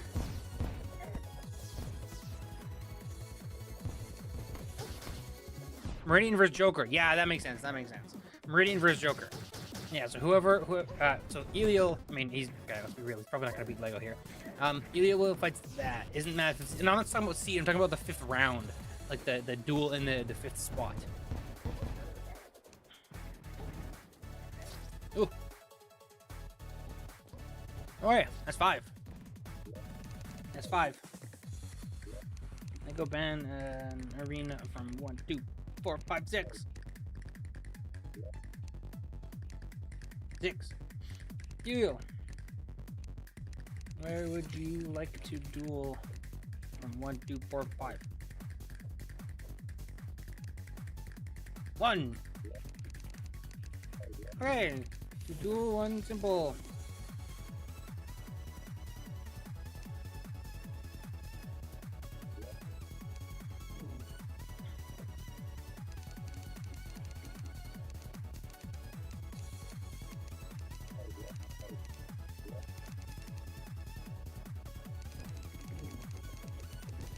Okay. On to the next set. You're very nervous, evidently. Oh, doing a lot of damage though. Oh, Lego's getting stuck too.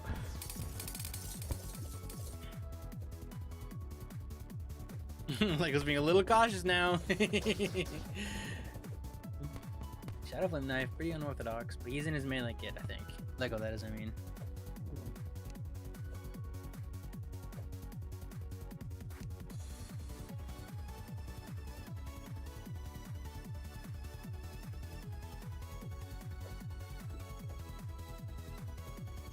Lego hears him that time. He sees him.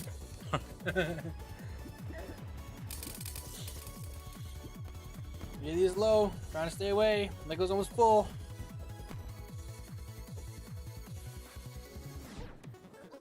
Goes in for the kill. Ilya barely gets out.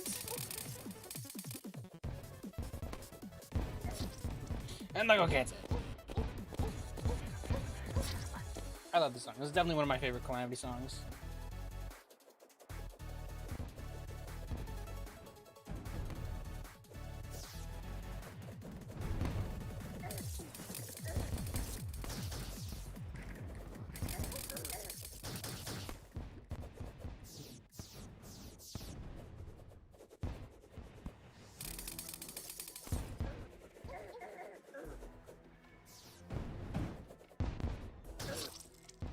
Kill.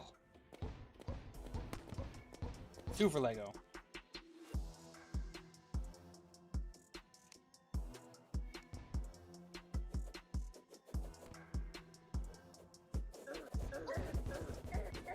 Oh my goodness, Lego just bowls him over.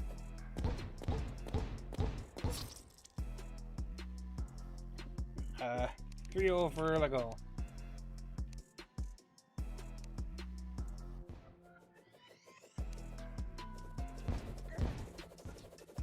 No chance. I mean, Legos are #1 seed, so don't feel bad about this.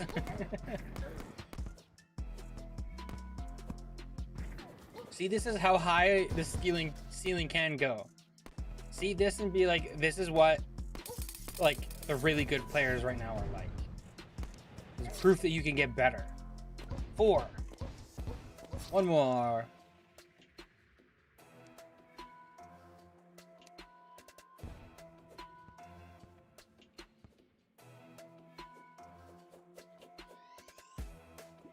The block grows.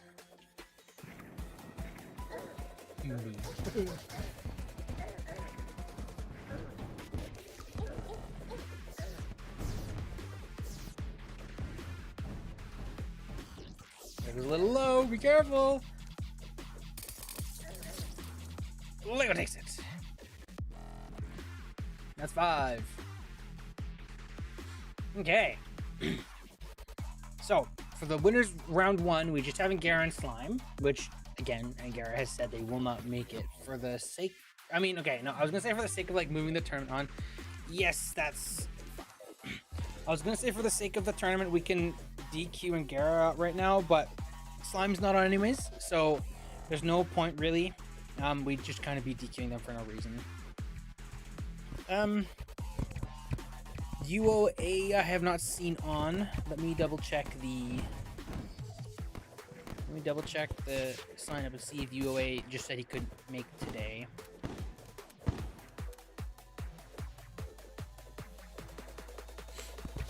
Where is UOA in here?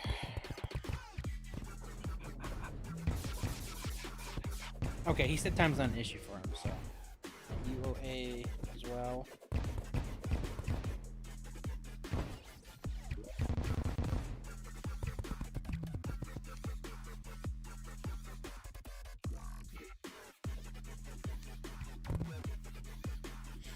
So if Joker gets on, we can do Joker versus Meridian. If UOA and Last Bliss get on, we can do them. If Bobby gets back on, we can do Bobby versus Bo Maestro and Losers Bracket.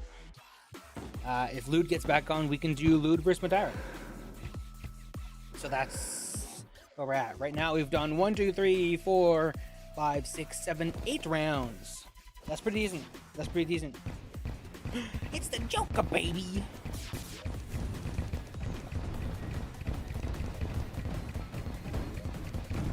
Are you awake? Ready for your round?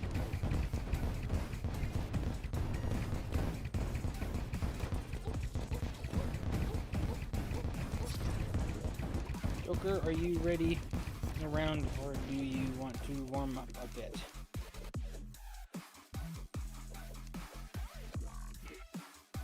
Plus. I am taking a plus as a yes.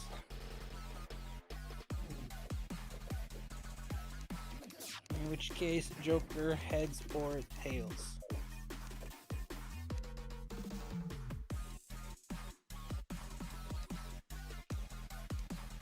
Tails. Thank you for giving me an actual answer.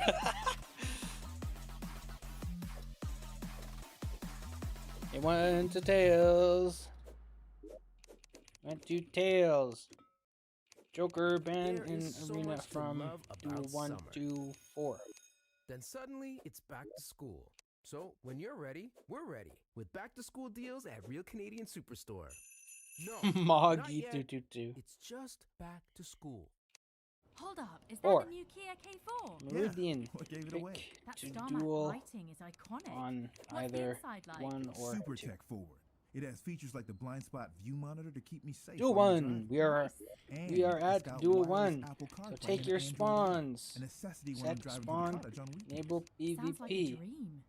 Test drive This guy the has new ads Kia on K4 stream. today Yeah, man. and I'm see not why paying for Canada Spotify counts on Premium. Kia. Get out of See here. Kia for I'm not giving them my details. money. Kia, movement that inspires. Nah. Listen, This is what it if I sounds was an like to EMT scratch making a like, you know, $50 an hour, working Cornish 40 hours a week, maybe I'd pay for Spotify Premium. Simply wunderbar. And finally, a dill pickle. Introducing Well, I know you can Dills to ad block Bills, Spotify if a you use pickle Spotify on your sandwich browser, but I with hate Spotify 10 on my top browser. prizes of $10,000. It took some serious DM scratch enable research, PvP. but it's here. Enjoy a little moment of fun. Play at your local lotto spot. Not to be confused with a real pickle. Know your limit. Play within it. 18 plus.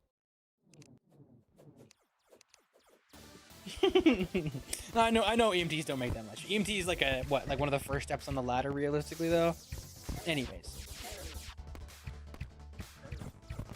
Okay. So we begin. The Joker versus the Meridian.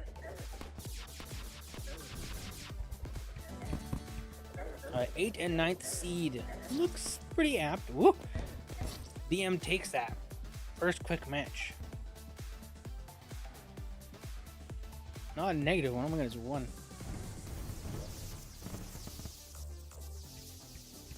For a 15.5 Sal Res and EMT. Ooh, a lot of Starlight damage there for the Joker. Ooh, Tsunami ticks. Rain's a little low though, as be careful. 2 eruptions, a lot of damage. Joker gets it with a Starlight. 80 hours a week.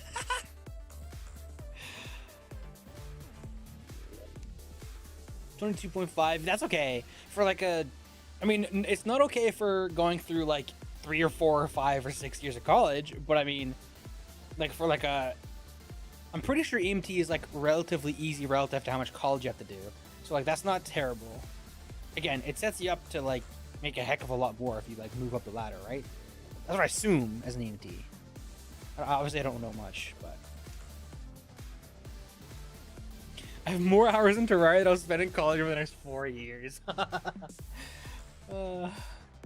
That is funny. Okay, on to the 3rd round. DM and the Joker, baby.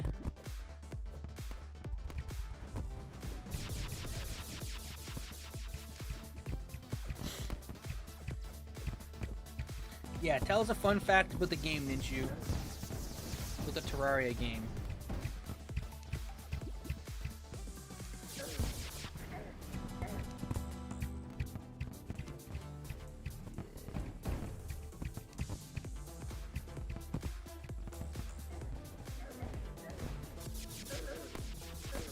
I have one hand on my keyboard. Don't go too far away from me. There. Joker's at a loss here. DM's trying to get him with laser rifle. No, DM's trying. Joker's trying to run away. Oh, Joker, you're so low. Oh, the snipe. Good snipe by Mr. Meridian. 2-1.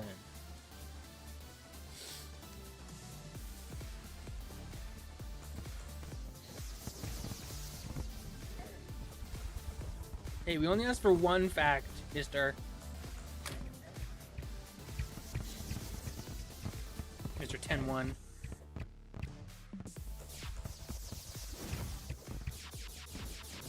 That's the kind of job someone with your skills works. A 10 p.m. to 1 a.m. job. 3 hours a day.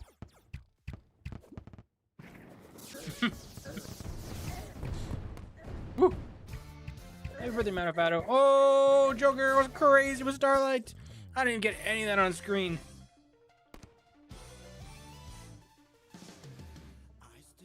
You most people use their EMT start as a stepping stone to paramedic, physician assistant, or med students who need clinical hours. Yeah, that makes sense. It is 2-2.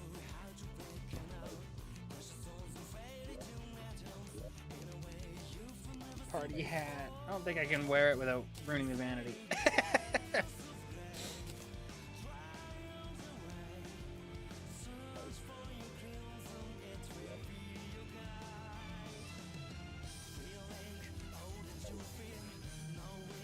Physician assistant, yeah. Literally everybody in our generation is gonna need like some kind of physical person.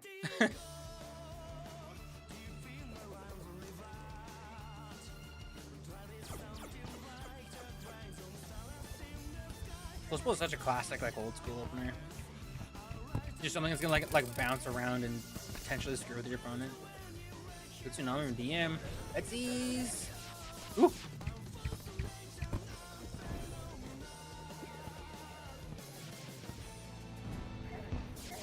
Oh, Meridian's got him cornered. Meridian's got him cornered.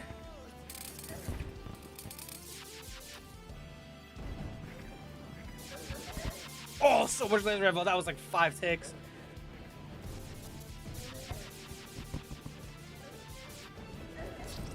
Oh, the hammer closes it out. That was a lot of laser rifle damage from Meridian.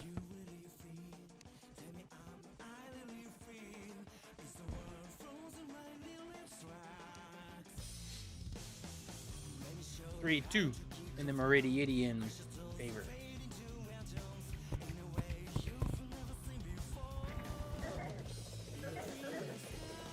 Some damage there. Ooh, a good snipe there for Joker. And a good eruption, too. Are you aware that Joker is Beetle? No. I've told you guys a billion times. I've just been told that it's a Russian.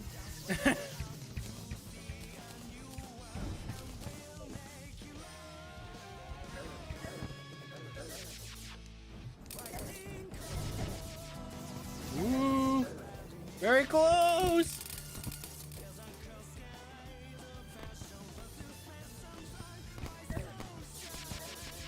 Ooh, very close again. Both players very close. They're the exact same. How good is Beetle and DG? Okay, if it's Beetle, then he's like 2 seeds too low. Like, he should be like around Madeira, probably like a seed lower. Like, Beetle's good, but he's also like never plays DG and doesn't play much in general. So, like, he knows how to play DG, but he doesn't practice DG. So, I mean, it's not even a big deal if it is Beetle. But I'll check in a bit.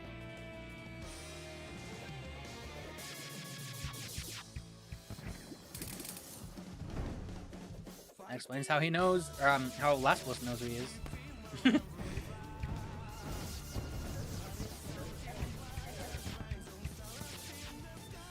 Reading super low. Joker's trying to get him with that. Oh, trying to get him with the eruption, but then he missed. Okay, 3-3. Let's check.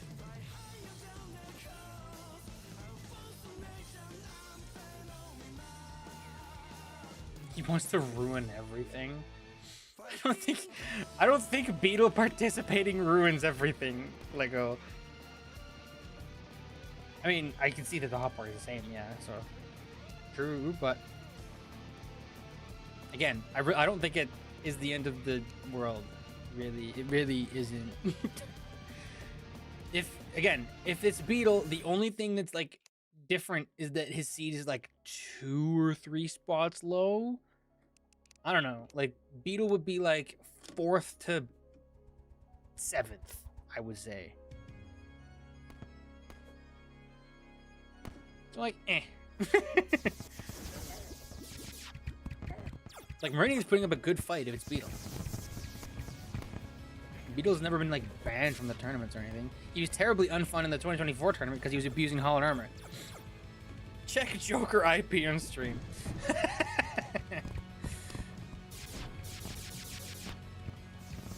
He's also not like rush downing or anything like that, like Beetle would if he was trying to be a troll. I mean, okay. I say that and then he pulls with Starlight, but like again, it's not like he's just playing for it like that. So ooh, close.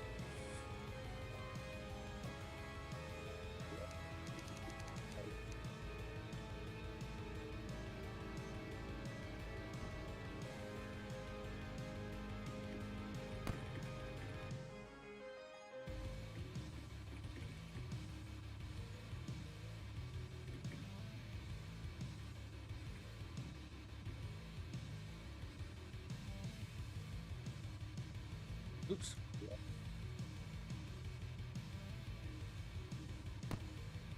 Beetle's cracked at TSNG. For some reason, so I dealt this guy as Beetle. Okay. I don't see what... He's cracked at TSNG, so this guy can't be Beetle. Huh? I mean, he's beating Meridian. He's overrated to pass his prime.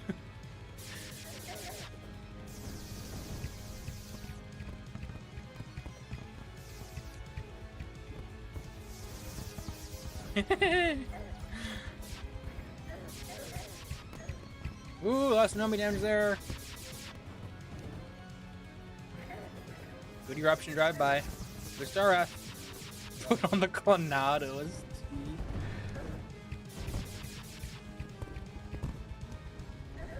Yeah, TSNG is literally like the same as DG, so I don't know. It's just a ping difference, and like there's a few specific tools that are like weird on there. Like Starboard and Portal Gun. Yeah, pretty much. Green a little lower.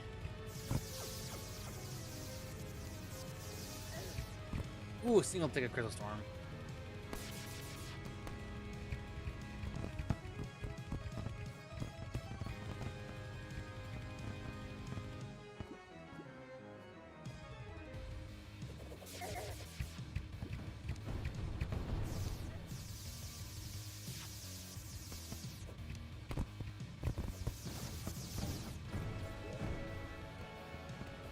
Play a Beatles song but skip it so you don't like it.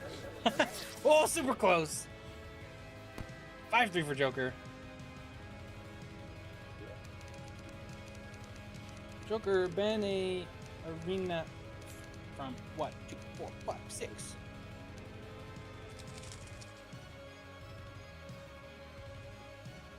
I mean, Ninshu doesn't like the Ultra Kill OST? Come on, Ninshu. Have some taste. 4. Green. Pick from 1, 2, 5, 6. Dual 2. Up to Dual 2 symbol. There is so much to Dual love 2 symbol. about summer. Then suddenly Cat it's back to spawn school. and enable. So when you're ready, we're ready with back to school deals at Real Ultra Canadian Kill OC is Superstore. mid AF. No, Who even said not that? yet. That's such a It's take, just man. back to school. With Premium, you get to focus on the music. Explore a vast catalog of millions of songs. Not a take without I would hearing make. ads. That's for Or sure. download some playlists I mean, it's not my favorite take. It's like very like MIDI on purpose, but I think it's like cool. It's a good take for a good track for the game. I think. Like. Your audio, your control. No, I mean, I figure that's fair. Where do you set spawn and start when ready? Hellbait.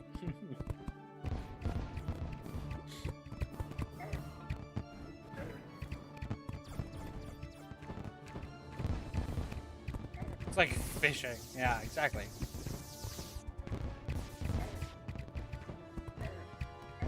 Ooh, good Bane. Yeah, see, these are Bane's angles that you want. Shot bow is cool.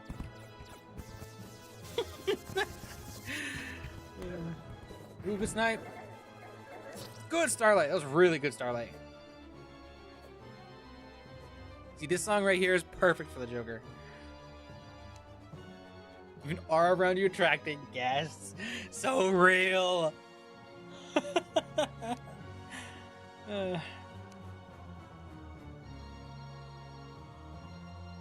I recognize those lag patterns, that MS reading on the right side stats. Joker is definitely who we think it is. That's funny. 180 MS. It's like the same thing that DM has is funny. It's Halberdier. If it was Hal, it would be like this Skull Moonlord guy's ping. Jumping between 200 and 800 randomly.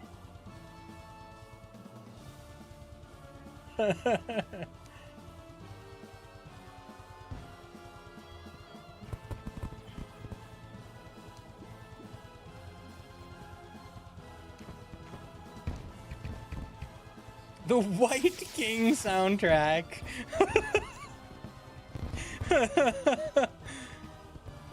Why do you want to listen to somber music while we're watching PvP? Sorry, Joker, I was moving a little bit. No, while Joker is PvPing, I'm making this song loop.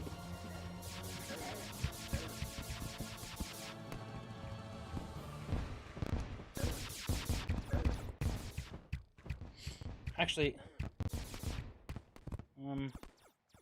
this one. This one. Sorry, I'm not spectating properly. Well, Joker's PvPing will play this instead.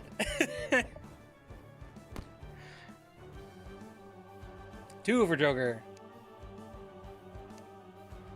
Play Crazy Frog. I'll play Pale King OST after this, which might go over Madara versus Lude, which would be kind of funny, but.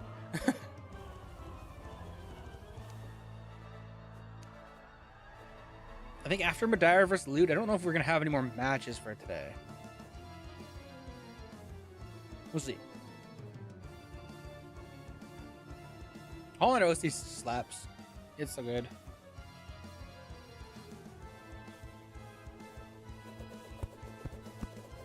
And no, Ninju, Last Bless is not on the lounge. I'm like 90% sure I saw them leave, like recently, like a couple weeks ago, like a week or 2 ago.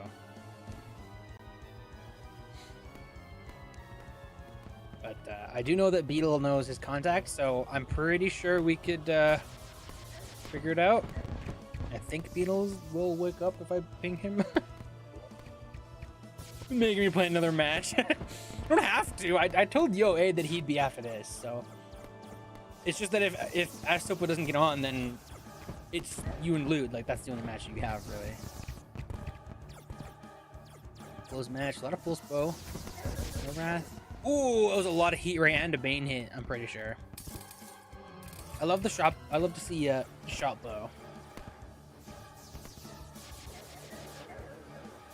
We have time, Ninju, so don't stress it. Like, that also goes for Madara. If Madara is just like, no, I really don't want to, then that's fine. We can do it tomorrow.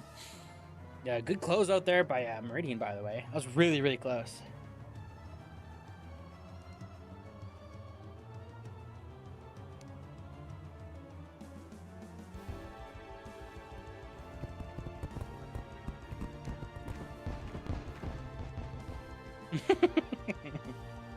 Madara is going to commit seppuku.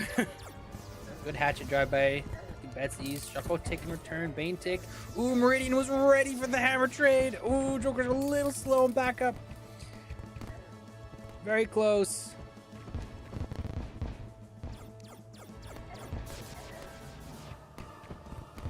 I know who you're talking about.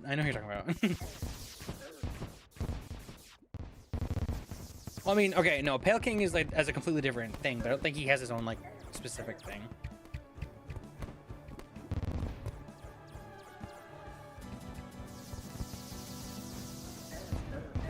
Oh, so much Betsy's damage. That was crazy. 2-2.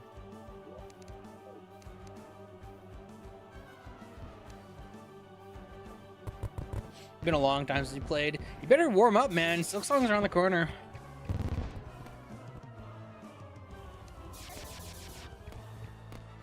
It's like what, 10 days away? 11 days away? 12 days.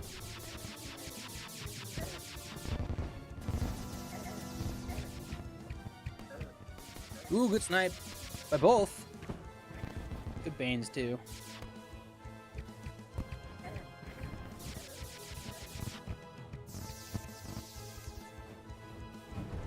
You don't have to finish Hollow Knight before Silksong drops. You could just play Hollow Knight. Like, just play Hollow Knight in your own time and then get Silksong afterwards. Like, you don't have to be on the day one hype train.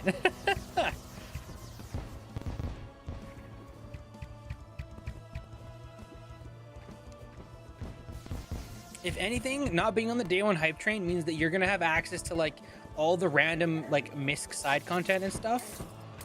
Because, like, these games love to hide content, and you just won't know it until, like, a couple weeks later when the community starts finding stuff.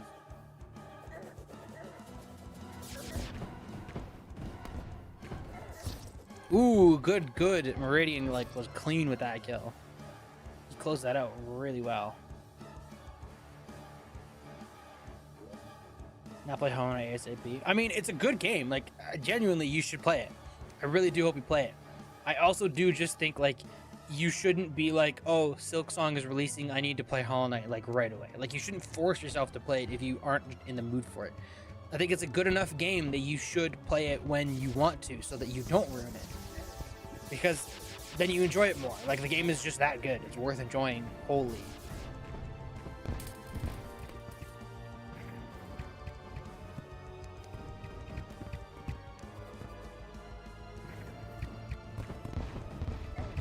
Ooh, good Bane.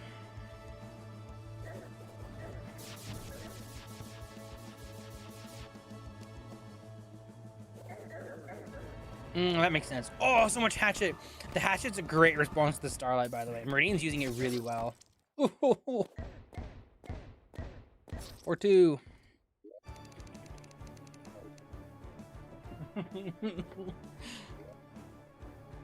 Yeah, see, that makes sense. If you're already like halfway through it, like, okay, yeah, maybe just take the pill.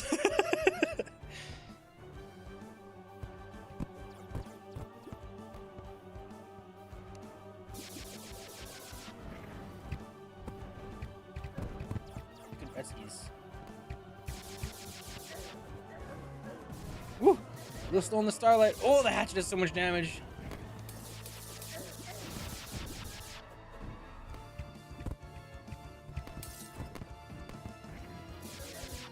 Ooh, a little damage. Ooh, good hammer from Meridian. Tune closes it. 5-4. Or 5-2, 5-2. 5-2 for DM. Meridian. Grand duel from 1, 2, 4, 5, 6. This is close. This is really close. See, again, if this is Beetle, evidently he's not seated terribly bad. Banning 6. Joker. Pick from 1, 2, 4, 5.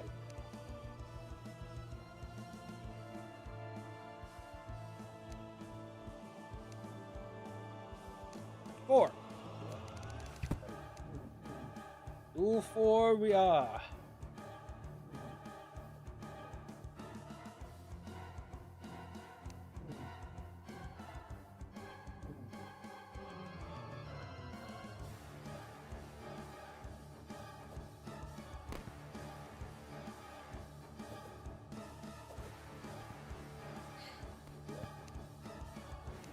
Number 2 set to spawn. And rough. Round 3. Joker versus Meridian. DM. Good shotbow from Joker. Ray. Finds a tick. Not much. 2-3. 3 ticks. And a Bane tick. A lot of damage. Meridian to a half health. A lot of damage. Joker's getting a lot of damage on Meridian here.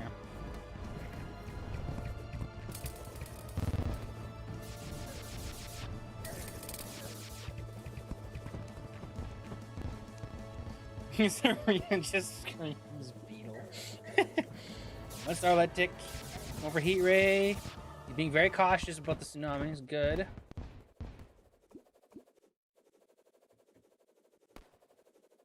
Alright. Shot at me. Oh. They lost each other for a second, but they see each other now. Ooh, a very long-range snipe. He sees him running away. We're gonna be very quiet, but still got spotted.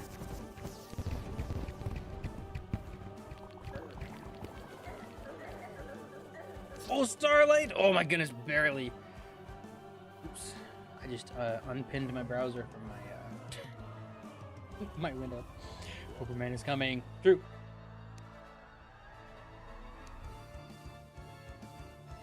Super Saint by Little Uzi Vert. No. There he is. Dun dun dun. Superman.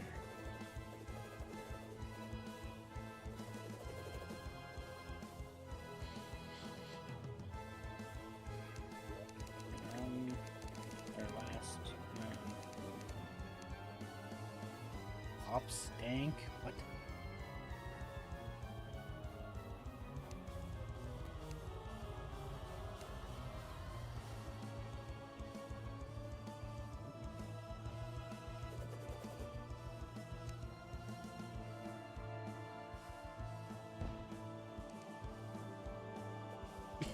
Truly dig.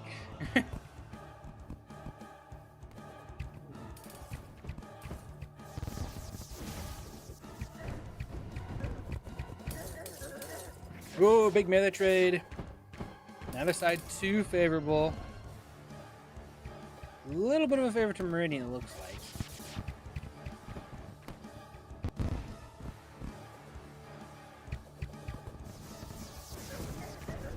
Oh, double hit from the Bessies.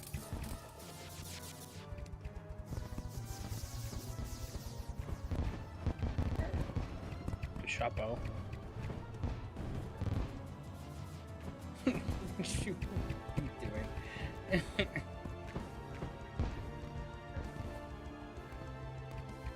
doing? Ninja's up through trolling. Oh, hatchet! Oh, the leg!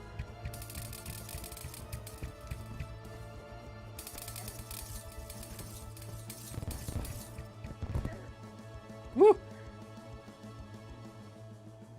Pretty close. Pretty close. Where the big elf lady's trying to get a hero execute. Oh, so much stun damage! Oh, Joker takes so much damage from stun. Eruption gets it. That was close. 2 up for Joker.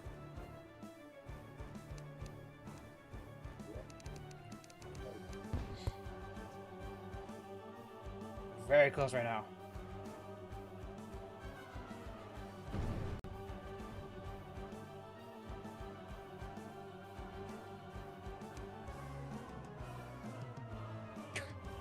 The IP address is joined. Or is it not there? Sorry, I don't know why the song display disappeared.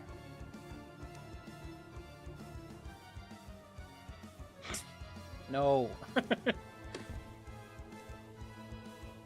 I'm not playing anything copywritten, I think. I hope. I'm trying not to.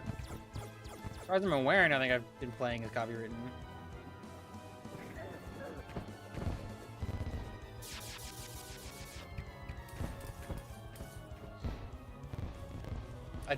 I much prefer how Joker has been using Bane to how Lude is using it. He's getting like a lot more value out of it. He's covering a lot bigger spaces.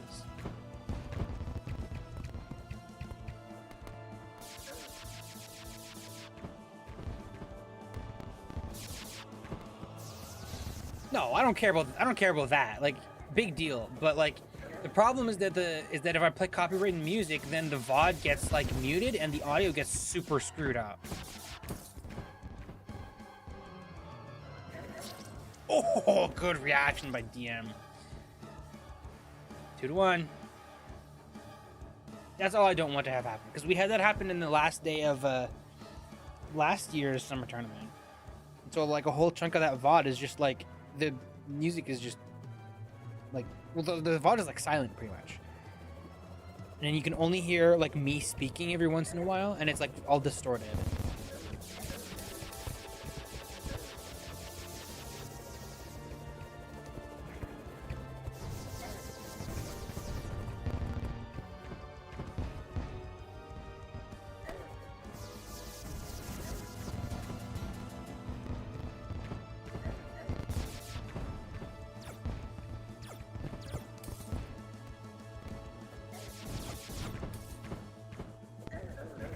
Ooh.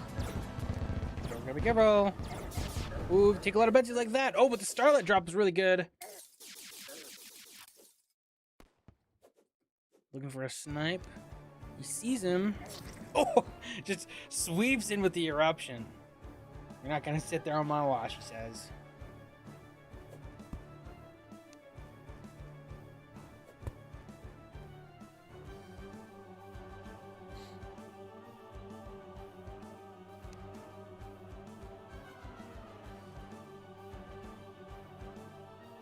Don't worry, song will loop a few more times. Assuming they don't take forever, which is possible.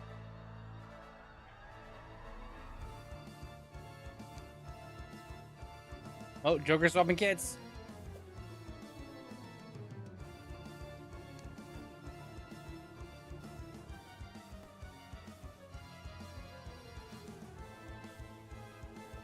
What's he swapping to?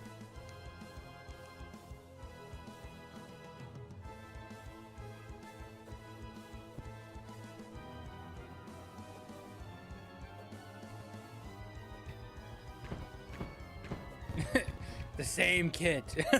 He just disconnected for a second.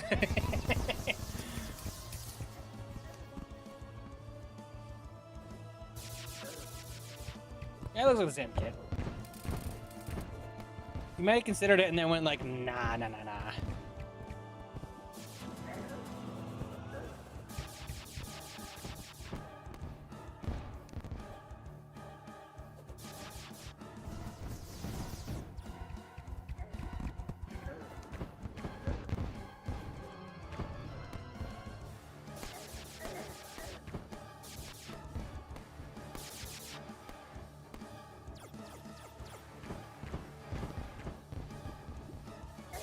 Meridian a little for wear. Joker blips a little bit there.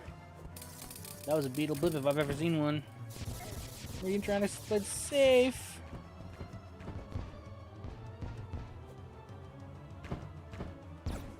We're looking for him, kinda.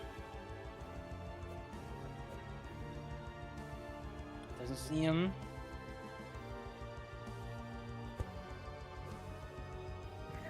Oh, cross out. Good eruption reaction. Joker sees. Oh, he sees him. They're going after each other. Betsy tick. Good eruption sweep. Good heat right too. Yeah, this is FFA. This is like the this is FFA flipped, and then everything below, just underneath the like Honey Island, like this one is cut off, as you can see.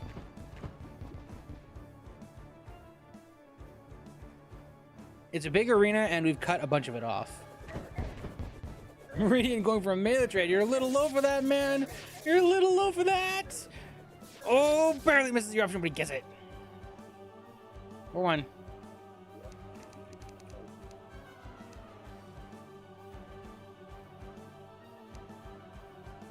Very close. It's a very close game.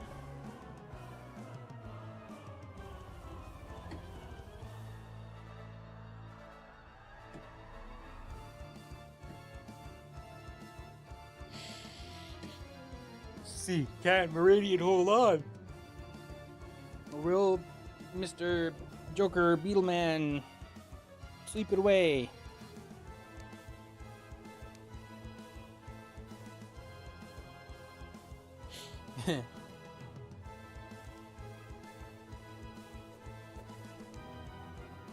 Meridian wants to go. There's no signs of life from the Joker. He's had a heart attack IRL.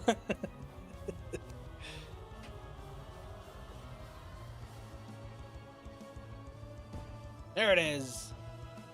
Now we go to potentially the last match. We are at check right now.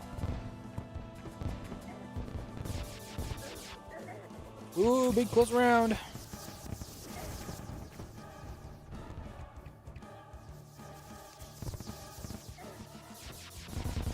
Meridian with a slight lead, not a huge one though.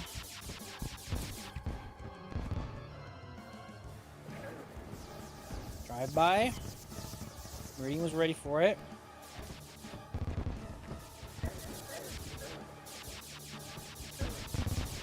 Good Bane. Oh, a lot of laser roll damage there. Some shot bow damage will even it up.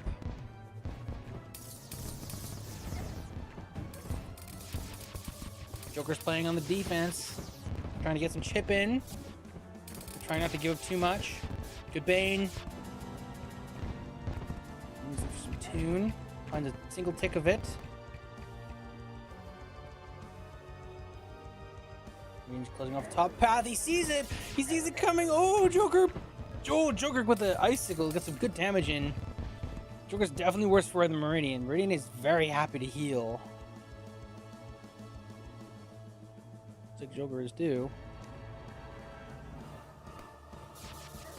Well, they see each other at a long range. Neither player wants to give a lead, but...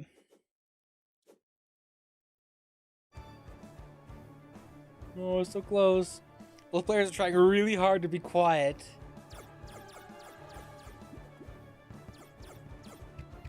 Here goes Bull's Bow.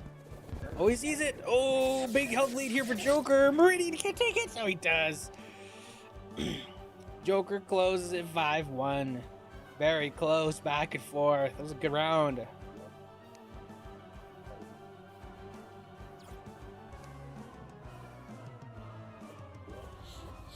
Okay. I am strong. Leaves. Okay. Goofy. Okay. Packages by Expedia. Nah, I gotta listen to his freaking ad. Oh man. Okay, well. We were made Love the obvious alt. to travel. Okay. So, right now, again, Angara versus Slime, can't really do anything about that. UOA versus Las Bolas. That's right, bubbly announcer. Get yours today at participating restaurants in Canada for a limited time. If Las Bolas or Beetle are watching, if they could get on, we could do that versus UOA. What about it? We have Lego versus Joker, which I don't know if that's going to happen today, but that's a possibility. And then we have Lude versus Mad. There's another possibility. And then again, if Bobby gets back on, we have Bobby versus Bull Maestro, potentially. And if Anadar and DM want to, we also have Anadar versus Meridian. It's a possibility. Exclusions may apply. Just imagine a trip to a wonderful land, a candy and jam when I scream.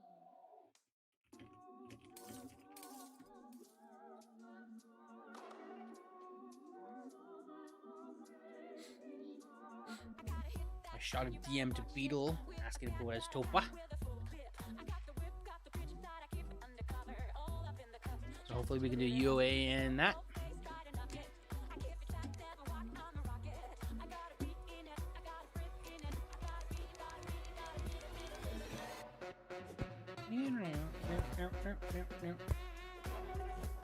Good song.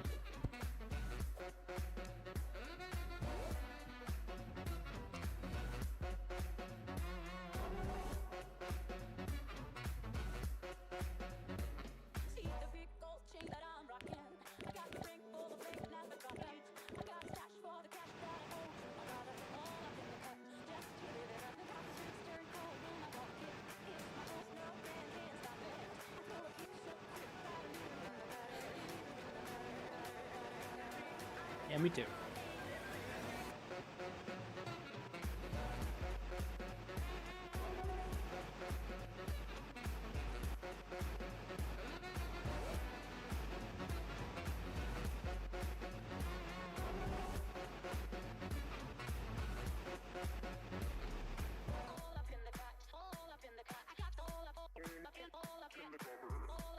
Beetle has said as Topa's power is out.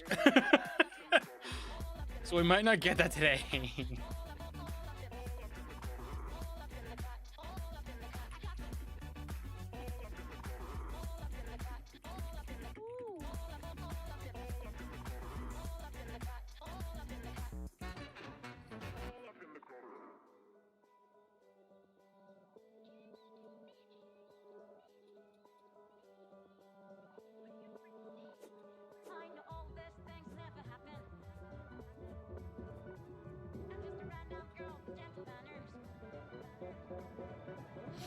Well, I guess we have no choice. I guess we have to do Lude versus Madeira, and there's no other options. The tournament ends right here, right now, or we do Lude and Madeira. Shucks.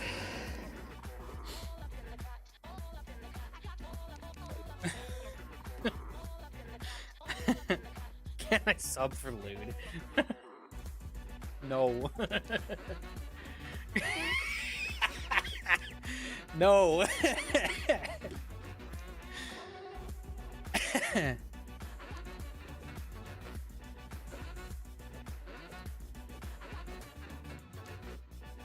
All you have to do is just never fight Lude on chains or FFA, and it's fine.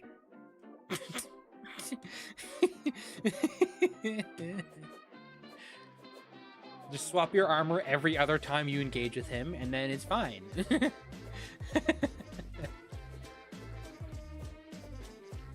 The Beetlegeese explosion. But real mad if you don't want to fight Lude today, you don't necessarily have to. That would be what we wanted to do next, given who is available.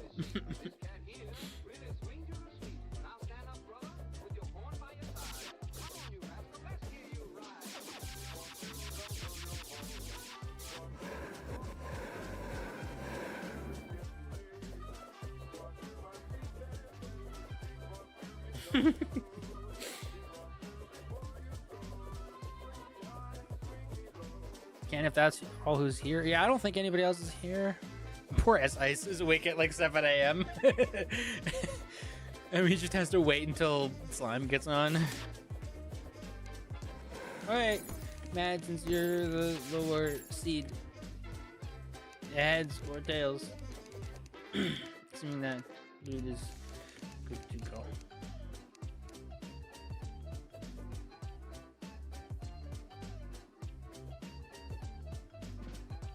Okay. Madeira says tails.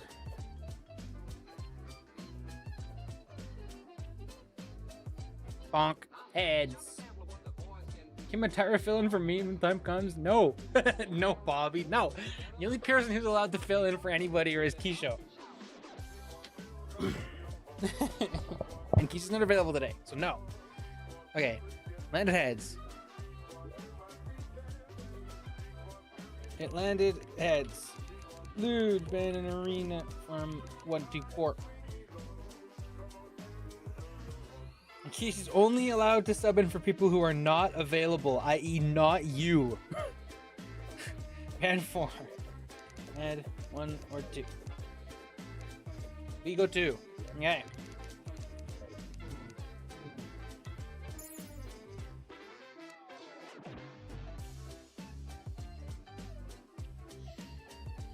Shit, no.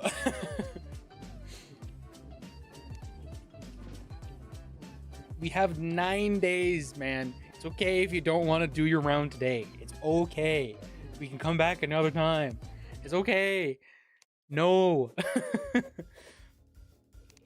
Then can only sub in for I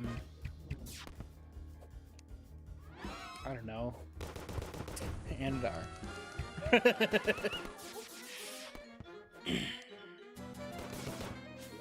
Only Anadar in the winner's bracket.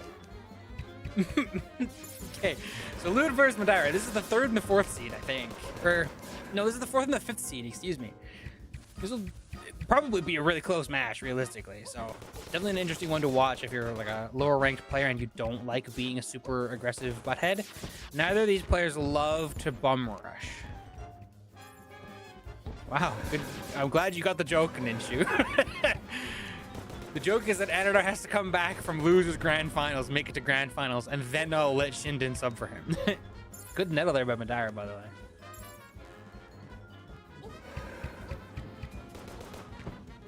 Ooh, good Venus. Close. Slight lead here for Lude. Good preemptive Hex doll. Didn't get what he needed, but that's okay. Ooh, a lot of Betsies.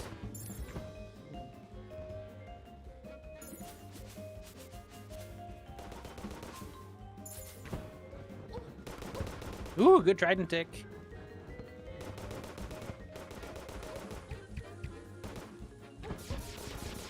Ooh, oh, sorry.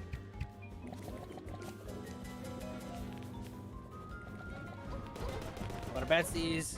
Madara's slightly worse for wear, but not by a huge amount.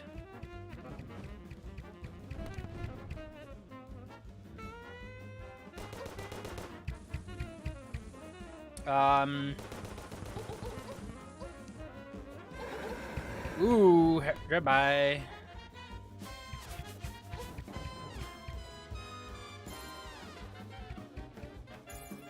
I know Keisha.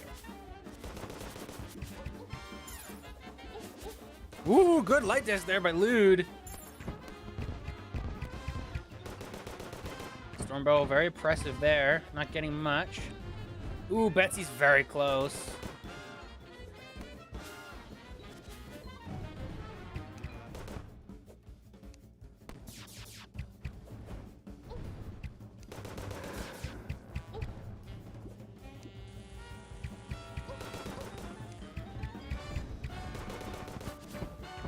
Madara's trying really hard to make a comeback, but he's not quite finding it. He's doing a good job preserving his health, though.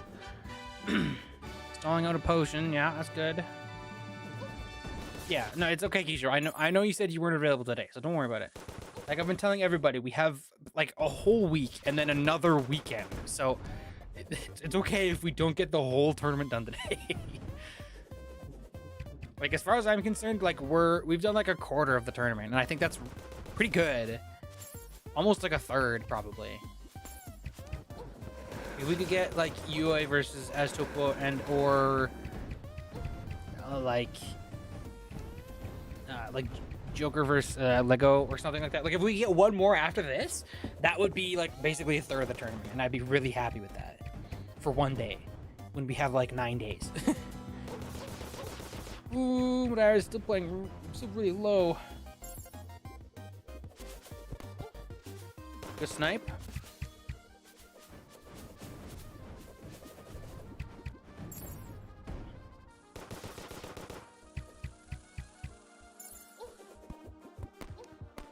Good snipe. Ooh, good Venus there from Lude. A lot of golden shower, a lot of golden shower. Yeah, this is the thing. It's like the Lude matches are taking a long time, but it's not because they're just like not engaging. It's just like they're just not going for like these kill trades. They're trying really hard to like get like health leads and then push them. See, I'll comment on that being like the Lego playstyle staple there. Like the Lego playstyle is the ADHD like goldfish attention span playstyle because it constantly relies on you being like in sight range and making like reliable trades with someone else. So like the match just goes like instantly. I don't think that's necessarily boring, but I do think that like watching people like try to get prediction plays a lot of the time and like pushing each other around a lot is really fun and interesting on a high level.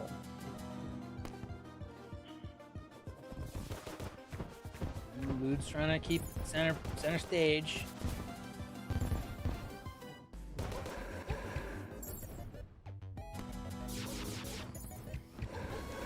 Ooh, big melee trade! Oh my goodness, we'll push us so low.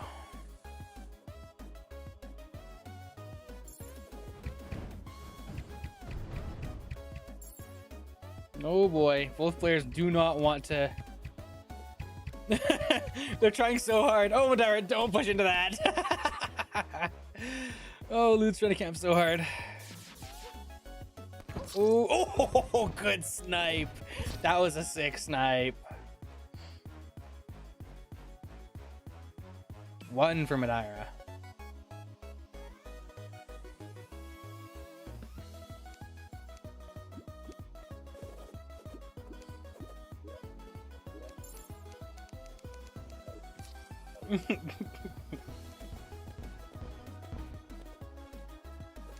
Okay, on to this next round. Madara swapping kits, not liking the mage. Tiny beds each tick, getting stuck on the rail, and it happens. Ooh, Tekken music.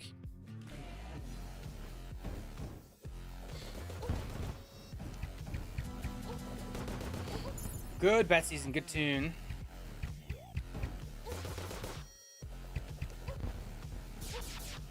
Oh, no, you're right, you're right.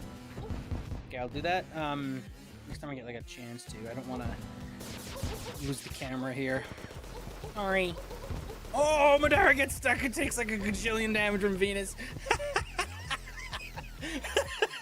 That was funny. You're funny, Madara. You're funny.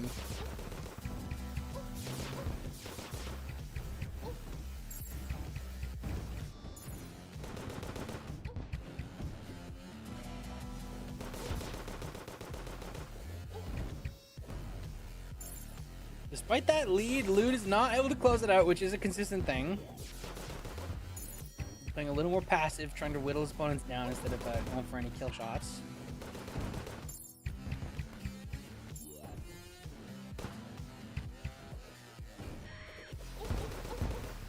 Ooh, a lot of damage there. This is very strong. Ooh, snipe is a little rough. Good wrench.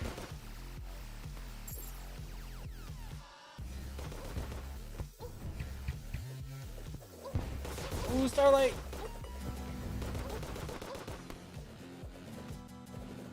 Madara's like, maybe I could just trade this. I don't know if you can, but you're getting some damage, which is good.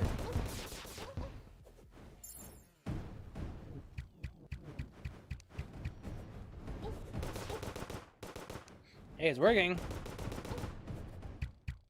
That's another staple of the quote-unquote Lego Shinden playstyle, is these people use solar armor, and then they play like hyper insanely aggressive all the time. It's like, I'm still not entirely convinced that that's what solar armor is best for. The regen is a really big thing with this kit.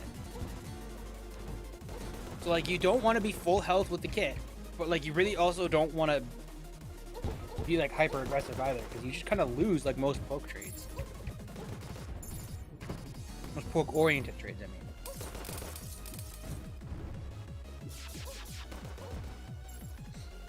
I mean, it's working. Like, Madara's up on health now. I mean, I would wager Lude probably has a potion in reserve he's not using. He probably should use it. He should probably just let it rip. He's getting pushed around a lot, but Madara doesn't know Lude is long gone. Oh, never mind, he's back. Good tune.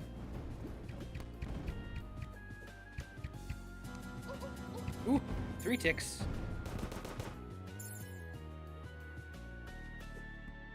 Madara's hovering the honey pool, trying to keep the region safe. He's trying to go for it. Oh, Lude swapped kits to a ranger kit. Oh, Madara just goes for the kill shot. He gets it.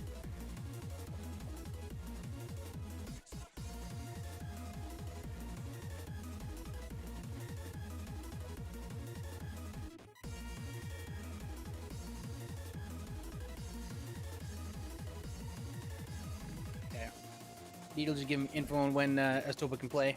It'll be tomorrow, yeah.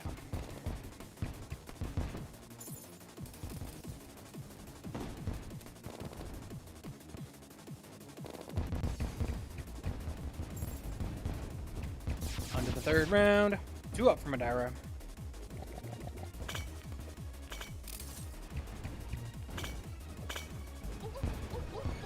Big mana trade. Neither player taking a big lead. And that's how most elf hammer trades go, I think. Where they get like 2 or 3 shots in and it's like, pretty even. I don't know. I was gonna say I'd argue that elf is a little easier to hit with, but I really don't know. Hammer is kind of easy too. They're both kind of really easy. Elf and flame are probably a little easier.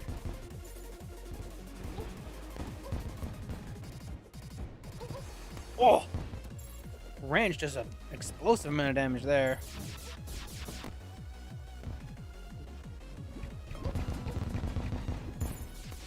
A lot of Daedalus damage. Dara's just comfortable to hovering the honey, trying to keep him off of it. Another range! Oh, but Madara's taking a lot of damage from Carr. Madara's trying to get a snipe with Carr in, but he's with a combat wrench. Oh, the Lud gets him with the car from downtown. There's a lot of damage.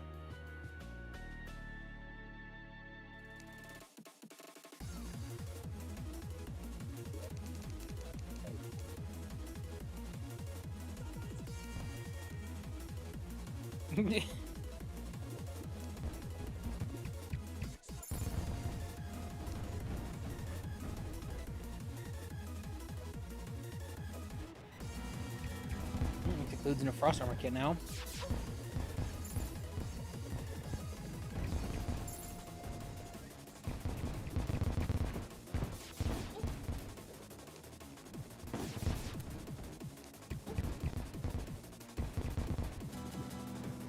It's poker. It's the Joker's good twin. Less evil twin.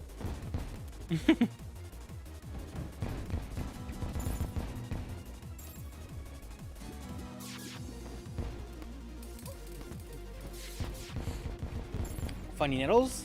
Didn't quite work, but interesting. Good day breaks.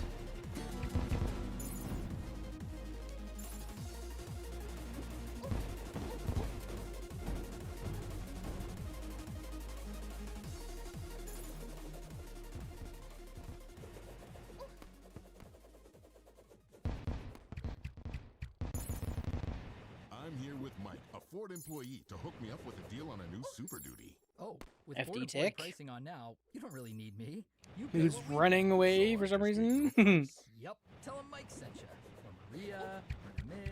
Ford employee pricing is here. Where you pay what Big skirmish. Ooh, Lud took so much damage there.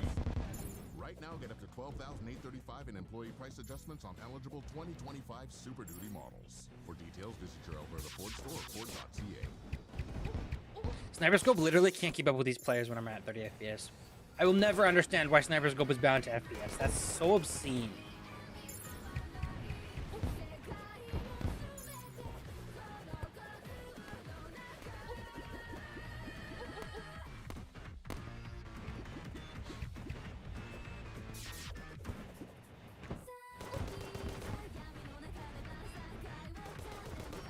Hydrate. I don't have a drink on me. My throat is so dry. Ooh, big trade. Ooh, and a snipe. Oh, so much Betsy's damage there. There's pushing, but not being too aggressive. That's okay.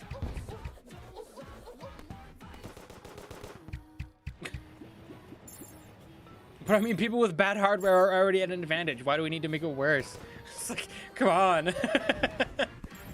This is silly. I know you're kind of taking the piss. I know. Lose back up to pretty healthy. There still has a big health lead though. Get rid of all laptop users. Hey, I was A- with a laptop. Don't say that. I was also very close to that with like 30 FPS, like 1050p. Woo! Big trade! Big trade! For Dara, no advantages were really pushed, but like it's still just like the same. Ooh, so close. Ninja being ableist against Matto Fatto, that's so true.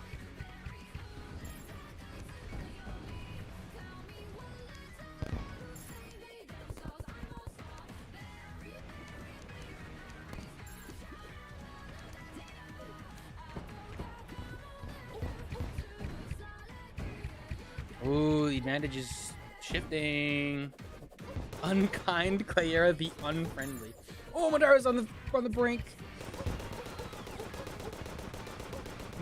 Madara's just trying to FD him to death, I guess.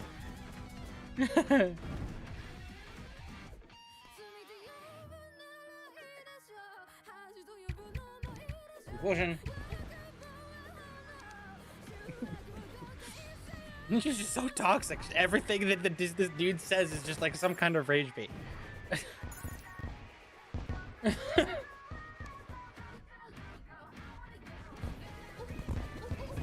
Ooh, it was a decent nettle, but not quite angled where Mad needed it.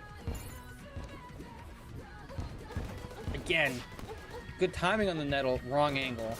Oh, Mad! Oh, Mad! Oh, if Lud were using a mage, you'd be so dead. That was a good nettle angle. Oh my god, there we go. That was... misleading Hellfire. 2-2.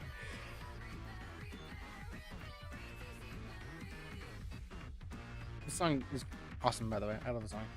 It's kind of a weird, like, degenerate song, but it's funky. It's the Overlord opening. Good ending.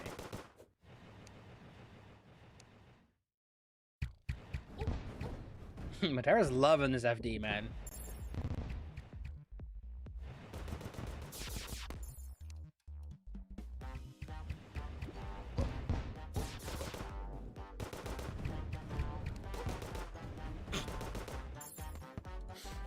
Didn't you try to say something normal and serious? Challenge. Difficulty completely impossible. Not even close to probable.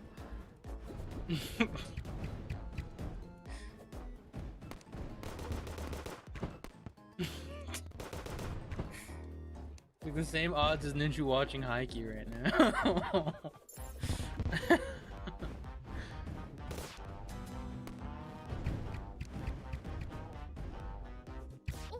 You've like only fought like people like way lower ranked than you.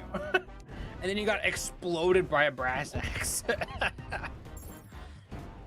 I mean, I'm not gonna argue against Frieren being better. I don't know if I agree personally speaking, but like Frieren's like the highest rated anime of all time.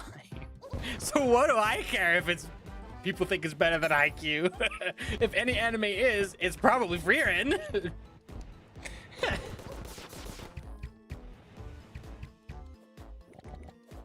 FMAB is better than both. I think I liked FMAB more than Frieren.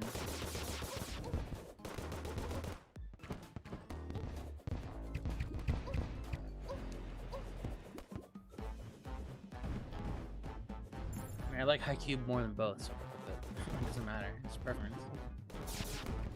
Very close round, by the way. Ooh, good laser over there. Aw, man, walked into a lot of damage there trying to get a drop on him.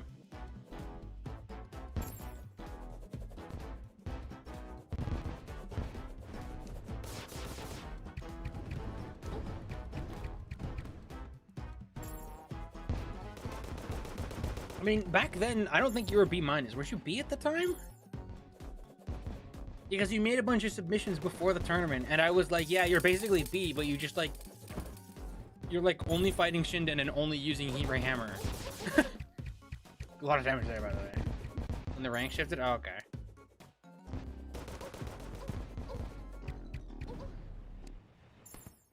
Yeah, I know I said you were B- in the submission, but I said that under the context of like you're B-, but like you should be B if you just, you know, played a little more like seriously and like took it seriously for like a week, and then you did.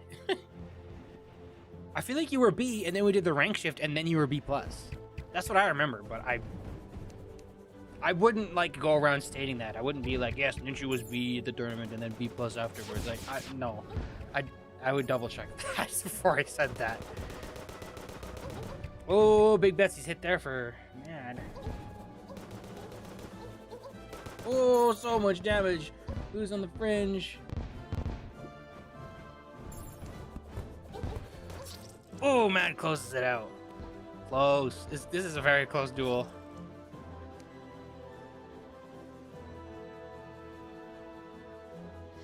I mean, Arab also like went on like a god run in that tournament. That was like Arab's like moment to shine, and he really did. Also, that the summer tournament was like really cool, but it also, or do you mean like the winter tournament in that fight? Because I'm talking about the summer tournament. I don't know why I get them mixed up. I forget the winter tournament even happened. I didn't really do anything for the winter tournament. Yeah, I can't comment on how you did in the winter tournament too much. I basically just like skimmed to double check that like results were normal, and that was it. Oh, Madara, you're solo. Come on, Luigi, you need to kill him. There we go. 3-3. This has been back and forth, man. This is crazy. Yeah. Yeah, I can't comment on how you did in the winter tournament, but in the summer tournament, Arab did really, really good. He definitely pulled above his, or he punched above his weight class, is what I meant to say. And then you did like the 2 duels, and then you just bowed out. You were like, I'm scared. I can't do it.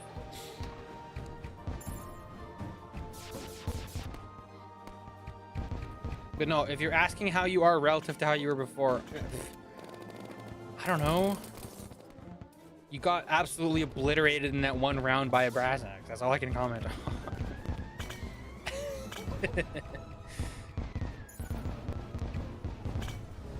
Yeah. Just do your best this year and it's fine, man. Ooh, a lot of car damage. So much car damage. No, you beat Abraxas, but like, or Brass Axe, whatever. But that one singular kill was destruction. Like, Lego came back into chat to type in all caps, wow, after that one kill. Like, I hate to be that guy, but when you're so much higher seated and you get killed like that, it's like, that's what people remember, is that one kill. And that's the unfortunate part of being a high-ranked player. It's like the Mordant thing. Like, realistically, I should not have lost to Mordant in the slightest, but I did, so now people are going to remember that kill forever, or that duel forever. It's like, I can't do anything about that. I was seeded like 4th, and Mordant was seeded like 12th or something. See? Exactly. Like, that's the fate of being like a better player, realistically. It's very close, by the way. That was actually like great timing. Oh, the melee trade. Good grappling by Madara there.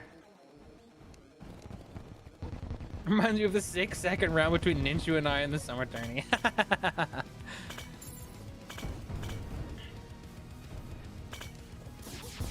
Yeah, or like the Meridian and Kisho duel that took like an hour where he lost. It's like, I don't know, like, again, that's just kind of the fate.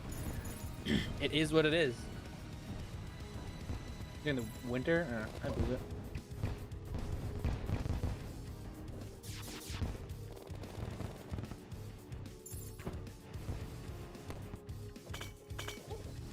Woo!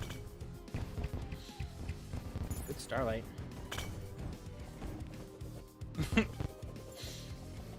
The Molotov cocktail coming out unironically is really funny.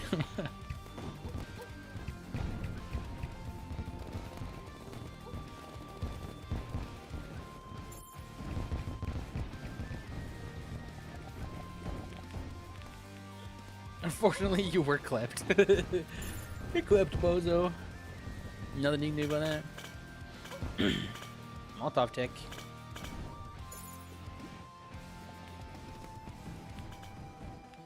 El Terrariano.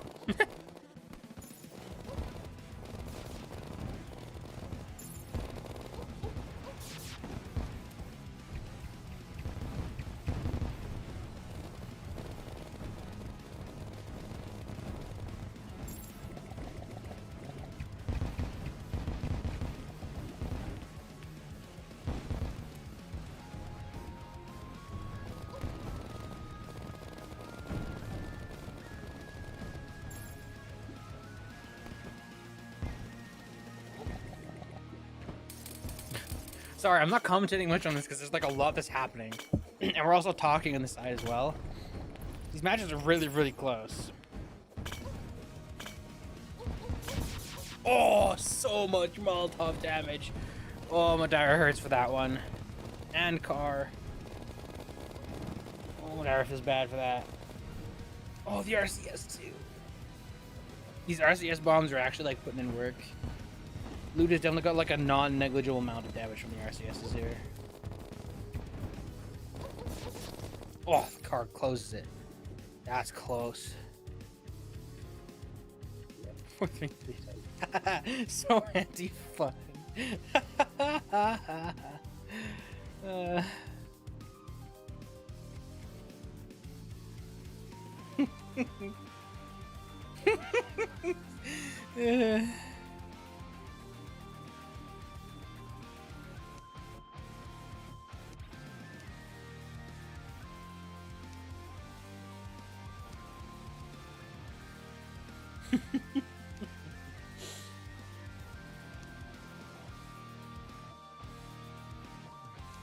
I mean, solar regen is coming in clutch, but on the other hand, you are taking twice as much damage because you're using solar. With the length that these rounds are going, I don't think solar is the wrong move inherently, but like, you gotta be careful with all the like light damage that Loot is doing. Like Crimson is a good idea too, because you get the regen and the damage. You're still really squishy, but you're not exploding.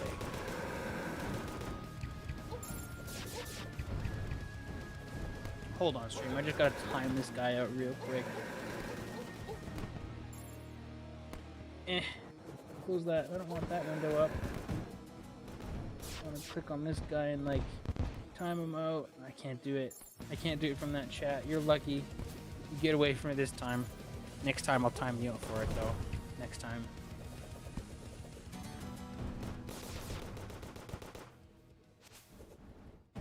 We love Leaf Blower.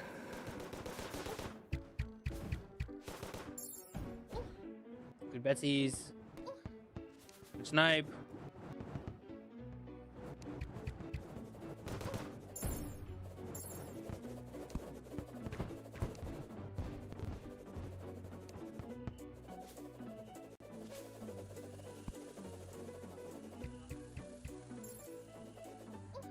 Poker's back.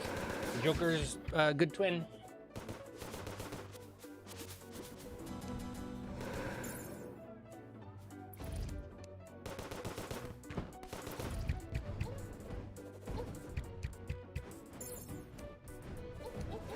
Ooh, a lot of starlight damage there. Ooh, bad angle for Bane. Madara's not giving... Ah! Okay, I was gonna say Madara's not giving damage for free, and then he takes 3 starlights with nothing in return.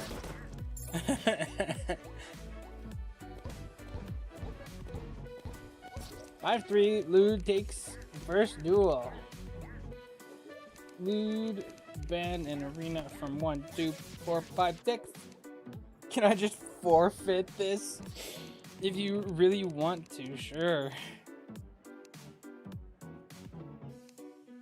Okay, Madara forfeits.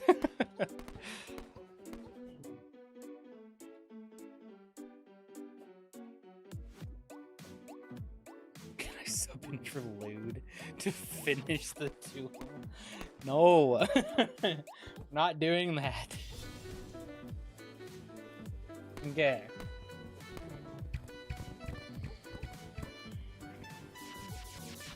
So, we have Lego versus Joker. If those people are on. You have Garrett versus Slime. Obviously, that can't happen. We don't have Slime, though, anyways. You have UA and Last Bliss. That'll happen tomorrow. And then we have Bobby versus Bo Maestro. Neither of which are on. I mean, I'm sure Bo Maestro would show up if he wanted to, but Bobby's not on right now. Meridian and Anadar. Neither of those are available right now. And that's all we have available. So, at the moment, we come to the standstill of the tournament today. That's okay. We've still got 3 hours and I'm scheduled to hang out.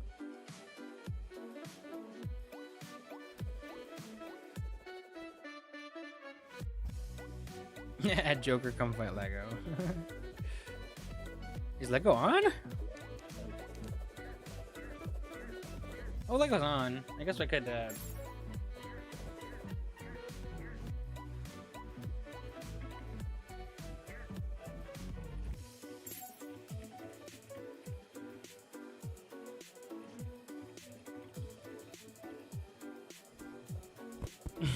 No, Ninju, you're not selling it for anybody.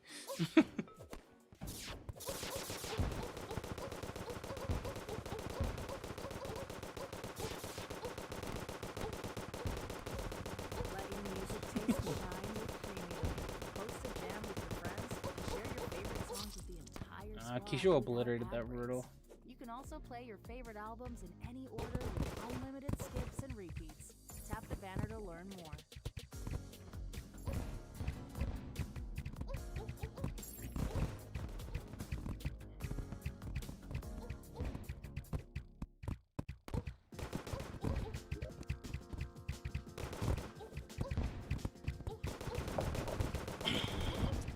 Okay, so here's the problem, Madara. If you increase the minimum damage, then yes, a kit like Solar Armor or whatever does counter tank a little better, but the flip side is also true, where a tank kit that is all warding, has 0 damage increase, is also doing more damage. Minimum damage is a double-edged sword that doesn't actually nerf tanks.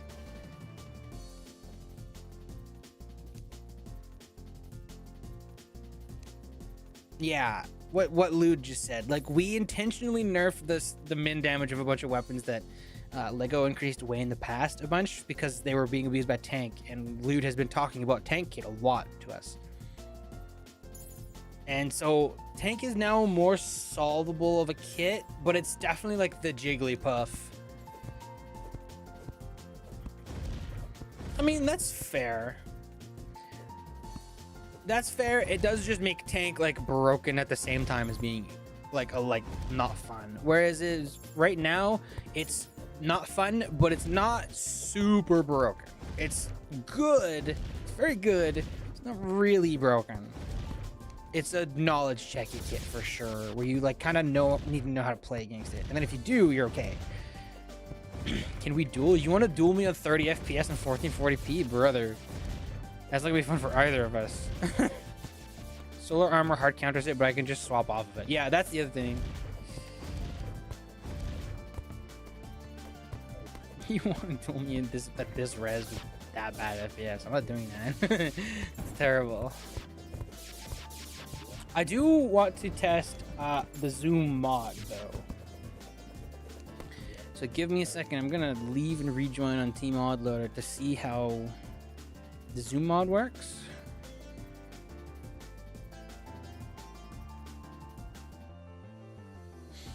As far as I'm aware, the zoom mod functions, but it doesn't render correctly, and it also crashes often.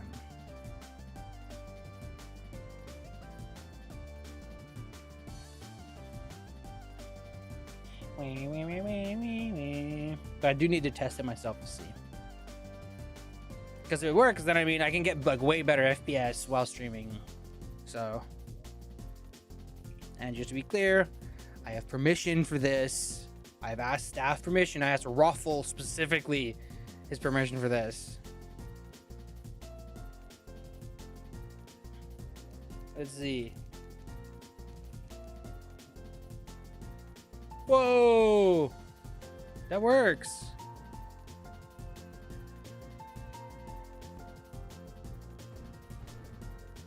Look at that. I can close this.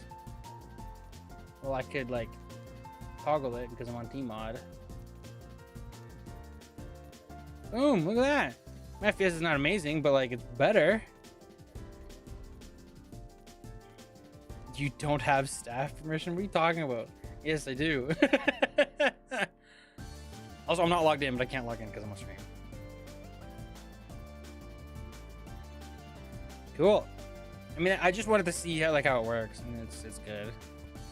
Okay, let me just real quickly.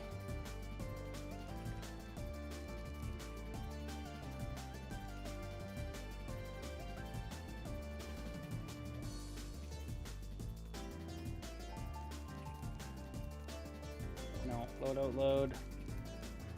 PvP spectator. Yeah, that's way better. I mean, it's locked at like 120, which is still not amazing. It still looks very funky to me, but heck of a lot smoother than what I had before. Nice Cairo kit.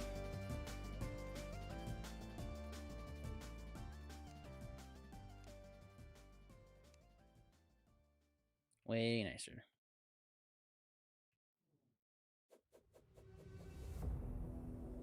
But yeah, I mean, if you think the tank stuff is really bad and loot is like showing that this meta is terrible, just remember the mage meta that was the Summer 2024 tournament. The biggest tournament of all time, and it's in like one of the like least balanced metas we've ever had. Like, it's not as bad as like a machete meta, you know, but like it's it was still a pretty unhealthy meta. And that was, again, the biggest tournament we've ever had. So, like, oof, man. Oof.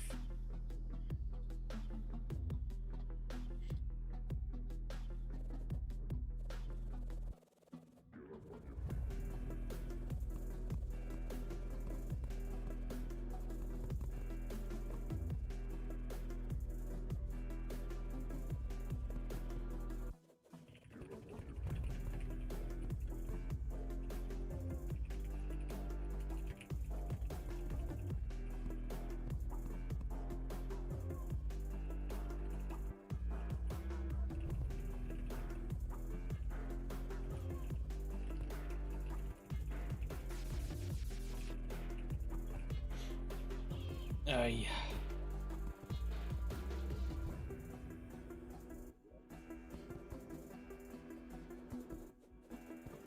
Why do I have last remote prisoner in my basement?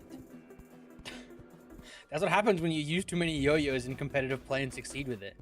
Not only do I nerf it, but, you know, nerfing it is one thing, but you just gotta prevent it from ever happening again. There's only one way to do that, right?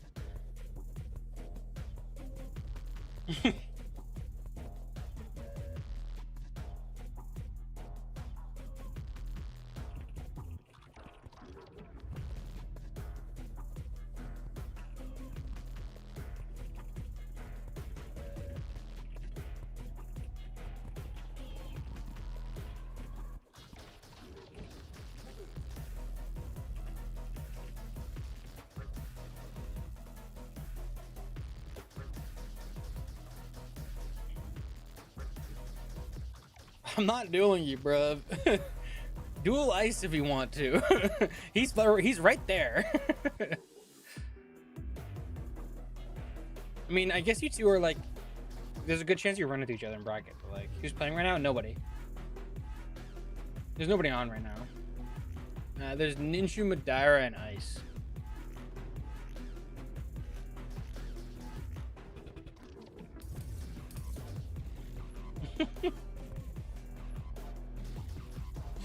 So we're probably done for today. I can't imagine there are any other matches that are gonna happen. We know UA and Last Bliss isn't gonna happen. I guess I can oops, no, maybe not that one.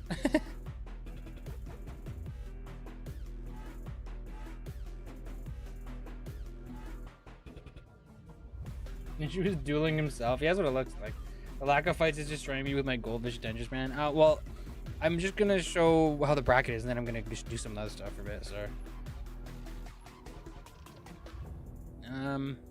here we go. Okay, so yeah, right now, UA and Last Bliss. This will have to happen tomorrow. I've had confirmation from Estopa through Beetle. Thank you, Beetle. That this is a tomorrow thing. This one, we will also probably wait a little bit later for Slime to show up. Like, if Slime shows up at all, I'm just going to DQ and Gar for that round. And then all the other rounds, I'll let Kisho or whoever else sub in for. Or if Slime doesn't show up, then the inverse will happen. I'll just have Kisho, like, do that. And then we'll have Solar versus whoever, be it Kisho subbing in or Slime. This one is also not happening today. I know this. Lego's talked about how he's kind of unsure of how he wants to play right now. And then we have some losers bracket matches, which, again, none of these four are on, so.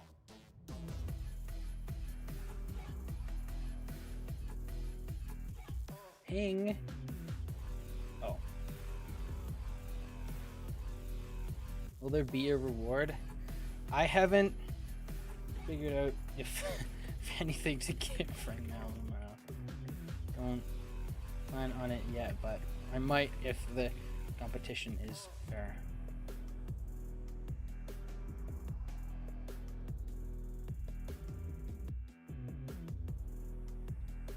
Okay. So what's the plan? Let me close that. So right now, nothing is happening in game. I don't want to sit on Terraria. If I win, can we watch Clanada on stream? And then if you win this whole tournament and it's not just everybody else DQing, like, sure, I'm willing to bet a little bit. But I mean, if you go through Solar and Lego and Joker and Lude and Madeira, like, I don't know, I think you deserve that. You deserve to get me to watch Cloud at that point. So, sure. But, yeah, okay, so right now, evidently no one's on, so I'm gonna close Terraria for now. I do have to do my dailies, and I've been saying that I'll be available streaming every day till 11. So, stream's not gonna end. I'm just gonna, like, change the category. Just gonna change the category to whatever we're doing, which is probably gonna be my dailies, and then I don't know. I've got a whole bunch of things I can do, but I haven't like figured any of that out. So, is your mission now? I mean, go ahead, man. Pop off. Again, as long as people aren't just like entirely throwing or anything, it's fine, man.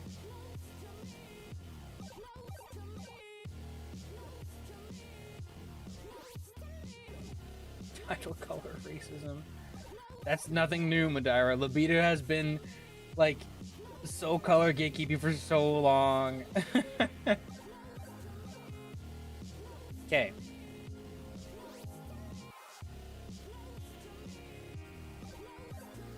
Song is funky. I like this song a lot.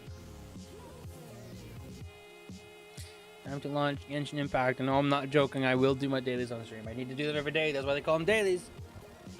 You don't have to watch me do the dailies, though. This is fine. Okay.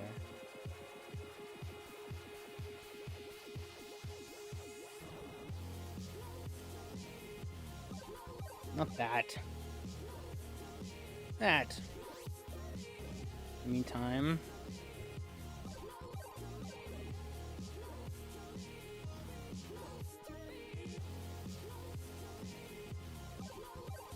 Oh, I have to log in. Playboy Cardi music reaction. I am leaving in protest.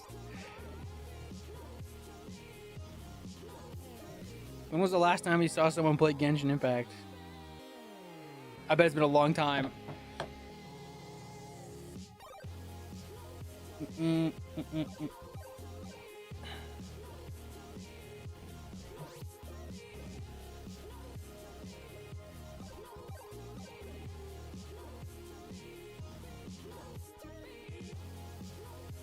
Okay, we edit. Change category.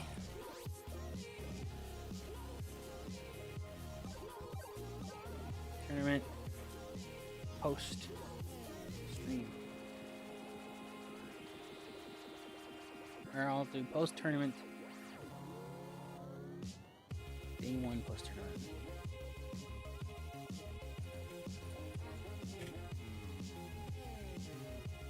Done. That should change. Yes. Okay.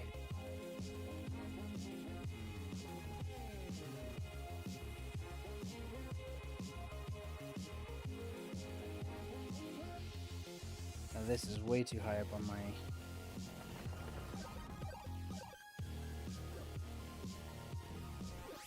There we go.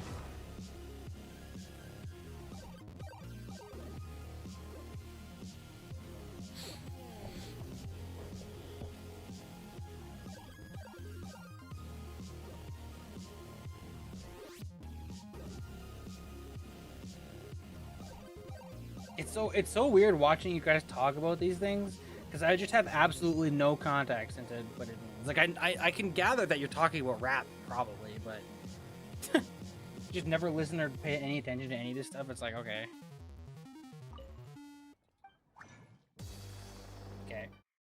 Be quiet. Be quiet, Spotify. We don't need you to keep making noise in our ears now.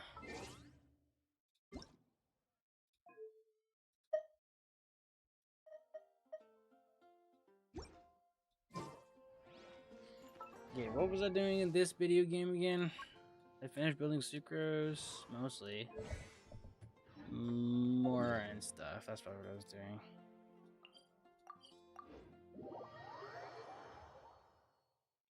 It's gonna take me about as long to.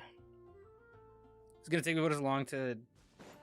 Look at my ping top right. That's crazy. It's gonna take me about as long to change. Change the category as it is to actually do these dailies. What are these characters? Brother, it's been like 2.5 regions since you last played.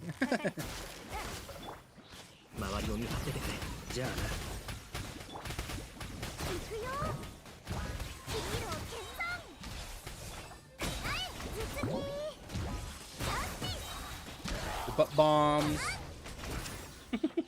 Ah!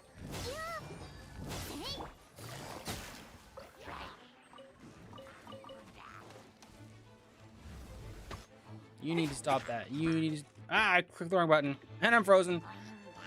Stop that.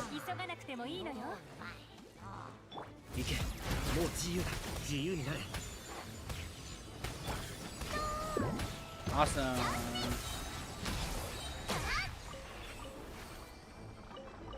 Thank you.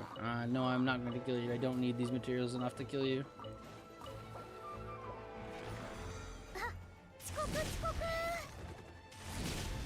Okay. Wow. I've never seen that physics interaction before.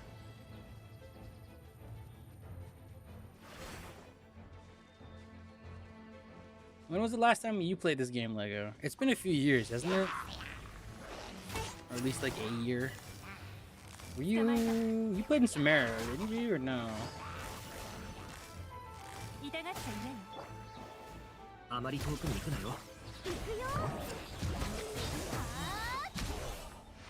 That electro charge killed him. What the heck? It's crazy. Oh, you actually played in Fontaine. Ooh, wow. Surprised. I didn't think you came back for that. I thought you were in for Samara and then you stopped playing afterwards. Cool.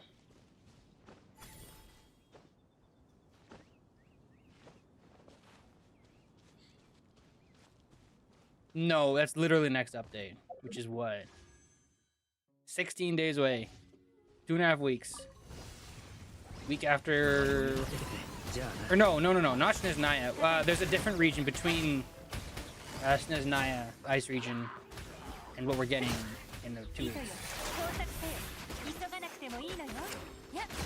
But we are getting Columbina, one of the Fatui characters. We know that she's coming out in that region.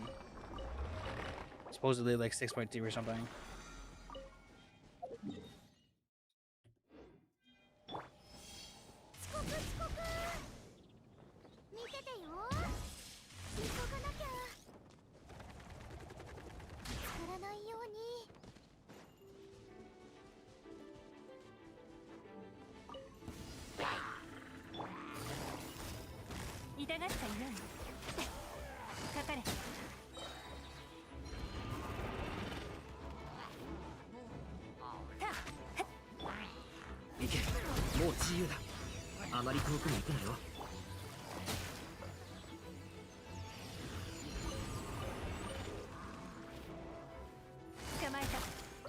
You're not just gonna fall off the edge? Oh, that'd be funny. That'd be so funny, man.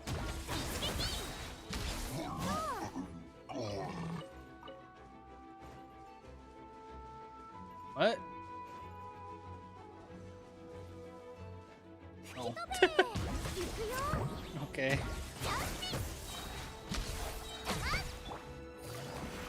This is awesome. This is awesome. I love Mondstadt. I love Mondstadt. Mondstadt is so awesome. Any changes to meta reactions and underpowered ones? Yeah, they all got buffed. Like, pretty much everything. I don't think Vape or Melt got buffed directly. But, yeah, Electrocharge, Superconduct, Overload, swirl. Pretty much every reaction that wasn't used for damage got their multipliers increased. It didn't really change anything, to be honest. Almost all of them are still like, you don't really run them because the reaction is good. But it did help. Like, don't get me wrong, it really did help. But more than that, we've just had characters who like really like that. Like this guy, Auroran, is like really good for electrocharge. He generates a lot of energy. He works like Fischl, but only for like electrocharge teams. And then, I mean, you played in Fontaine, so you probably know about Chevreuse, who's really good for Overload. Overload is one of the best like team comps you can actually run by a long shot, especially for this lady, this girl, the cowgirl. She really loves Overload. Oh really? We also got Lolly, another character who makes Melt really good. Melt has been kind of terrible for a long time, even though it theoretically scales better than Vape. Really bad. Lolly changed that. And then we got Enefa, just the banner before, who adds a new electrocharged like sub reaction, a lot like Nilo, if you remember Nilo from Sumeru. And she's also really great. And we're next update getting another electrocharged DPS character called Flynn's, who's a lot like Kaching, but specifically he wants to be in electrocharged teams. Very cool, very edgy.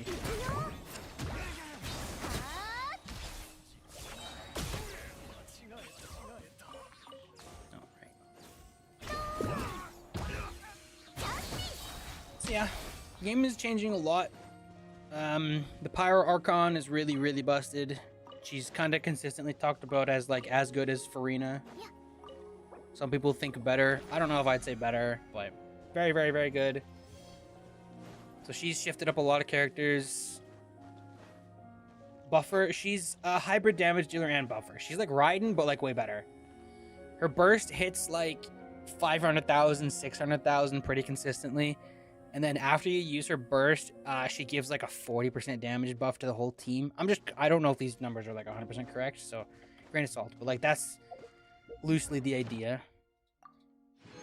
And her skill is like an AoE, just off-field pyro damage. That does like a lot. So she replaced both Zhang Ling and kind of Bennett, not super like 1-to-1, but like a lot of teams that liked Bennett before now prefer Mavika. So, oops, I wanted to do that. Yeah, the Genshin meta has shifted a fair bit. Hu Tao is not like top tier anymore. Alhaitham's not top tier. It's been a while since Xing Chu has been considered top tier, but he's still pretty okay. Fischl's like still okay. Ayaka got a lot better. We had a freeze buffer come out, Escoffier, who made it so that if you have only Hydro and Cryo characters in your team, the enemy has like 55% less reduction. There's been a lot of really interesting characters in that line. There's Lolly. She makes Melt really good. She reduces Hydro and Pyro resistance, which is like, you'd think that would be like, well, why? You don't need to buff those characters, but if you actually look into it, it's been like really interesting. She's really good, but she doesn't really feel like she breaks the game. There's Xilanen. Xilanen is basically Kazuha, but a healer, but instead of grouping, she just has heals instead. So she's kind of preferred. She kind of gives like a bigger buff, but does like a little less damage. But the healing works really well with Furina. There's Mavika. Mavika's crazy good. Yeah, there's a Scoffier. Scoffier and her, yeah. Element, Hydro and Cryo resistance, 55%. She also is a healer as well. So that lets you run Furina as a buffer for a freeze team, and then you can have a Cryo healer at the same time. Even if you don't have Shunhai, you can still get like the double Cryo as well. Really good. Yeah, there's the Mavika hyper carry team. Usually you'd run Bennett, but I don't like Bennett, so yeah. And then the other thing that happened is this mode, Stygian Onslaught. It's a new endgame mode, and it's really hard. Like, really, really, really hard. Like, I can't clear the endgame difficulty. I can barely clear the second hardest difficulty. Like, this is the third hardest difficulty. This one is from last reset, is the second hardest difficulty, and I couldn't clear it. I had to get Johan to do it for me. Yeah. See, there's Johan. He's the only friend I have who actually did it. This is a whale friend of mine, and he didn't want to do it. It's really, really stupid hard. And see, this time I don't think Johan hasn't done it this time either.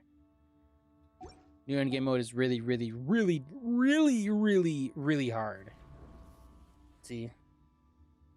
There's the second difficulty reward. There's the last difficulty reward is weapon skins. And then if you do it in under, like, an even stricter time skin, you get, like, a better weapon skin. I guess I can show you. Yeah, the weapon vanity. You can get it for, like, all the colors, too. Which is cool. Then if you do it like whale, like Giga Whale, it gets this little, like, glow on it, too. Anywho. Yeah, I don't really care to do that. I'm not a whale. Yes. I don't know if you were here when Theater came out, Imaginarium Theater.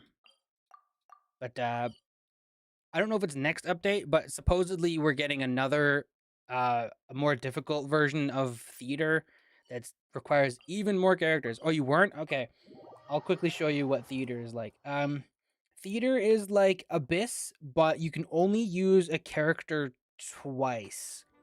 And then once you use that character, they, like, go away. So it basically wants you to put in as many characters of a specific element as you have. And then it's like a roguelike, basically. So you go into here. So this reset is Electro, Cryo, and Animo specifically. And it gives you a handful of characters for free. Most of these I have built. So you go next. And then there's 4 specific characters who don't, like, meet those conditions. And then you just select as many other characters as you possibly can. Up to, I guess, 20. Yeah. Up to 20. Then it also buffs, I won't actually, like, play through it, but I'll just, like, go into it so you can, like, see what it is. So you start, and then there's a battle you have to select, which is the bar on the bottom. You have to go through a certain amount of battles to, like, clear. And then you will start with a certain number of characters. Yeah, so these are the characters I have right now, I think, is these 6. So if I wanted, like, another character, I would spend 100 things to get a random character. So I don't know. This setup, I'd probably take. I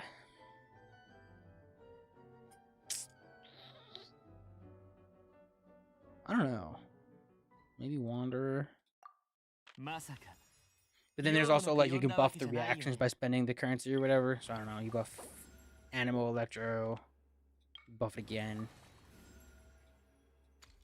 You get to choose, and then you do a battle. You do a battle, and then again, I won't do it. I'll just show you it, just because I may as well show it to you.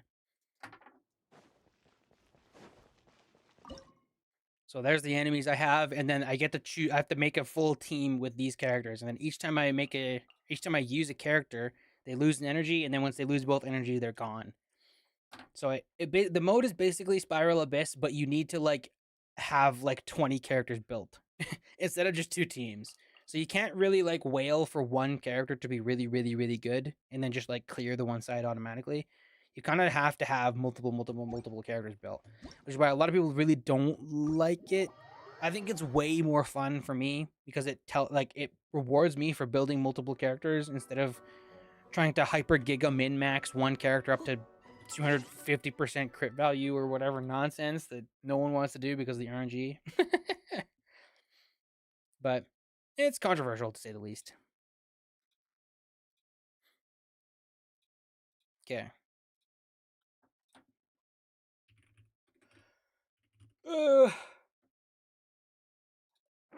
Excuse me. I need to do my Zenless dailies.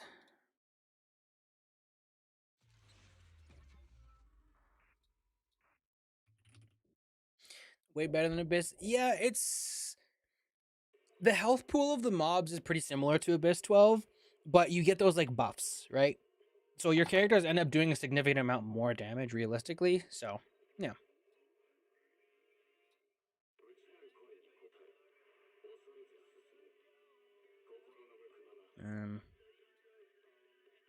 Not that one.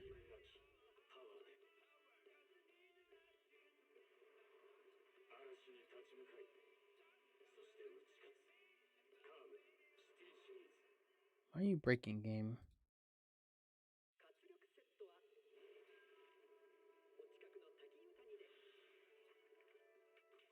It does not like the idea of loading Zenless.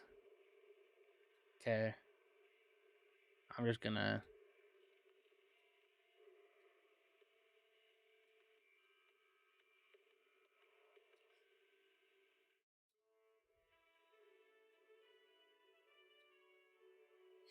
Yeah, it's better than Abyss, but it's still all kind of stinky. Stygian Onslaught is way worse than Abyss. Way worse. It's literally just Abyss, but you need 3 teams instead of 2, and the health pools are like significantly higher. It kind of stuck. It kind of really sucks.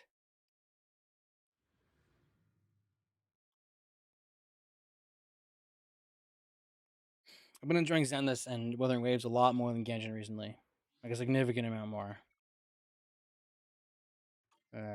Options. That's what I'm looking for.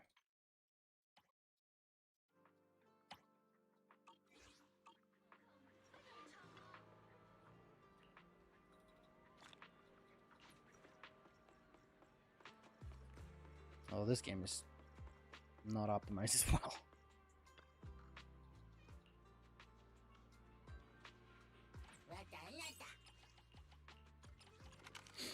Can do daily so fast in this game too.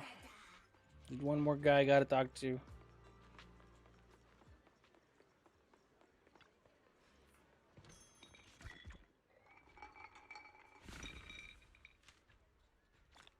Nice. Okay. That's my dailies. But I do want to use my resin too.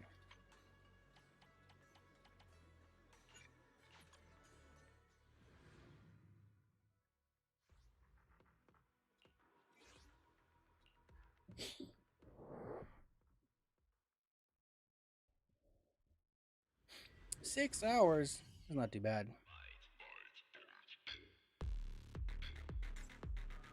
Maybe louder.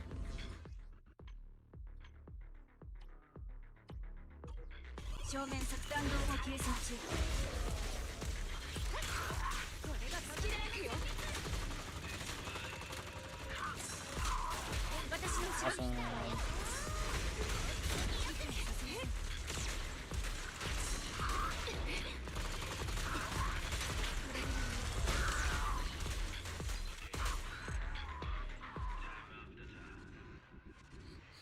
So who wants to make bets on if I actually get anything worthwhile?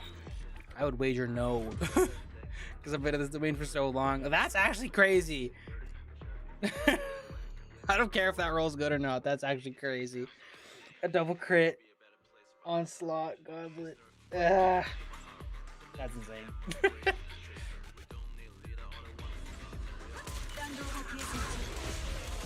Rat in the shark troll.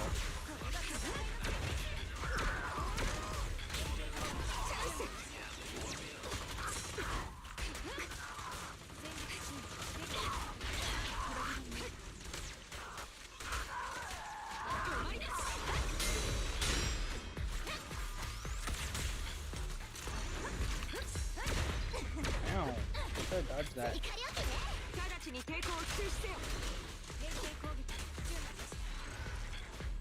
Where's the rat? Oh my goodness. Everybody wants the rat. Okay, I'll swap over to her to do the last like 2 runs. Last 3 runs. I should lock that anyways. Rat. We're rat users over here.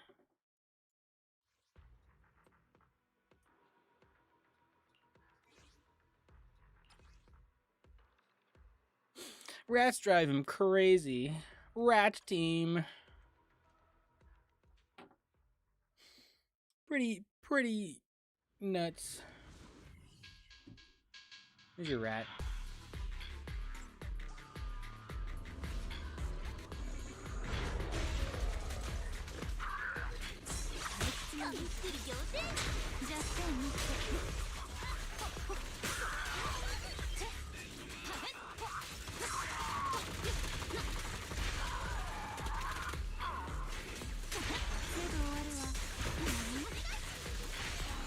Rat moment. Do flip. Man, she was so terrible for a while there. Like, there was a solid, like, 4 updates where she was, like, the worst premium unit in the game, and it wasn't close. And now she's, like, pretty comfortably in, like, the upper half of the group. Because the one support character that's, like, perfect for her. The red-haired lady. And this lady as well, but this lady is a perfect support for her.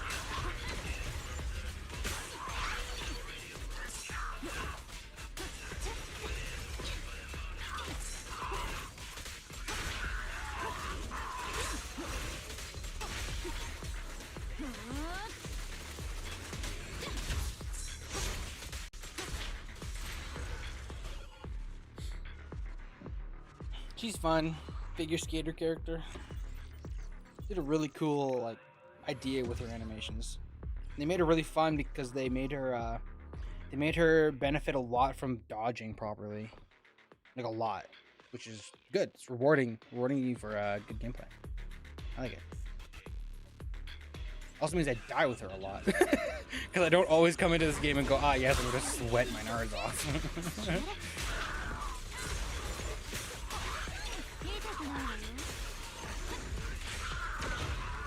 Ow.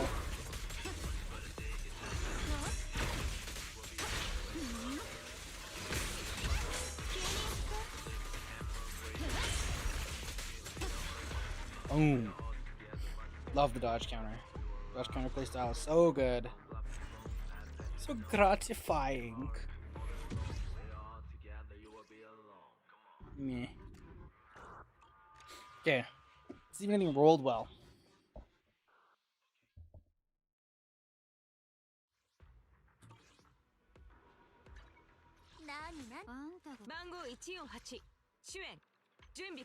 Ah, she's not on the set. No one's on this set for Ether. Imagine it rolls terribly. There's one good roll. There's 2 good rolls. I mean, okay. 2 good rolls is like still pretty good for an onslaught. 5th disc. That's still pretty crazy. I don't think anything else is worth me even checking. Crit? No. Garbage. Crit? No. Garbage. He's on this lifestyle. If he's not double crit, it's not worth anything. Not double crit. Garbage. Not double crit. Garbage. Back to the drawing board.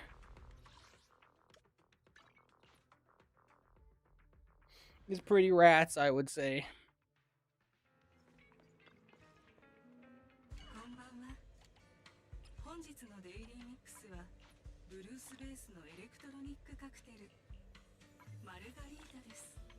Okay. Turn that all into extra stuff, and we get to turn the stuff into extra discs. Come on. And I mean, may as well. Yeah, like impact. It's always main stat impact. I don't need impact. I have so many impact discs. I don't need it. I need attack. I have no good attack discs. Nothing. I need to lock that one. I've been in this domain for like 2 updates now. I just don't see it. It just doesn't happen. There's another attack with a single crit. Fine. Whatever. It's fine. Puzzle. Get the notifications out of here. I don't think there's anything I want to do today. I have 10 days to finish that event. Did I finish it already? No. Okay, I did finish it already. This event is done. So just this event, okay. Not worried. Don't worry. I'll be happy. Okay, that's Zenless. Now I need to do Wuthering Waves. And then that's my dailies.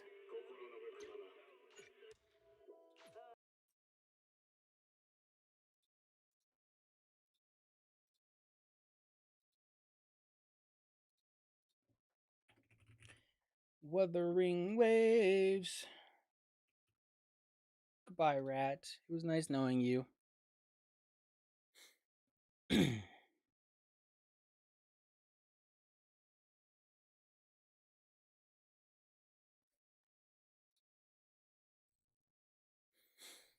There's no rats in this game. Sorry. Doesn't happen. There's a fox lady in this game. I think that's it. I think that's the only not, like, blatantly not human character in this game.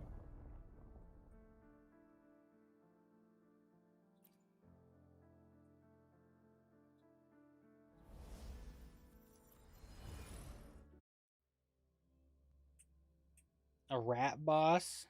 Well, they've added a bunch of bosses who are rats in personality and how fun they are to fight.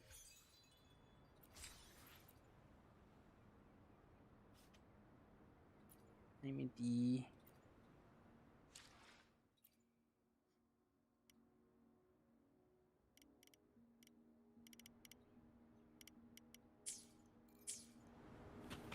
okay.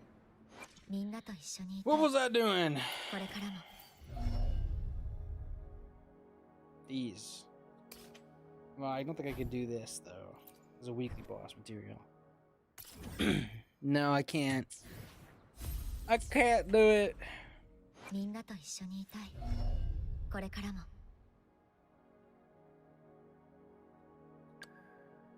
10, 10, 10, 10, 10.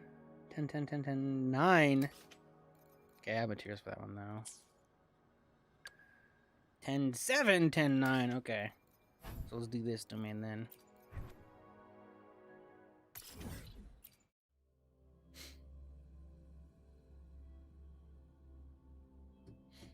This game is a little different in how you build characters to the Hoyo games. Because in this game, the artifacts are still like random, but you don't have to like re-roll the artifact like multiple times. You have to get like crit +4. You just get crit, and that's it. And if you get like a good crit or a bad crit roll, like that's it. So in this game, I'm like actually like min-maxing and like fully upgrading like every character I use, like all the way to their max talent level, just because it's like I kind of don't have anything else to do. It's no longer just getting like crit on everything. It's now getting like crit and like good substats and getting it to roll well. It's like, okay,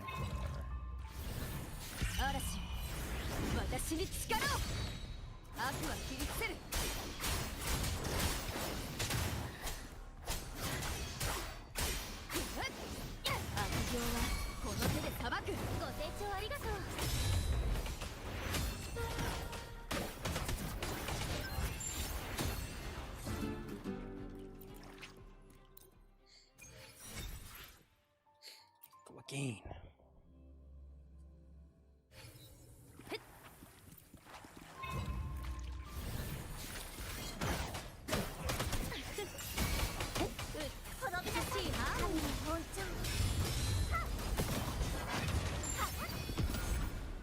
The gameplay is just like Genshin. I mean, it's closer to Genshin than Zenless is, that's for sure. But this game is definitely way more of an action game than Zenless is.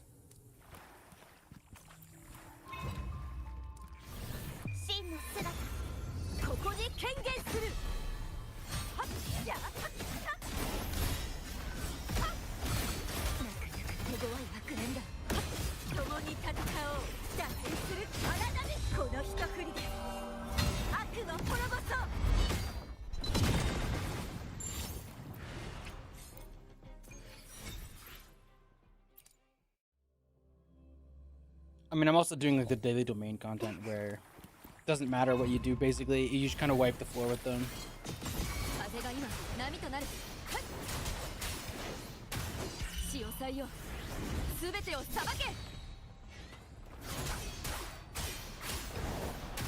業はこの手で裁く。聞いてみよう。ご清聴ありがとう。アレグロ。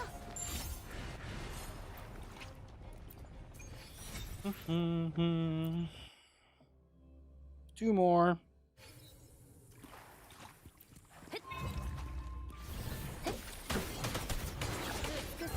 I also think that this arrow team is like on the simpler side. It's like fun, but it's this team specifically is very simple. You just kind of rotate from one character to the next and just kind of do their business. And they just buff each other like mad. Oh, I get like 3 more goes of this actually.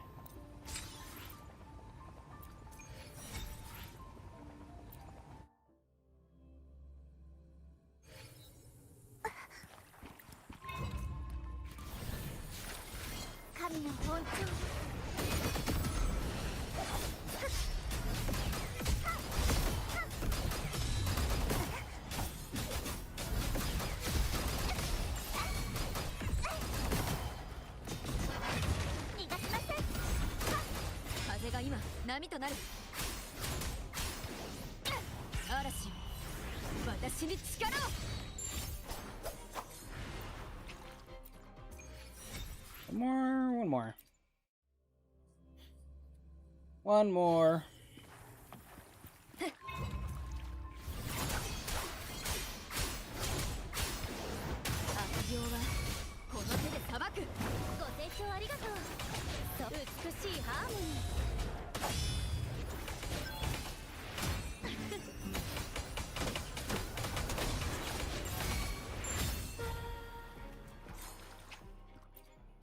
Okay, there. Used all of my resin. Or what I can use right now.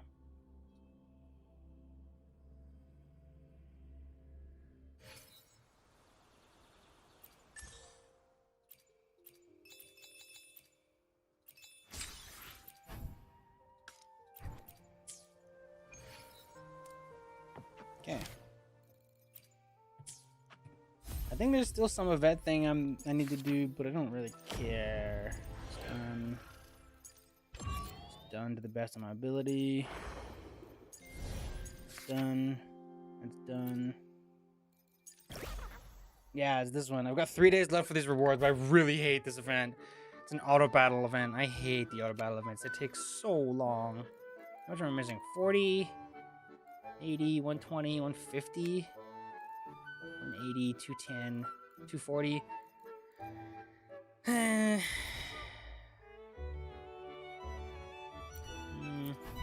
10 tuners is great. I'm missing, okay, I'm only missing like a pull, I guess. And those rewards will stay there forever. Oops. 2, 3, 4, 1, 8 is what? Finished all the events. I hated the theater one. It's extremely repetitive. I don't hate the theater event. I don't hate this event. It just takes forever. So I haven't actually like done a lot of it. I don't really care about the temporary rewards. Whatever, as far as I'm concerned.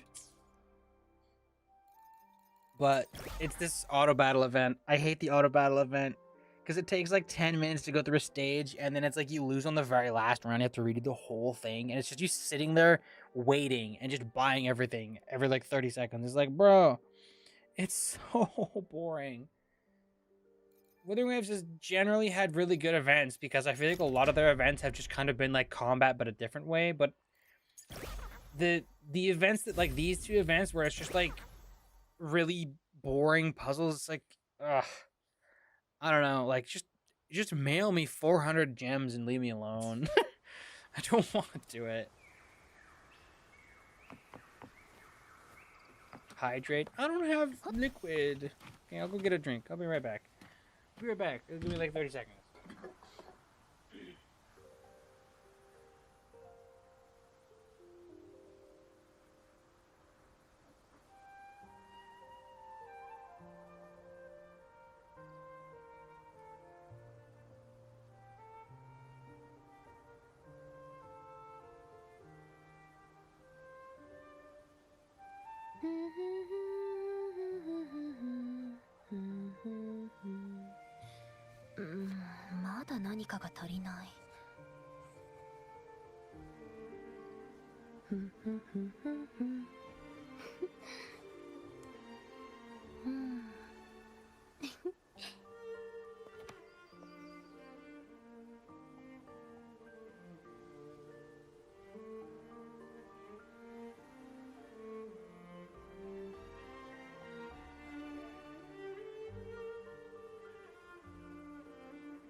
Okay.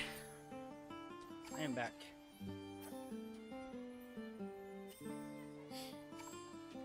I'm back. Yeah, I mean, like I always tell my friends, if you haven't played a gacha and you're kind of thinking about it, I genuinely think I'd recommend Wuthering Waves more than Genshin. And I kind of think both are kind of fun in general and really fun to play casually, but Genshin is just like, I don't know. It's kind of like, Genshin to me really feels like it's a game that the devs are like, oh, we have to keep this game on mobile in order to keep it like casual friendly, and it and they like kind of have kept the game like looking very similar for forever, and they're not scared of changing the formula, but like they're really timid with it. And I don't know, it's kind of boring to some extent. It feels less like a game made for gamers and more like a game made for publishers, for investors and stuff. Whereas Wuthering Waves definitely has a lot more of like, the devs are kind of doing what their community wants. It's kind of listening, for better and often for worse too, but usually for mostly better, they're doing what the community wants. And they're trying more bold things and doing like higher quality stuff on like a blanket term. I really like Genshin. I think I prefer Genshin's general like style and theme. So I don't really like saying that this game is higher quality, but like on some like a more objective degree, it kind of is, where it's just higher quality textures and story with like more like proper like exposition and context and like higher like better camera angles and less visual novelty. It's cool. I do think most of my Genshin friends would probably like Wuthering Waves if the community was not so obnoxiously toxic and elitist. And I also think that this area, the 1.0 Wuthering Waves area, sucks. I think it's so boring. It's terribly boring. Like genuinely one of the like least fun open world areas I've ever been through is this 1.0 area. It's just not fun. I liked this area a little bit. I liked this area a little bit. But all these other areas, just who cares out of 10? And then everything else, this and this have been fine. But everything, all the like not 1.0 content has been great. This is all 2.0 stuff here. This is like 2.3, pretty good. This is like 2.4 or 5 or something, really great, awesome. This is like 2.6 or whatever, like last update. Great, really awesome, really fun, really pretty. Yeah, it's been generally pretty good. Where is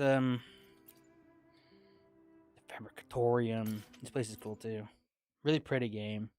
Yeah, see, I mean, there's a screenshot in the loading screen right there. Very pretty. I like it.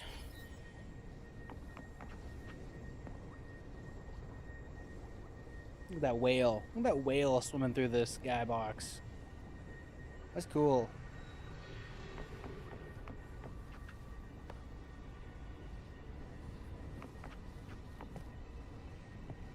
Yeah. Yeah, that's a good way to put it. Like, genuinely from like a non-hater perspective, Genshin is a game where it feels like it's like, oh, there's some new cool thing, but like that's just how a lot of Genshin is. Like Wuthering Waves has that too. And like all the time we get these stupid like holograms and stuff, and it's like, new bossing challenge content. But the boss is actually like the worst designed boss like you've ever seen in an action game. And it's so terribly unfun normally. And then they're like, oh, by the way, in the hologram, the boss is actually a gank boss and you have to fight 3 of them at the same time. It's like, you couldn't have done anything else to make this like less fun. So Like, what kind of a challenge content is that? Ah, yes, the same boss, but you have to fight 3 of them at the same time. How exciting.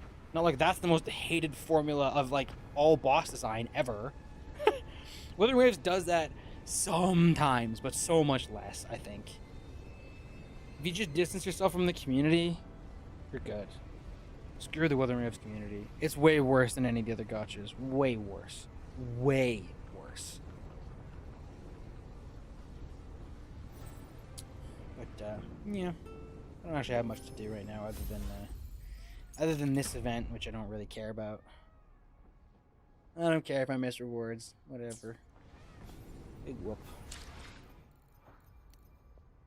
Decision Onslaught was disappointing. It could have been a good MMO raid look-alike if they kept multiplayer for higher difficulty.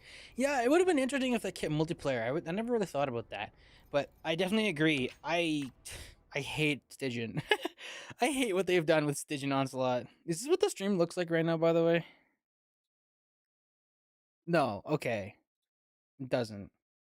I was worried it looked like this.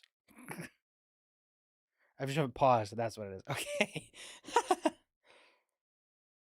Yeah. I mean, it's hardly even a veteran event. It's mostly just a whale event. Like a bunch of my friends are whales and they don't do it. It's just not fun. It's silly.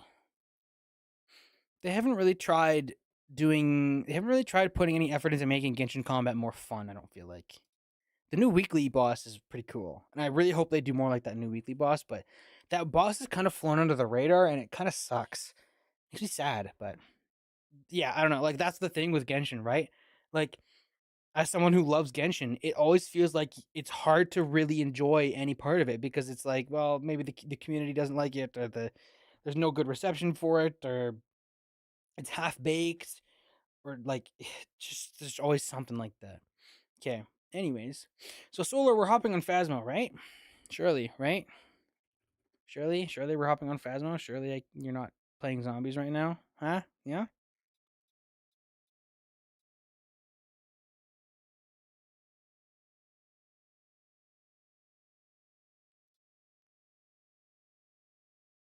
Sound Crane.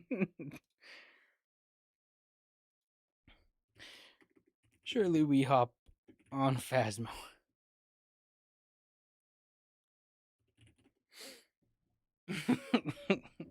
Crane's not even gonna respond. He's just gonna ignore it.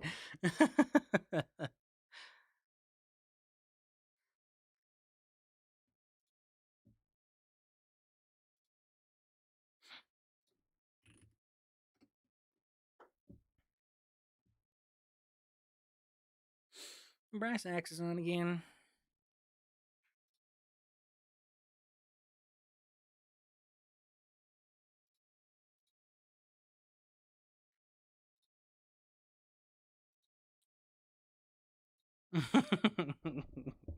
He's not gonna hop on. I don't expect him to want to hop on. Okay, but I do have a few things. So I could do the Phasmo Weekly. That's an option for sure. Mini Motorways is a game I've been gifted recently. Very silly little fun casual time killer game. Probably not this one. I do have to play more Subnautica Below Zero. I'm not finished with this yet. That's one other thing I could do. I could Dredge is another fishing game. Very moody, fun game. Haven't played it yet. Definitely want to.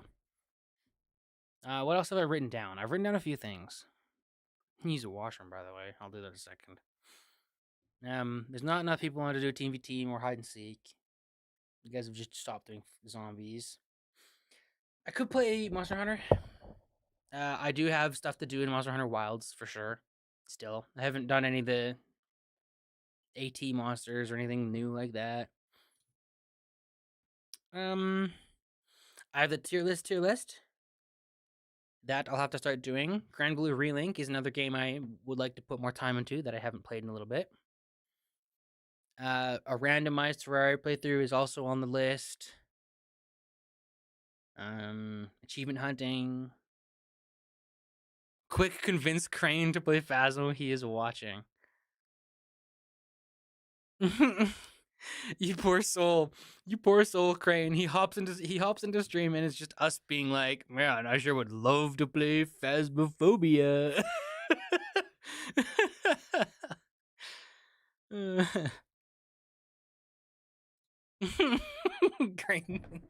Crane sees it. Who is that?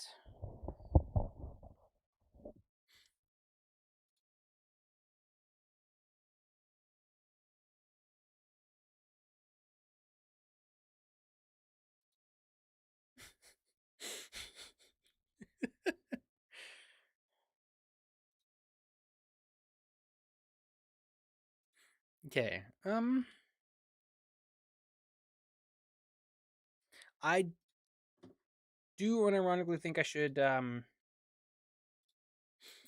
consider the tier list. Know your mom.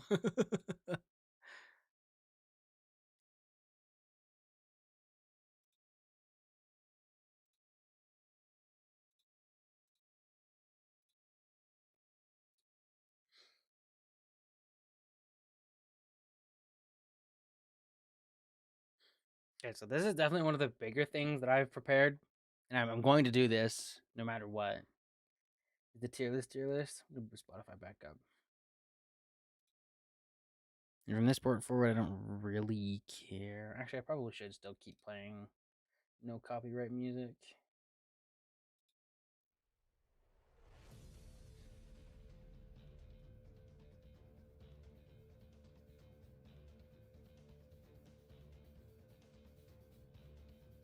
Okay.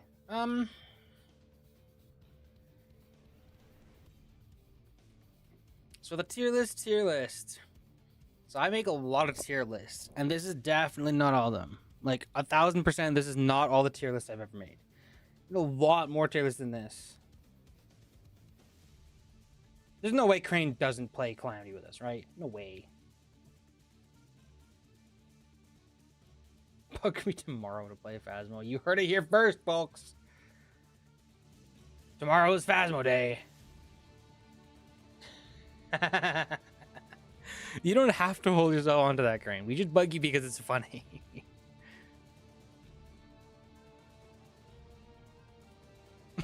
Solar pins it.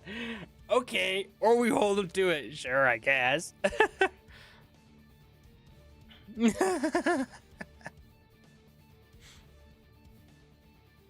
Yeah, this is something I've been meaning to do for a while as kind of a joke, is tier listing all the different tier lists I've made. And I've been asked to do this by like 3 or 4 people, mostly as like a meme, but like you wouldn't meme about it if there wasn't like a legit, thing. So again, here's probably like a good 40 or 50 tier lists I've made. And I've made a lot more.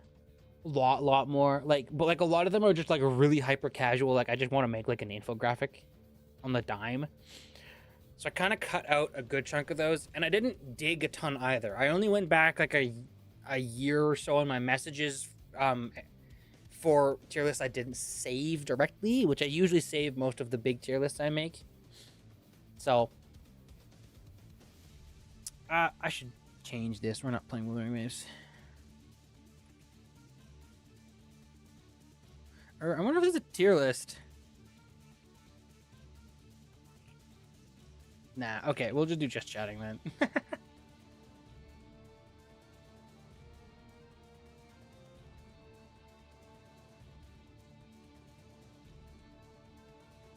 Okay. But yeah, so I'm gonna quickly, let's see. So how do I want to do this?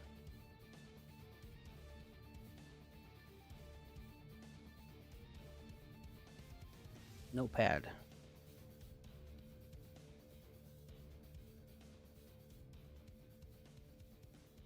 So we're gonna rank these tier lists based on a few things. Well, I am, but you guys are gonna be here with me. One is gonna be how accurate I think how accurate it is, and that's just like as the tier lists get older, opinions change. People have different thoughts, games change, yada yada. So that's gonna be one thing, is how accurate it is. If it's just aged poorly and you look at this and you're just like, oh my word, this is just wrong. It's like, yeah, okay, that's a docked point. Two. Two is gonna be, I'm gonna close Spotify and reopen it so that it stops playing this ad. Ping song, ping song. It's a song. Okay. Two is gonna be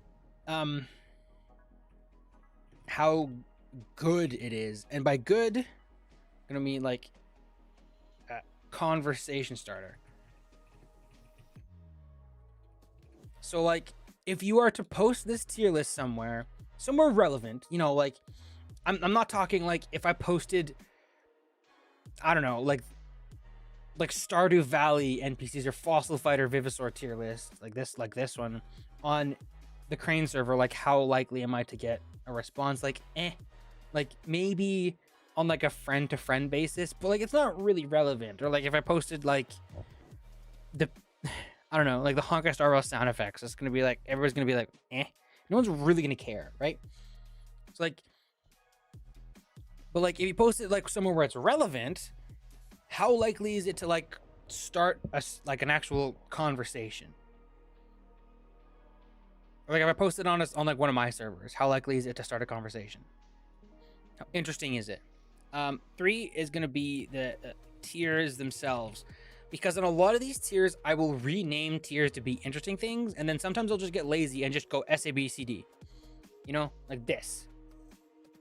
And while I don't strictly think SABCD is boring, it does not help, and I will give bonus points for a tier list with interesting or funny or good names, if that makes sense.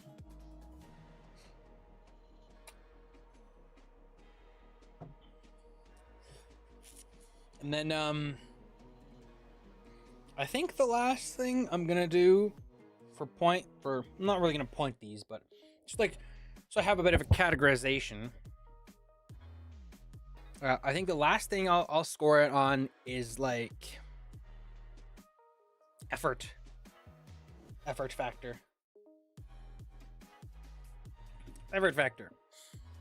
So that's like, is it a unique tier list? Is it like, this is gonna kind of go hand in hand with all these? Like, if I'm just copy pasting like an existing tier list, who cares? If it's just a tier list of like troll, who cares? If it's a tier list where it's like it's too specific to matter, If it's a really tiny tier list, it's like like, yeah, it's kind of a little bit of everything in the above. But if it's like a huge tier list that obviously took a lot of effort, it's a really interesting niche, like, yeah.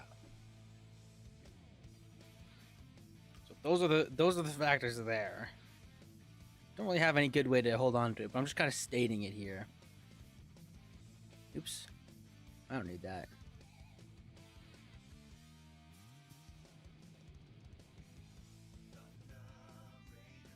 Is that a tier list? Tier list.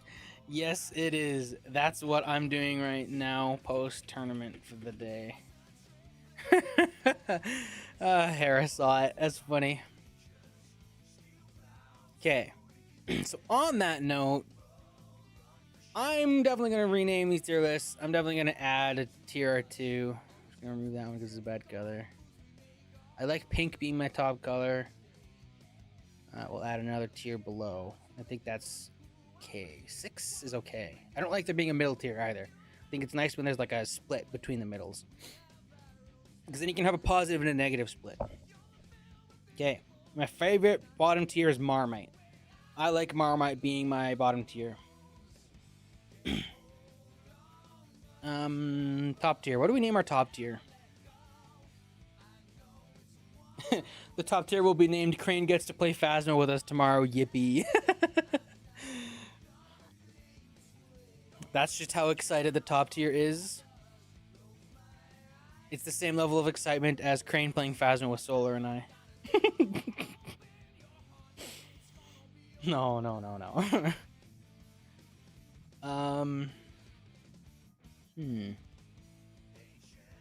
I mean, the obvious answer is Peak, but like that's boring.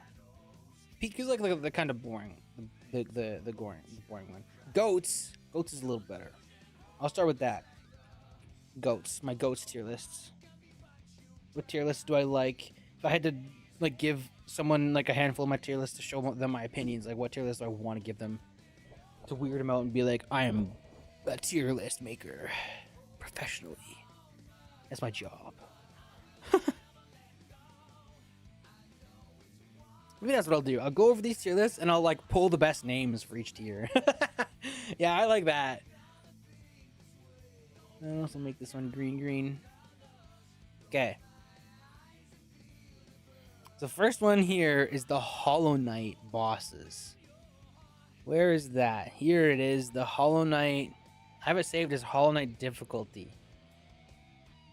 Blanc if tier list were a job. So true. Okay, so this tier list is really old. This tier list is, I think, 2020? Yeah, this tier list was 2020. And I do think I skimmed it when I replayed Hollow Knight a little while later and I did like a randomizer.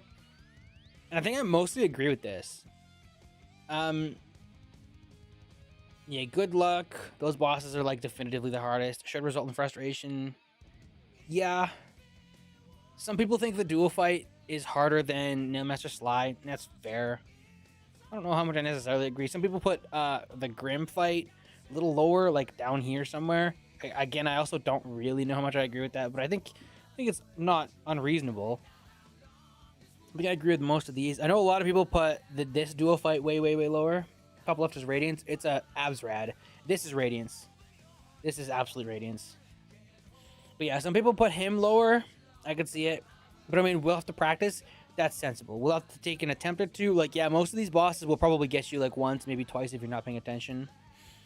And then like these bosses, like I think 3 deaths is totally reasonable. Maybe even 4 if you're not like familiar with these games and platformers and Metroidvanias. 4 deaths, I would not be unsurprised. And like it goes up. Like some of these bosses definitely could take you more. First time likely to death. Death is shameful for these. Yeah, like I think like if you play video games and you go fight these bosses, like typically you won't die. I think the reason I want to play Hollow Knight is because of Radiance and Absrad. I would like to play Absrad and learn that fight, but I really don't like how you have to do every other boss in the entire game back to back in order to get a single attempt at Absrad. I don't like that. That's the only reason I haven't. That's also the reason that I haven't gone through and 100%ed Hollow Knight. Is because you get an achievement for doing Absrad. And I just don't want to. It just takes too long. It's too tedious. The learning process is brutal. I would wager you could mod it in such a way where you can practice it anyways. And that would be okay. That wouldn't be the end of the world. Maybe I would consider it at some point, but... Yeah, the only way to do Absrad is through the boss rush. It's stupid. All these other bosses, you can do other ways. This one is only in the boss rush. Pure Vessel is only in the boss rush. And this one is only in the boss rush as well. But like, those bosses are not at the very end of the boss rush. And they're not like brutally, terribly unfun difficult either. This one up here is this fight here, but with one more enemy. So you don't go into that fight and you're suddenly like, oh, and you just explode because you have no idea what's going on. Like, no, you know what's going on. It's just way faster than before. It's a very, very, very good fight. So like, that's fair. Pure Vessel is only in the boss rush. This guy here, he's only in the boss rush, but he's not in the boss rush where you do every single boss in the game. He's in one of the quarterly boss rushes. So there's 4 small boss rushes, and then there's the one big one. These 2 are one of the final bosses. This guy is another final boss. This guy is another final boss. And then the more difficult boss rush is this guy. You can also do Pure Vessel, this boss, outside of the boss rush. You can practice him in like a practice mode. So, yeah, Absrad is the reason I haven't 100% Hollow Knight. Anyways, this tier list is good. It's accurate in my opinion. I think it's an okay conversation starter, realistically. Like, you could post this and most people who played Hollow Knight would have something to say, usually. There's usually something on here that's like, I'd move this around a little bit.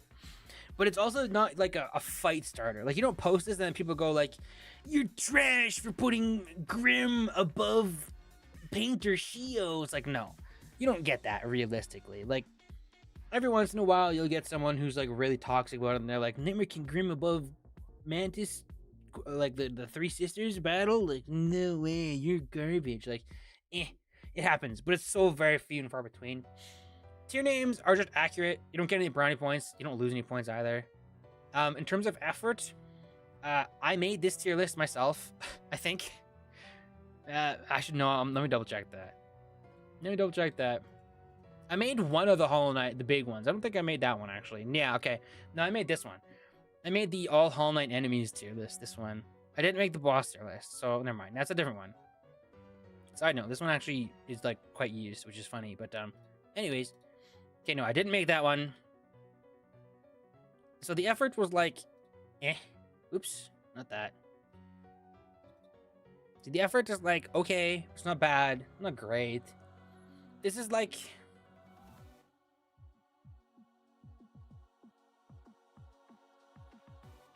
I'll make this tier the practice more tier, inspired by that, and I'll put it here. This was an early on tier list. I'm not being too harsh on myself. It's okay. You know, it's fine. It's a tier list, right? Nothing special about it. Not bad though either. Okay. Next, Monster Hunter World Fights tier list. Monster Hunter stuff. So this tier list is also kind of old, not as old. Never mind, it's like the same, it's like made around the same time, like the end of 2020, early 2021. This tier list is just how fun I think all of the monsters in Monster Hunter World and Iceborne are to fight. So there's the hot tier, there's the cool tier, the unordered cool but tier, okay, the unordered meat shield, meh, no thanks, and the gay tier. Okay, so it's losing a point because I'm using gay derogatorily in a way that I just think is too much. Once in a blue moon, I will let that fly because I don't know. Like, I just think, in my opinion, there's a clear, like, contextual language thing with that stuff. But, like, also, I try to steer away from it. I think it's derogatory for a reason, and it shouldn't be. So that's a little brownie point gone. Otherwise, these tier names are fine. They're not, like, super creative and super interesting, but, like, they're also, like, not SABCD, right? So they're pretty okay. In terms of accuracy,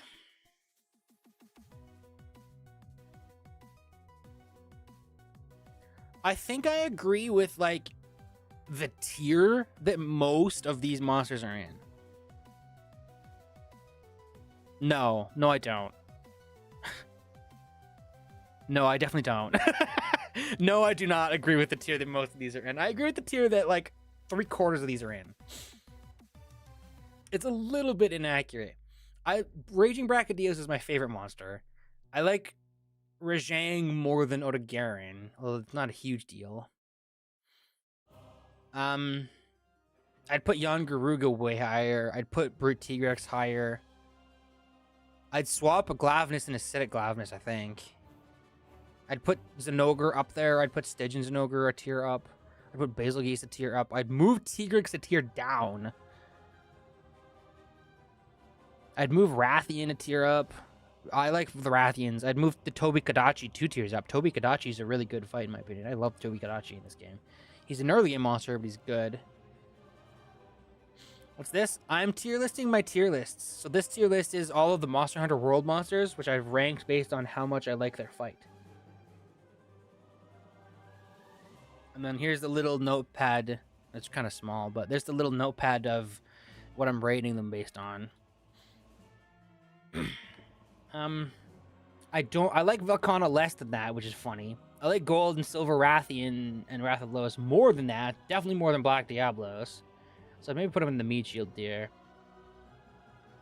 The bottom tier is true, other than the name being gay. I don't like the gay name. Not a huge deal, I think. I think if you get bent out of shape about that, then I think you need to probably check what your priorities are a little bit. But I understand. Nothing to do and I'm super bored. Can you recommend something? I don't know. Go buy Monster Hunter and play it. Her Diabolos. You heard Diabolos is horrid. Diablos. I think normal Diablos has been at worst an okay fight in all the games, and then Black Diablos is atrocious. I don't like Black Diablos. Black Diablos is just normal Diablos, but you don't feel like you can dodge anything. Diabolos. Anyways, this tier list is also like a decent conversation starter because it's like it's subjective, it's my opinion, and like you can't just tell me that I'm wrong, but like you can like be like, what are you doing putting Runer Nergigante and Safi Jiva that high? You weirdo. And like I can be like, well, here's what I think. And I can explain it, and then people will be like, or they'll be like, okay, I guess. Like there's good conversations to be had here that are like also healthy and not like just arguing and being children, right? So I think this is a pretty okay tier list. It's a little less accurate than the Hollow Knight bosses, but the tier names are better. The topic is a little bit more interesting. It's not just difficulty, it's like my opinion. So even if it's a little accurate, I think I'm gonna put it above. So and in fashion, I'm gonna steal the name. It's gonna be cool, but ... I'm gonna put it there. I think that's a fair tier. If you're more accurate, I'd definitely put it in like an S tier, just on like it being an interesting one to talk about. It's not a GOAT tier list. It's a little too simple for a GOAT tier list, I think.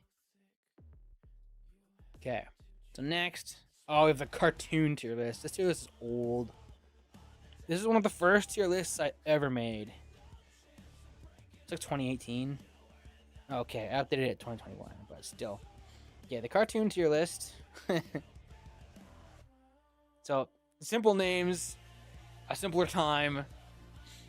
See, SS, Adventure Time, Gravity Falls, SpongeBob, Phineas and Ferb, Boondocks, Looney Tunes, Western Scooby-Doo, Gumball. Most of those, I think, are pretty top-tier cartoons. That's fair. I'd maybe lower SpongeBob. As much as he's kind of like the cartoon, like, GOAT, he's also kind of, like, not aged well. A lot of his newer stuff is not as great as the old stuff, I feel like. Scooby-Doo Mystery Inc., Scooby-Doo Where Are You? Avatar, I haven't watched most of Avatar. Puppy Cat. Samurai Jack is pretty good. Looney Tunes Show, pretty good. Garden Wall, pretty good. Jack, pretty good. Yeah, that S tier I agree with. Avatar is here in the second highest tier, which I think is fair. I wasn't a super giga Avatar like lover. Not watching Avatar is a sin. I've watched some of it. I haven't watched all of it. Like, it's one of those shows where I feel like you owe it to yourself to kind of read it or watch it, but I don't feel like it's a show where it's like you're an uncultured swine if you haven't. I don't know, like what Cringe said, not watching Avatar is a sin. I think there's shows out there that are more interesting that you should look into, like Gravity Falls and Adventure Time and Phineas and Ferb. Avatar's up there, but that might just be because it didn't like click with me. I don't know. I might have been too anime pilled by the time I learned about Avatar. That might be part of it.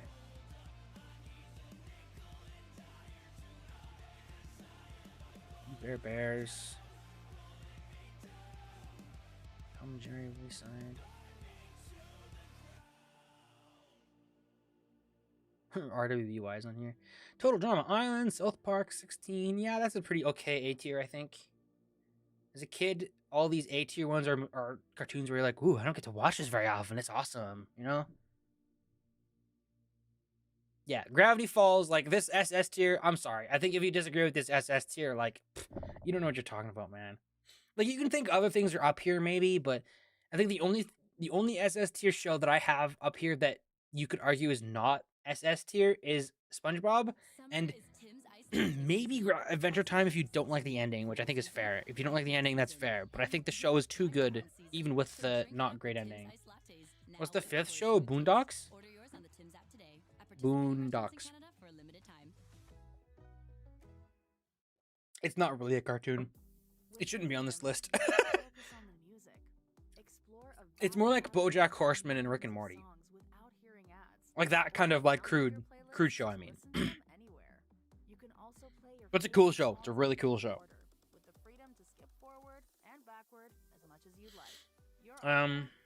B tier, Steven Universe, yeah, Rick and Morty.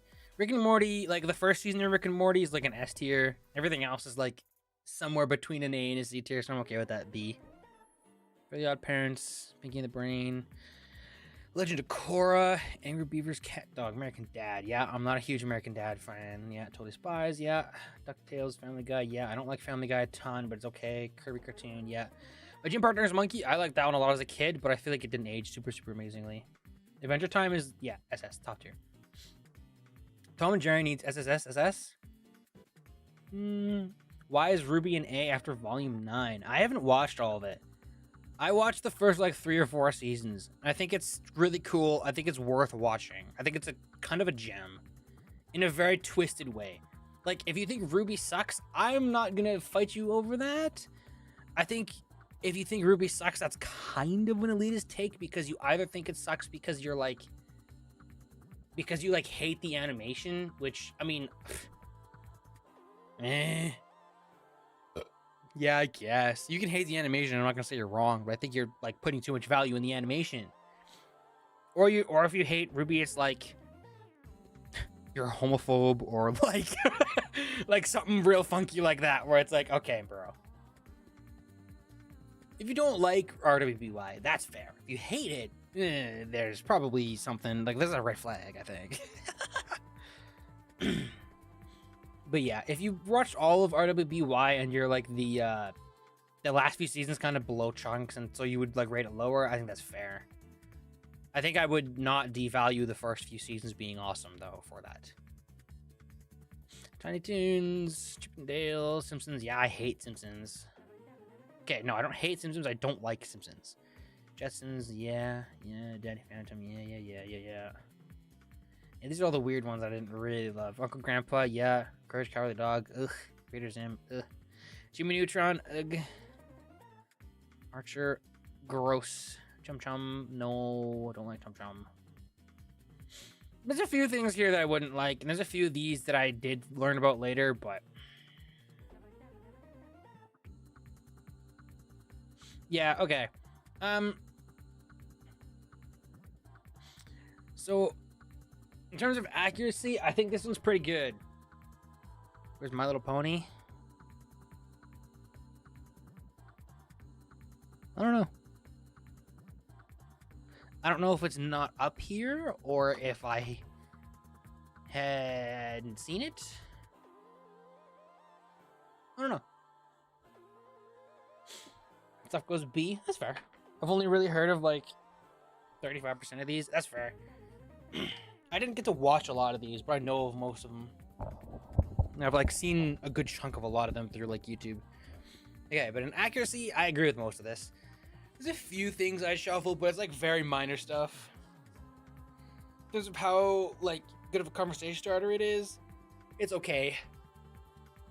Like, cartoons is like one of those things, like the next one on here I'm pretty sure is Serial. Like, it's one of those things where everybody could like comment on it, but that also kind of means that it's like whatever. Like, there's a push and a pull of like as being a content creator, there's a push and a pull of like, if like you typically want to be doing whatever is popular because that's like what everybody is doing, so it like kind of gives everybody a way in, right? But if you're doing what everybody's doing, then you're just another like seed, like another like grain of sand in the ocean. Whereas if you're doing something more specific, then you're giving that specific community like something to look for, right? So like there's a balance of what you want to be doing in terms of like how niche or how applicable and like general audience something is. And I feel like this one and the Serial one, which we'll get to in a second, are too general to where a lot of the time you can't just post this in a random server and expect it to work. Like, if I post this in my server, it'll work because everybody knows who I am and they're okay about like speaking out against me. Whereas if you do this in like a random server, the only people who you're gonna get are gonna be like big cartoon heads or trolls. Yeah. The tiers themselves, boring. I don't do anything. It's not gonna dog it points, but it's not gonna get anything. Effort. I think this tier list is big enough that it is okay. And that's kind of the general thing I'm gonna get from this. It's a pretty okay tier list. I don't love it. I don't hate it. It's going in the practice more tier, I think. It's an early tier list. It's a product of like early on where I wasn't doing tiers on my own. I was just kind of finding whatever I wanted to and just making it, right? And the serial tier list is next, and that's going to be the same thing. This is the same thing, but like smaller and a little more particular, and it's a little bit lazier. But I think cereal is a little bit easier to talk about as well, because everybody eats. Not everybody watches cartoons, but everybody eats. So we have S tier: Cinnamon Toast, Apple Jacks, Pops, Corn Pops, Honeycomb, Reese's Puffs, Lucky Charms, Honey Nut Cheerios. I agree with all those being S tier. A tier is Rice Krispies, Crave, Cocoa Krispies, Frosted Flakes, Fruit Loops, Honey Bunches of Oats, Chocolate Cheerios, and then regular Cheerios. I think I'd move Honey Bunches of Oats up to S tier, but I like this A tier lineup. I like these cereals. These are cereals I'd definitely go on my way for. Cookie Crisp Cheerios? I have some thoughts. B tier: Raisin Bran, Special K, Mini Wheats, Corn Flakes, Count Chocolate, Cookie Crisp, Chips Ahoy, Golden Crispy, Golden Grams. Okay, so here's what I'll say about these 5 at the end here. I'm not huge on breakfast or like dessert breakfast cereals. I think when you get too sugary sweet, it kind of loses some points. Like, that's why Crave is an A tier. That's why Frosted Flakes and Fruit Loops are an A tier. Like, it's a little bit too much, I think. That's why I like the cinnamon ones. That's why I like the honey ones. Reese's Puffs is, I'm a peanut butter addict, so that's different. But like, that's my problem with these ones. Like, Count Chocula, I'd rather have Reese's Puffs. I'd rather have Chocolate Cheerios. Cookie Crisp, I'd rather have Cinnamon Toast Crunch or Crave or like any of these other sweet ones. Same with like all these. Like, oh, like I don't think these are bad. These are just ones where I'm like, I think I would rather go for something else. I'm gonna be honest. Like, I don't feel like I can be like, oh, Cookie Crisp, that's so unhealthy, and then go and get Lucky Charms. Like, no, not really. But like, if I'm gonna make a bad decision, I'm of the opinion that like, being like, if you're gonna make a bad decision, you may as well go all the way. Like, no. No, I don't think so. I don't think that's fair. If I'm gonna make a bad decision and I could make a slightly less bad decision and get like the same result, like I might as well. You just noticed the Sour Patch Kids cereal? Yeah, I've never had that one, but I've heard it's atrocious. I want to try a lot of these, but I haven't tried most of them. C tier, Frosted Cheerios, Original Special K, nothing in it. Life, yeah. D, More Life, Captain Crunch, Chex. I think I'd move the Chex ones up to C tier.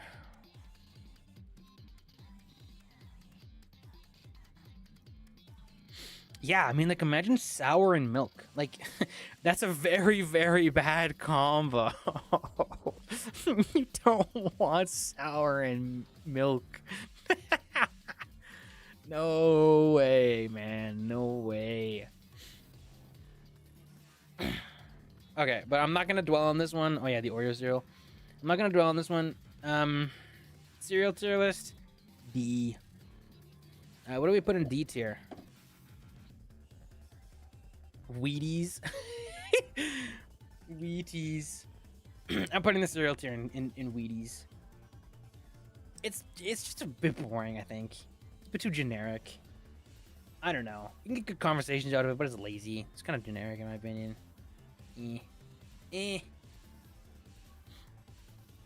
Okay. Monster themes. Oh. I'm remaking this one for the record. And I'm making it way bigger. Okay. So these are just the monsters that have unique themes in Monster Hunter. Just the monsters with unique themes in Monster Hunter. No areas or anything else. I think I missed a few. It's kind of an old tier list. I don't think I included Rise. Yeah, no Rise. And I also only include whatever theme of the monsters I like the best. Okay, let's see. Standalone Headbangers. That's a good tier name. Fatalis, White Fatalis. Raging Brachy, Sephijiva, Astalos, Rajang, Narga. Those ones I like those. I don't know about Elatreon. Almost being listened to standalone. Basil, Youngaruga, Valstrax, Shingarin. Most of those are pretty good. Interesting, but a bit shallow. Yeah. I'd move Glavnus down, that's for sure. I'd probably move Auction Lung down as well. Best drink, you keep ghosting me by. When you're asking random questions that don't have anything, you could kill or you could steal, both are bad. Which do you do? What are you talking about? Bye. Okay. See ya. I'm not here to talk to you. I'm here to talk.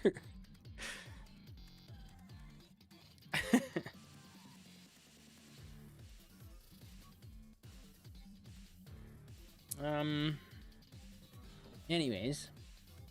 Bit basic, lackluster, forgettable. Having a lackluster tier and also an interesting but a bit shallow tier is like...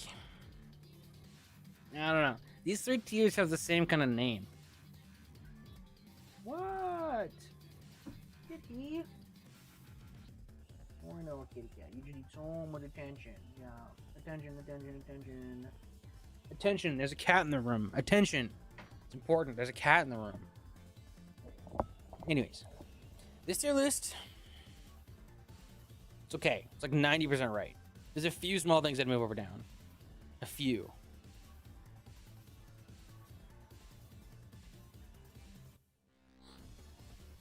Yeah. Very important. Cat in the room. The tier names are okay. I put effort into it, clearly. I put effort into it. But I didn't think about these three being so similar. As for conversation starters...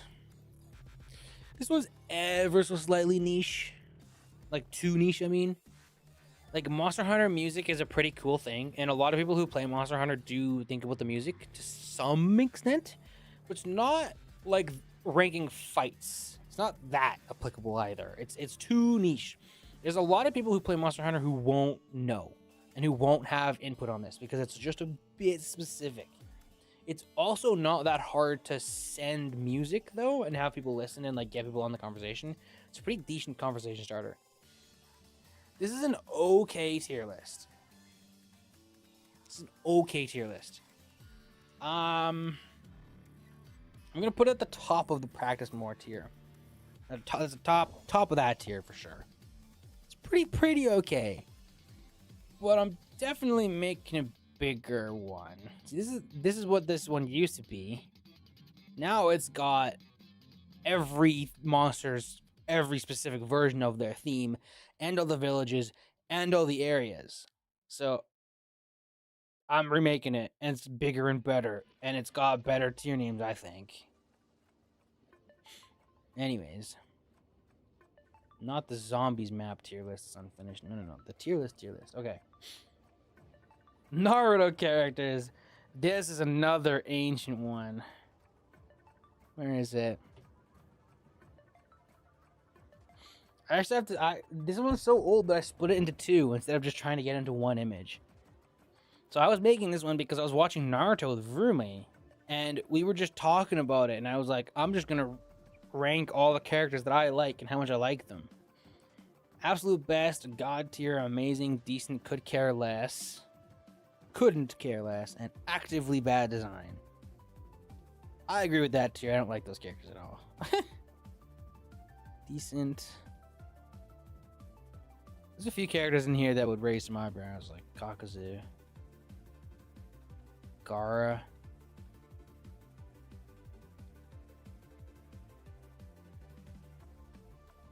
I like these characters. Some of these characters, though, people would be like, eh, really?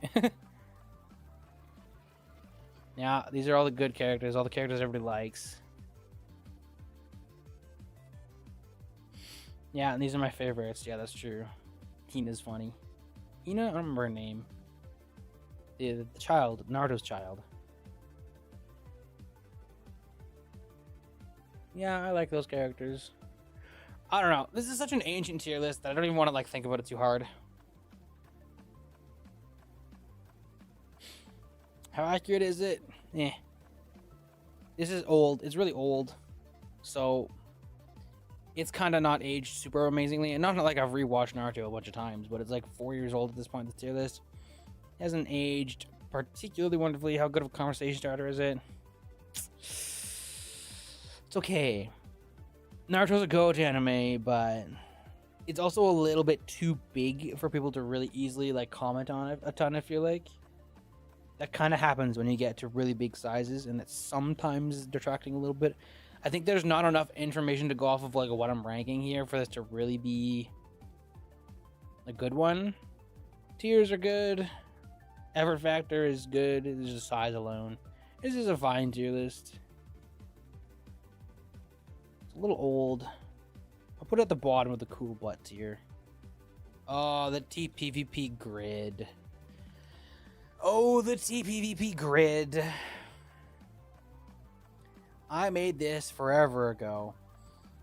I remember I made this because I was thinking that tier lists in relation to complex PvP games are kind of difficult. And it's a lot of work to like figure out how to categorize stuff, and you kind of always are wrong. Like, you're just kind of always going to be wrong to some extent. Like, someone's going to disagree with you, and it's not going to be a pretty disagreement because it's like things just change so much as you get better or worse in these games. So you either have to make a tier list based on like only a specific level of play or on like specific kits or similar.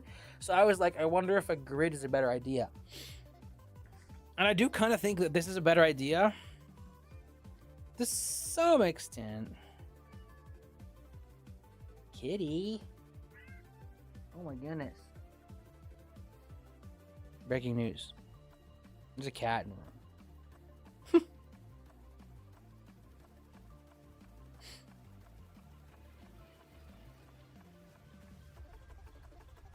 Okay, but yeah.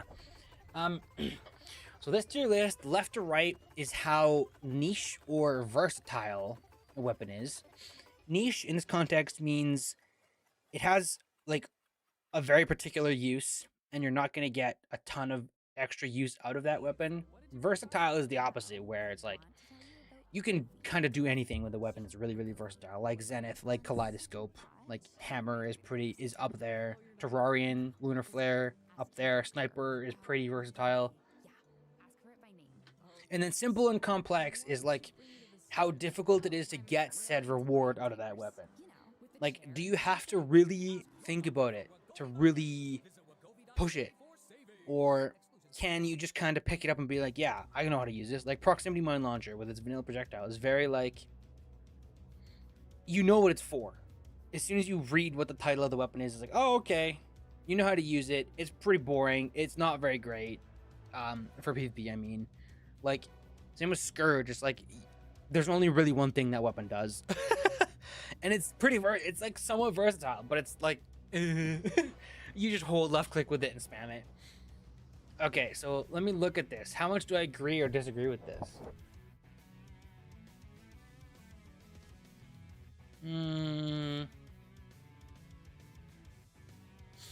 I remember this is a pretty old tier list as well. So like True Excalibur has changed. So has Terrorblade. So has Influx. No, not Influx, but Two Nights Edge has changed. But the meta has changed a lot too. This isn't terribly bad, but it's outdated. There's a lot of these weapons that we've seen people use a lot more, and we've kind of found out what it's like when a lot of these weapons are meta. Yeah, like SBS top right, I don't know. Like, it's a hit scan weapon, but like to really take advantage of what makes SBS good, because in my opinion, SBS should always lose to Heat Ray and Laser Rifle in like just a damage contest. It should. But so like in that context, taking advantage of it should be complex. You should have to use the balance to make SPS a good weapon, in my opinion. You really should. But like even still, it's still hit scan. You can't do anything against it. It's hit scan. So But yeah, like there's some stuff in here that I don't know about. Like Razor Pine, I'd probably move it down a lot. Trident, I don't think it's as niche as I put it. And I think it's a lot more complex. Hammer bottom right? Yeah, like I'd move Hammer down a little bit. I don't think I'd move it a ton, but I'd move it a little bit. But like Trident, on the far left over here, like, it's an off-screen spam weapon, but if you're only using it like that, then I think you're kind of just not getting great usage out of it, and you're better off using like laser rifle or sniper. So like, I'd probably move it like this way a little bit. I don't know, like somewhere around here probably feels a little more correct to me. Like the best usage of Trident is just like a smidge of brain power, a smidge more. Like this is kind of like the hurdy-dur tier where you're starting to just kind of use a weapon because you want to use it, like Bat Scepter, Heat Ray, and like Nimbus Rod, and Elf Melter, and Golden Shower. Like this is like hurdy-dur. Down here is like I literally have never thought a thought in my life kind of weapons. So like I'd move it up a little bit. I really don't feel like it's great as we see it used right now, but if you like combine it with like a lot of other weapons, like you know, like Golden Shower and Leaf Blower or like Laser Rifle or whatever, it kind of covers like a specific like speed, and I kind of like that. Same with Inferno Fork. Like I don't know if I'd put it that complex. I'd move it like down a little bit. Like it's very niche. It's a very niche weapon, but like we've kind of noticed players playing around land a lot more, I feel like. Cover. And so Inferno Fork has kind of had like more application as time has gone on, especially recently. So I'd kind of move it down a little bit, you know. Anyways, so let's think. It's not really tier list, but it still kind of works. Yeah, it's kind of complex, but also spammy. Like, yeah, it's very similar to Crystal Serpent, in my opinion. It should be closer to Crystal Serpent. It should be closer to here, I think. It's more niche than Crystal Serpent. It covers less space and it's slower, but it's still around there. Anyways, like, see, that's I think a pretty decent sign of an interesting tier list. Pretty much have to know your opponent's movements to get benefits out of it. That or its autopilot check. Yeah. Like, in terms of accuracy, it's not aged particularly amazingly, but I think a majority of these are in the right direction. Most of the changes I would make would not be significant to this tier list.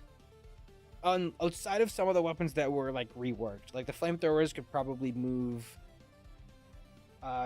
right and down like a peg or two. How good a conversation starter is it? This is an excellent conversation starter with the right person, but it's really hard for a lot of people to comment on this because you kind of have to know a lot about a lot of weapons to comment on. It's very niche. The tiers themselves doesn't really have tiers, kind of a cheat, but I think it's an interesting tier grid to think about, and an effort factor. Again, I think you have to think so much to like give a thought to this that it kind of wins bonus points to me. So in terms of the overall the weapon grid, if it wasn't so outdated, I'd put it in the S tier. But it's pretty outdated. It's a really good idea, and I kind of think I'm gonna redo it.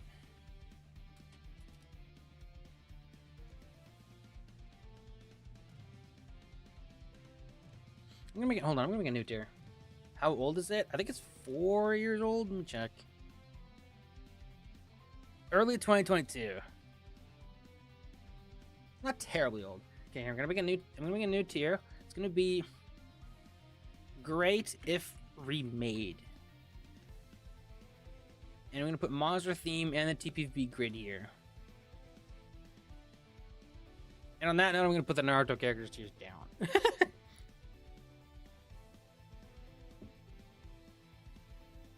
Yeah, so these are ones that are good if they were remade. Okay. Hoyo outfit tier. I love the fashion tier lists. Okay, this one's huge too. Oh my goodness, this one's huge. Okay. So for this one, Rumi and I went over every single MiHoYo character of all 3 of the games at the time. The 4 of the games, because this was right as this was coming out. So I think the base on this cast is here. And I do mean everything, and I do mean every skin too. Believe me, if we did this today, it would be like twice the size at minimum. Probably much bigger than twice. Probably be 3 times the size if I had to guess. But anyways, it took a long time to make. It was very, very fun to me. I love fashion. I'm not a fashionista or anything like that. I don't dress myself up every day, but I really, really like looking at character design and trying to understand why. And thinking like, oh, that makes her an awesome outfit, or oh, that kind of like really hurts this design for me. I really, really like it. So let's quickly go over the tiers. Wishful thinking. These are 3 characters who I love the designs of, but there's like one really big thing about them that just makes me go like, ugh, you ruined that. And there was those 3 characters specifically. I don't even remember their names. I know this one's Mobius. This is one of my favorite characters. This is her skin. I don't remember who this is. See that character in peak? Wow, the character in my profile picture? No way. One of my favorite characters of all time, of all media ever? No way. But yeah, peak tier, 5 characters. Yeah, that's about right. Like, these 5 characters are like my favorite fashion, like, ever. Wonderful, pretty big tier. Let's see. Yeah. Yep. Maybe not you. I'd maybe move you down. That's a pretty good tier though. Pretty. I like those characters a lot. They're really like cool in their outfit. Adorb.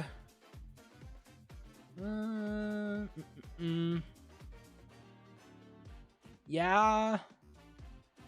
Chop. Yep. No, I agree with that. That's a pretty good tier. It's a pretty big tier. Oh, thought that tier was big. Wait to see the great tier.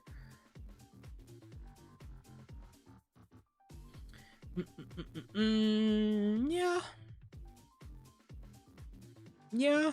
No, that's about right. Yeah. Okay, on to the bad and bottom half. Collabs are bad tier. Yeah, I stand by that. I hate collabs. I hate collabs in my gacha games because it's like the whole thing with a gacha game is that you can never guarantee necessarily that you're going to have enough currency to get any character, and then you don't know when that character is going to come back. You could be waiting like a year or more for a character to return, and you just never have a chance to get them again.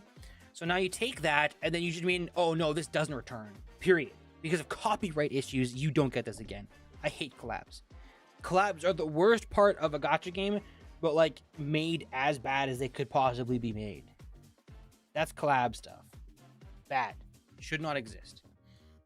Ew. Yeah. Hate those. Gross. Yeah. Yep. Oh, bad swimsuits. Yep. Skin tight suits that are gross. Yep. Okay. Yeah. Bleh. Yeah, that's no, that's all stuff that makes me go bleh. Mid. I know a few friends who'd kill me for a lot of these characters being in mid. I don't know if I'd put Arlen and Bennett in mid. Klee, sorry Lego, I don't like Klee. Klee's outfit is kind of not my jam. I think her skin is really, really cute, but I don't like her base as much. Mid is maybe a little mean for Klee. I like Klee more than Linny and Lynette. Dory, Barbara, yeah. No, that's pretty okay. There's a few small things I'd adjust. Acceptable. I'd move Anton up. Now that we've seen him in action more, I'd move this guy up. He's cool. The rest of these, yeah. Okay. So, tier names, good. Just, they're to the point, they're good. We don't have enough character, I feel like, but they're pretty good. How good of a conversation starter is it? It's too much. there comes a point of critical mass with tier lists where it stops being approachable entirely, and this is way past that critical mass. Way past it. This tier list is about twice the size of that critical mass. I don't mind. I like the big tier lists. It gets brownie points that counteract that for effort, in my opinion. But it's too much for most people. Accuracy, this one's aged quite well, I feel like. I think I agree with pretty much everything on here. There's a few really small things that I would adjust. But overall, I like this tier list. This is a pretty good one. It's not a GOAT. It's a personal GOAT. It's an S tier otherwise, though. I just put too much effort into it.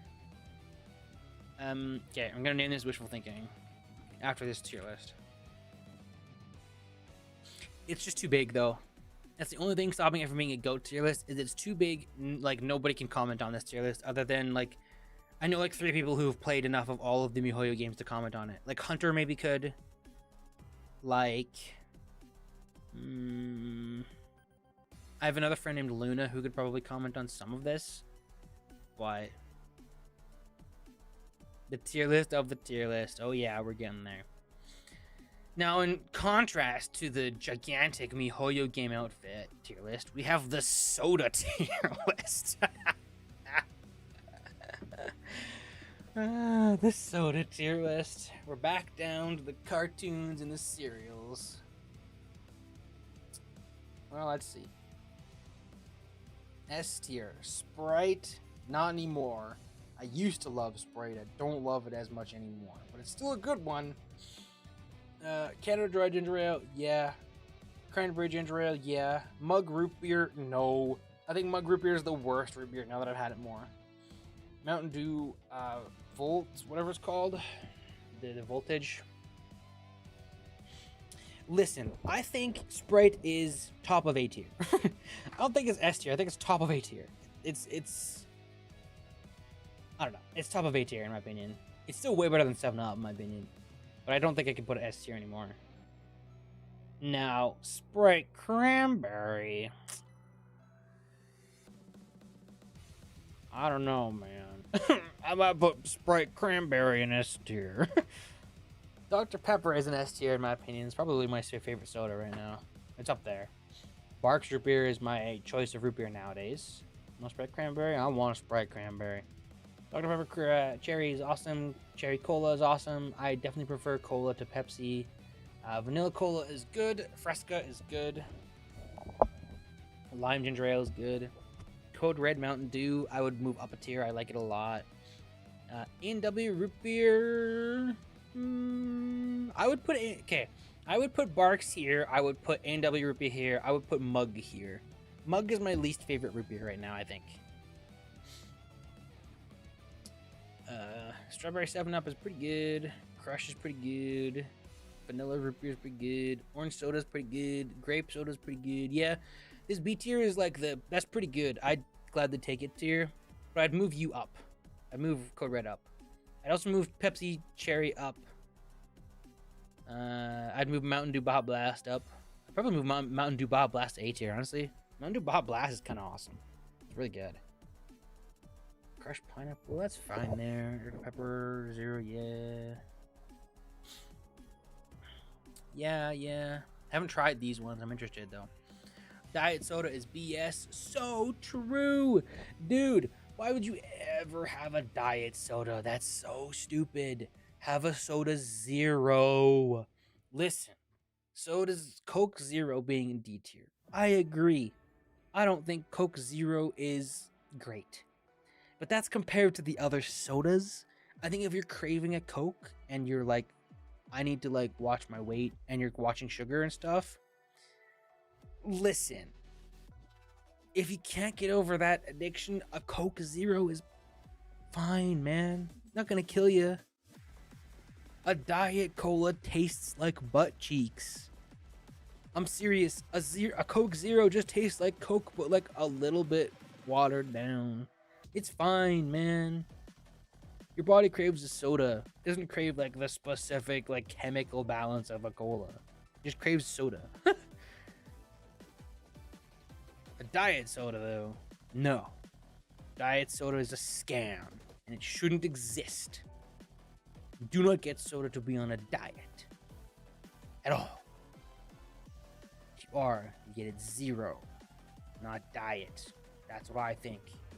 I stand by that. Still haven't had any of these. There was a purple Mountain Dew that I've had that I really liked. Oh, that one! I've had that one. I had the purple Mountain Dew. I thought it was awesome. I liked it a lot. And regular Mountain Dew is terrible. All the Mountain Dew flavors are pretty good. It's really weird. Okay, but anyways. How accurate it is? It's changed. It was accurate for the time. The midnight one, bleh. I liked it. You mean? I liked it. I liked the other ones more. I'd maybe put it like bottom of B tier. It's way better than normal Mountain Dew. Mountain Dew Bob Blast should be top of B tier, bottom A tier.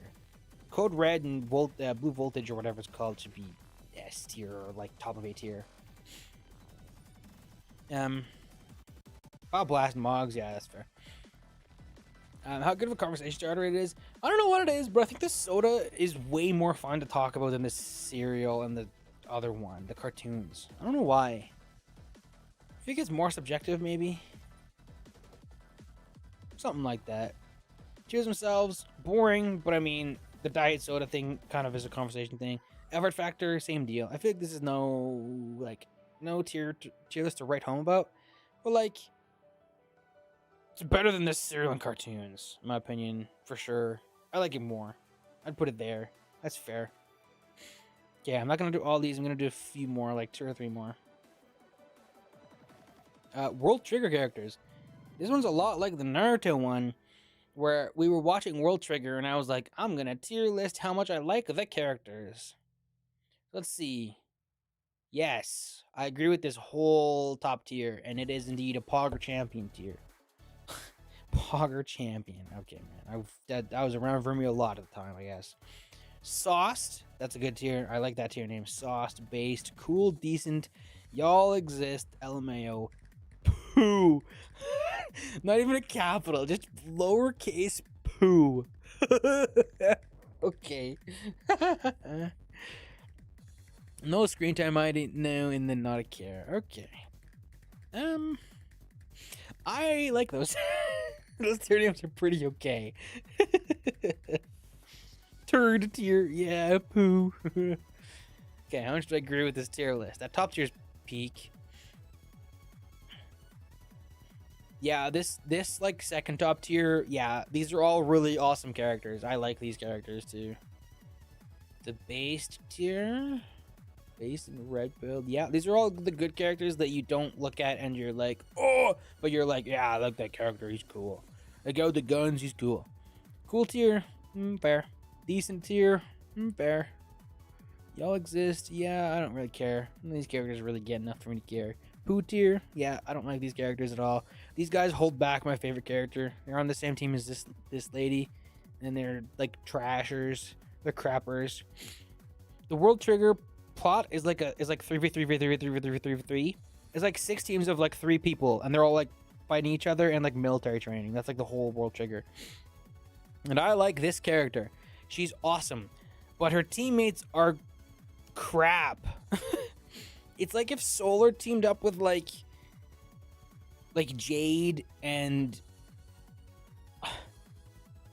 it's like Jade and I don't know, like Lagias all PvPing, and then Solar was the captain. Like that's that team. Like they're not like literally like incompetent. They're just they don't. This character pops off and does really amazingly, but then she has terrible teammates, so she just doesn't go anywhere. And I hate it. So it makes me so sad. Anyways. So poo tier it is, and these other characters are all idiots.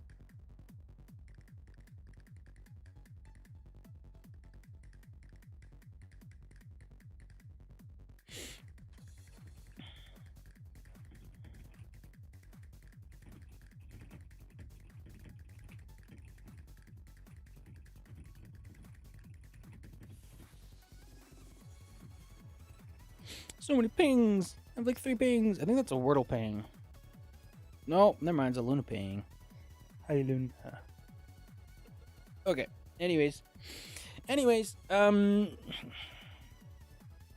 accurate is it? This one, I don't know if I'd change anything on this one. How good is it? Is it a conversation starter? Okay, kind of. So the thing with World Trigger is season 1, no one knows what the show is.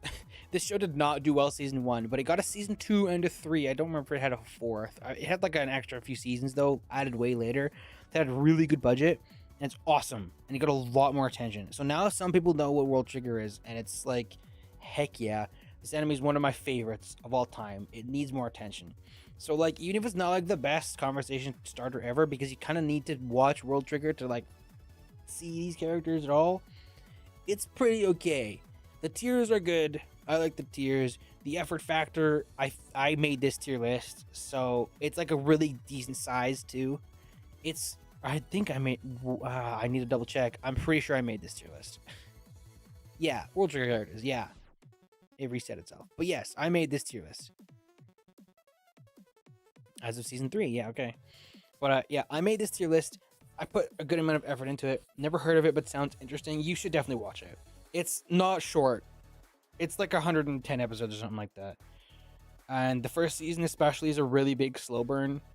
The second and third season, though, are like, I think 20 episodes or something like that each, and they're peak. They're just straight peak. They're straight fire the whole way through. And the whole first season being like 70 or 80 episodes is like why it's so fire. It's because you see these characters building themselves up. Anyways,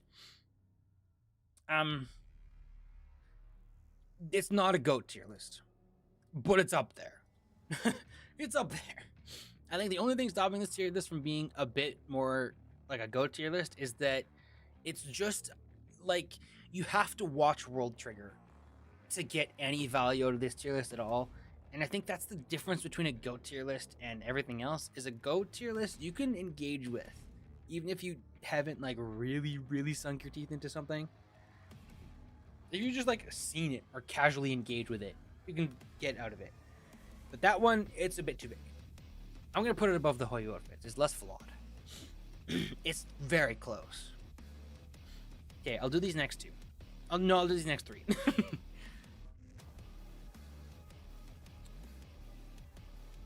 Yeah, I'm gonna ping you in a random World Trigger GIF in media now. World Trigger.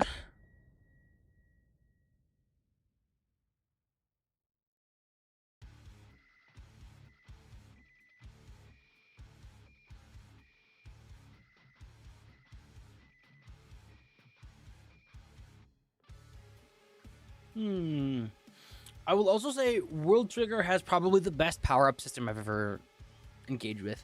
I know a lot of people who think Full Metal Alchemist or Frieren or Hunter x Hunter have the best power system ever. I think it goes to World Trigger. World Trigger feels like a PvP game where it has like a meta to it, you know? It's really interesting. And then it's like all the main characters are PvPing each other, but there's also like an actual bad guy in the corner, and they're like breaking all the rules and doing weird things with this system that like add up but also don't add up, you know? Hi, Airmav. Anyways, give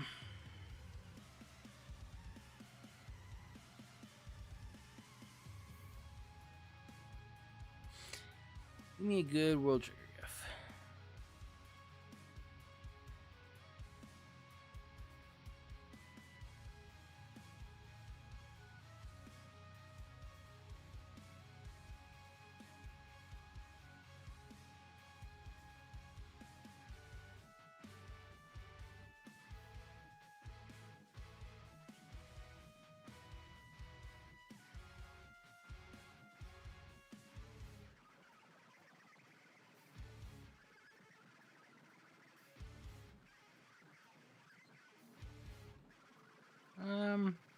Sure.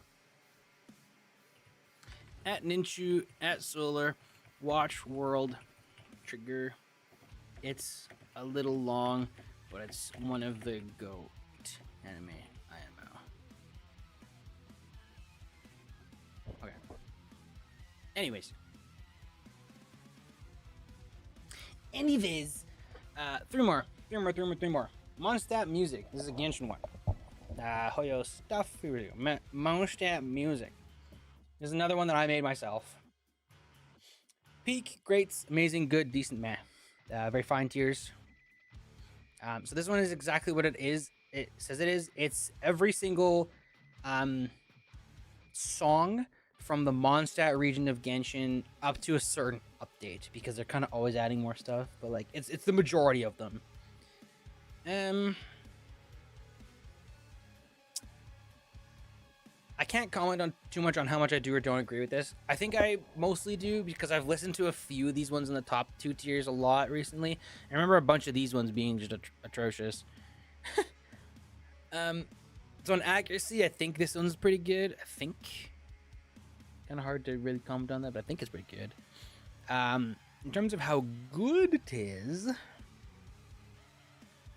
there's a conversation starter. It's all right. If you're a big Genshin fan, and there's a lot of big Genshin fans, you probably really love the music. I don't know if Mondstadt is necessarily the best region for this, though. This is like the original region. A lot of people like Mondstadt music a lot more than Liyue and Inazuma. It's the starter region after all, so it was kind of made to leave an impression. But also, like, you don't know the themes by the names as much as you just know them by, like, where they play, right? So, like, I can't tell you what a Yearning Breeze is. I know what Beats of Water Drops is because that one's specific, but I don't know Stealing Words of the Moon. Nope. Cold Night. Nope. Legend of the Wind. I might know that one. I don't think so. I don't know. But yeah, like, these names were a little bit too specific. So some of these, you know, Overture Storms, that's the opening cutscene. I put the image there. Sweet Smile, Ember Theme, know that one. La Rivo de la Signora. Yeah, you know who that one is because it's a character named Signora. Like, same with these ones. Like, some of them, clearly. Dawn Winery, know what that one is. But, like, a good chunk of these, not so much. So it's like, it's okay. It's a pretty decent one. It's a little bit specific, but it's not too specific. Music is a big part of the Hoyo game culture, I think. So it's okay. Tiers themselves, they're fine. Effort factor, this one's pretty... I put a lot of effort into this one, that's for sure. I wouldn't say too much. I'd say not enough, actually. There's a lot... Like, I'm using the same image for 2/3 of these, and I wish I didn't. There's a lot of these that I kind of wish I put a different image into, and I think I did that with the next region, which I made and didn't finish. Liyue. Yeah, I use way more images for this one. I use an image for each sub-region and like where each theme plays, so this one's a lot more varied, and that's way better. I should have done that for the Mondstadt one. I just didn't think of it at the time, and that was my fault. Mondstadt one, it's cool, but it could have been a lot better. I'll put it at the very tippity top of the cool butt tier, I think. Okay, Risk Rank 2 abilities. This is a good one. This is a very good one, I think. This is a good size. It doesn't have all the newer stuff, but this is a good size. Crunk is an awesome tier name. Farty is a funny tier name. Amazing, great, decent, are good mid-tier names. They're not amazing, but how do you rank this? Yup. Okay, so how accurate is this tier list? Poison, yes. The grapples, yes. Okay, right. I should say, I know exactly how I ranked this one. I ranked this one based on if you were to make a character where, like, say you are making your own custom survivor, and you have to choose an M1 and M2, you know, an ability, all their 4 abilities based on the existing abilities. How much do you want said ability? That's what I based it off of. So, in my opinion, Poison is the best passive in the game. And I don't think anybody should argue that, because it's like, that's all you need. Like, you just kind of need Poison and then, like, some kind of mobility, and you're good. And, like, the Grapple Arm is the best mobility in the game. Kind of unequivocally, it's the best mobility in the game. Bandits, stacking R, insane. The RDM2's insane. The Snipe M2, insane. The Captain passive is also insane. NG's normal turrets are insane. The punch is insane. The cryo shot is insane. The this is the hack ability on the Captain, insane. The other punch, insane. I think this is Akrad's R. Yeah, it's Akrad's R, where it like bounces between every single enemy. That one's just a machine. Even without poison, this one's a machine of procs. Artie R. There's a lot of characters who wouldn't necessarily love to have Artie's R, but it's such a huge mobility burst that like I just think you can't underestimate it. Okay, I'm not gonna go over all these individually because there's a lot, but like, let's see. Yeah. Yep.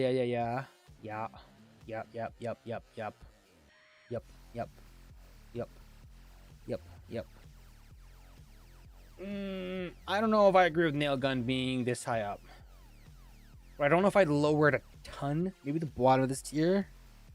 At absolute worst, nail gun should be top of great, but it's way closer to the rails. Yeah. Those are good. Yeah. Ice wall. Yup. Ballista. Yup. The normal Deadeye. Yup. Man, maybe a little worse, but it's up. It should be in the bottom of this tier. Yeah. Yep. I think I prefer the fire one to the electric one, but the electric one is decent. I'd maybe move the electric one down a bit. It should be a little higher. Yeah.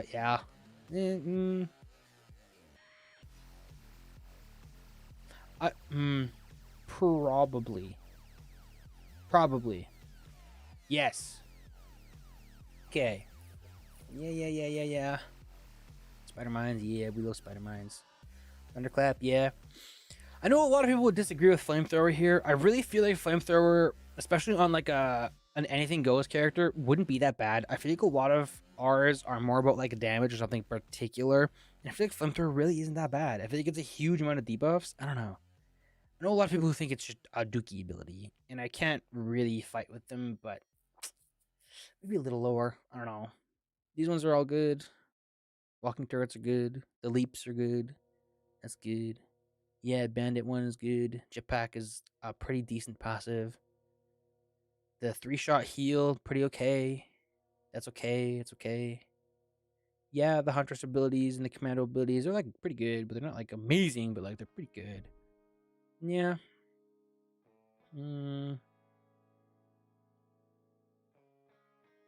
M2, the shock. The bite. Yeah. Arrow rain, yeah. The swipe, yeah. Move the grenade up. This is a primitive, low tier hero opinion that the grenade is eh. The grenade's way better than this. I would at least put it above this one. I'd put the grenade like top of decent, maybe bottom of great. Yeah, I think bottom of great is good for the grenade. And it's solely because the bans are really good triggers, and this is like guaranteed AoE if you know how to use it. It just has a really steep learning curve. I think the grenade is better than this. Yeah, that M1 sucks. Yeah, Blight is not great. You could definitely get some good usage out of Blight, actually, now that I think about it. So I'd maybe move it up a tier. Blight is really bad in the context of Akrad specifically, I think. Shield. Yeah, Shield sucks. I still don't like Phase Round. I'd maybe move it up more now that I've seen how it can be used. It's not as good as Phase Shotgun, though. I don't think I'd ever take it over the Shotgun. Taser. Nah. I know why you think Taser belongs in Farty, but I think Taser is bad because of the ability niche that it fills relative to Captain having amazing everything else. I think that's intentional. I think the stun is fine. It's not good. You don't want this M2 compared to almost any of the other M2s in the game, but it's not useless. It's way better than NG M1. I'd maybe put the blast a little higher, but it's not good either. But these two are like dookie, man. These are way worse than the Taser. Anyways, okay, this tier list is super accurate. There's like 3 things I'd change on this tier list. I think this tier list is awesome. This is a great conversation starter. I think Risk of Rain 2 is a really popular and fun game, and you come up with your own opinions really easily when you play this game. And everybody's a little bit different. It's kind of awesome. The tiers themselves are fine. There's 2 really funny tiers, the crunked and the farty tier, and then everything else in here is just good. The effort factor is solid. I think this is the perfect size of a tier list. I think if you get much bigger than this tier list, it kind of becomes hard to read. And it's a little bit much, but I think this is like a great size. I think I'm going to put this one in the GOATS tier. I think a Risk Going 2 abilities tier list is a great conversation starter, and you learn a lot from this conversation. So speaking of GOATs, the last one I want to do today is the fighting game visuals tier list. I love this one. Okay, so this tier list, to cut it short, I went and grabbed all of the like modern-ish and really big fighting games that I could come up with that were like at least a little bit active, maybe even just a tiny bit. And I put them on one tier list and I ranked them based on how good I think the visuals are. And I've looked at this one before and I agree with most of this. I think I'd put Third Strike a little bit higher than I did. And I put Rivals of Aether a little bit higher than I did as well. Everything else, 100% agree with. I 100% agree with this tier list. It's a relatively new tier list. I think this one was like early 2023 or 24. When? Early 2024. Okay. I got my years mixed up. Early 2024. I agree with this tier list a lot. How good of a conversation starter is it? I mean, not everybody's into fighting games, but I think if you are into fighting games, you probably have an opinion about your fighting game and how it looks. It's probably not a huge one, but like, if you've also experimented with other fighting games, you probably have comments on this. I think this is a pretty good conversation starting tier list. It's opinionated. There's a few things in here that make people go, huh? Like Yomi Hustle and Third Strike and Rivals of Aether and Brawlhalla and stuff like that. Like, there's a few things in here where people are like, I don't know. Street Fighter 5 that high up? I don't know. Guilty Gear Strive not being top tier? I don't know. Like, there's some stuff in here that's interesting. The tier names, would consider trying. That's a literal tier. I've tried Street Fighter 6. I kind of need to try it a little more. Wonderful. Yeah. Well made. Yup. Baked beans. Yeah. That's a little lazy. Kind of gross. Yeah. I like those tier names. I think they're good. There's a good joke in there. There's a literal tier in there. There isn't a lazy tier. That's a tiny point off. Not a big deal. Effort factor. I made this tier list again, and I assembled these logos on a colored background to represent it so it wasn't all the same looking. I put a lot of effort into this tier list. I had to rip some of these logos out of other images. Yeah, I think this is one of my GOATs. I think this is one of my best tier lists I've ever made. I'm not gonna lie. I think a lot of people know a good chunk of these games and will have thoughts on them. I think this is a good tier list. It gets a conversation starting. It's a good one. I like it. It's maybe not as applicable as the Risk of Ring 2 abilities, but I like it more. Okay, so that's what? 3, 4, 5, 6, 7, 8, 9, 10, 11, 12. Right? 4, 8, 13. I put 13 down. That's okay. I think that's a good day one. Yeah, I'm going to screenshot where we're at for the tier list, and then I think I'm going to stop the stream. I'm going to play some games on my own. Night. Sorry. Here's where we're at right now. Okay.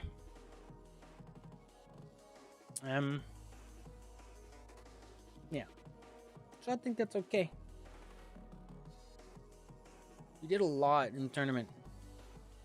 I should double check that there's not like a few people like waiting for their match right now. Yeah, okay. Double check the Discord. Yes. Okay.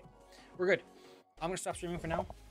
I will see you all tomorrow for hopefully more tournament matches. And if not, tomorrow might be a big day to play some games. Maybe some Phasmo. Maybe we'll do the Peak Daily. Maybe I'll play some Subnautica. Or maybe I'll start a randomized modded Terraria playthrough. That might be fun. But we'll see. For now, have a good night, everybody. Have a good morning for all of you over in Japan. And I will catch you all later. Is that going to stop both of them?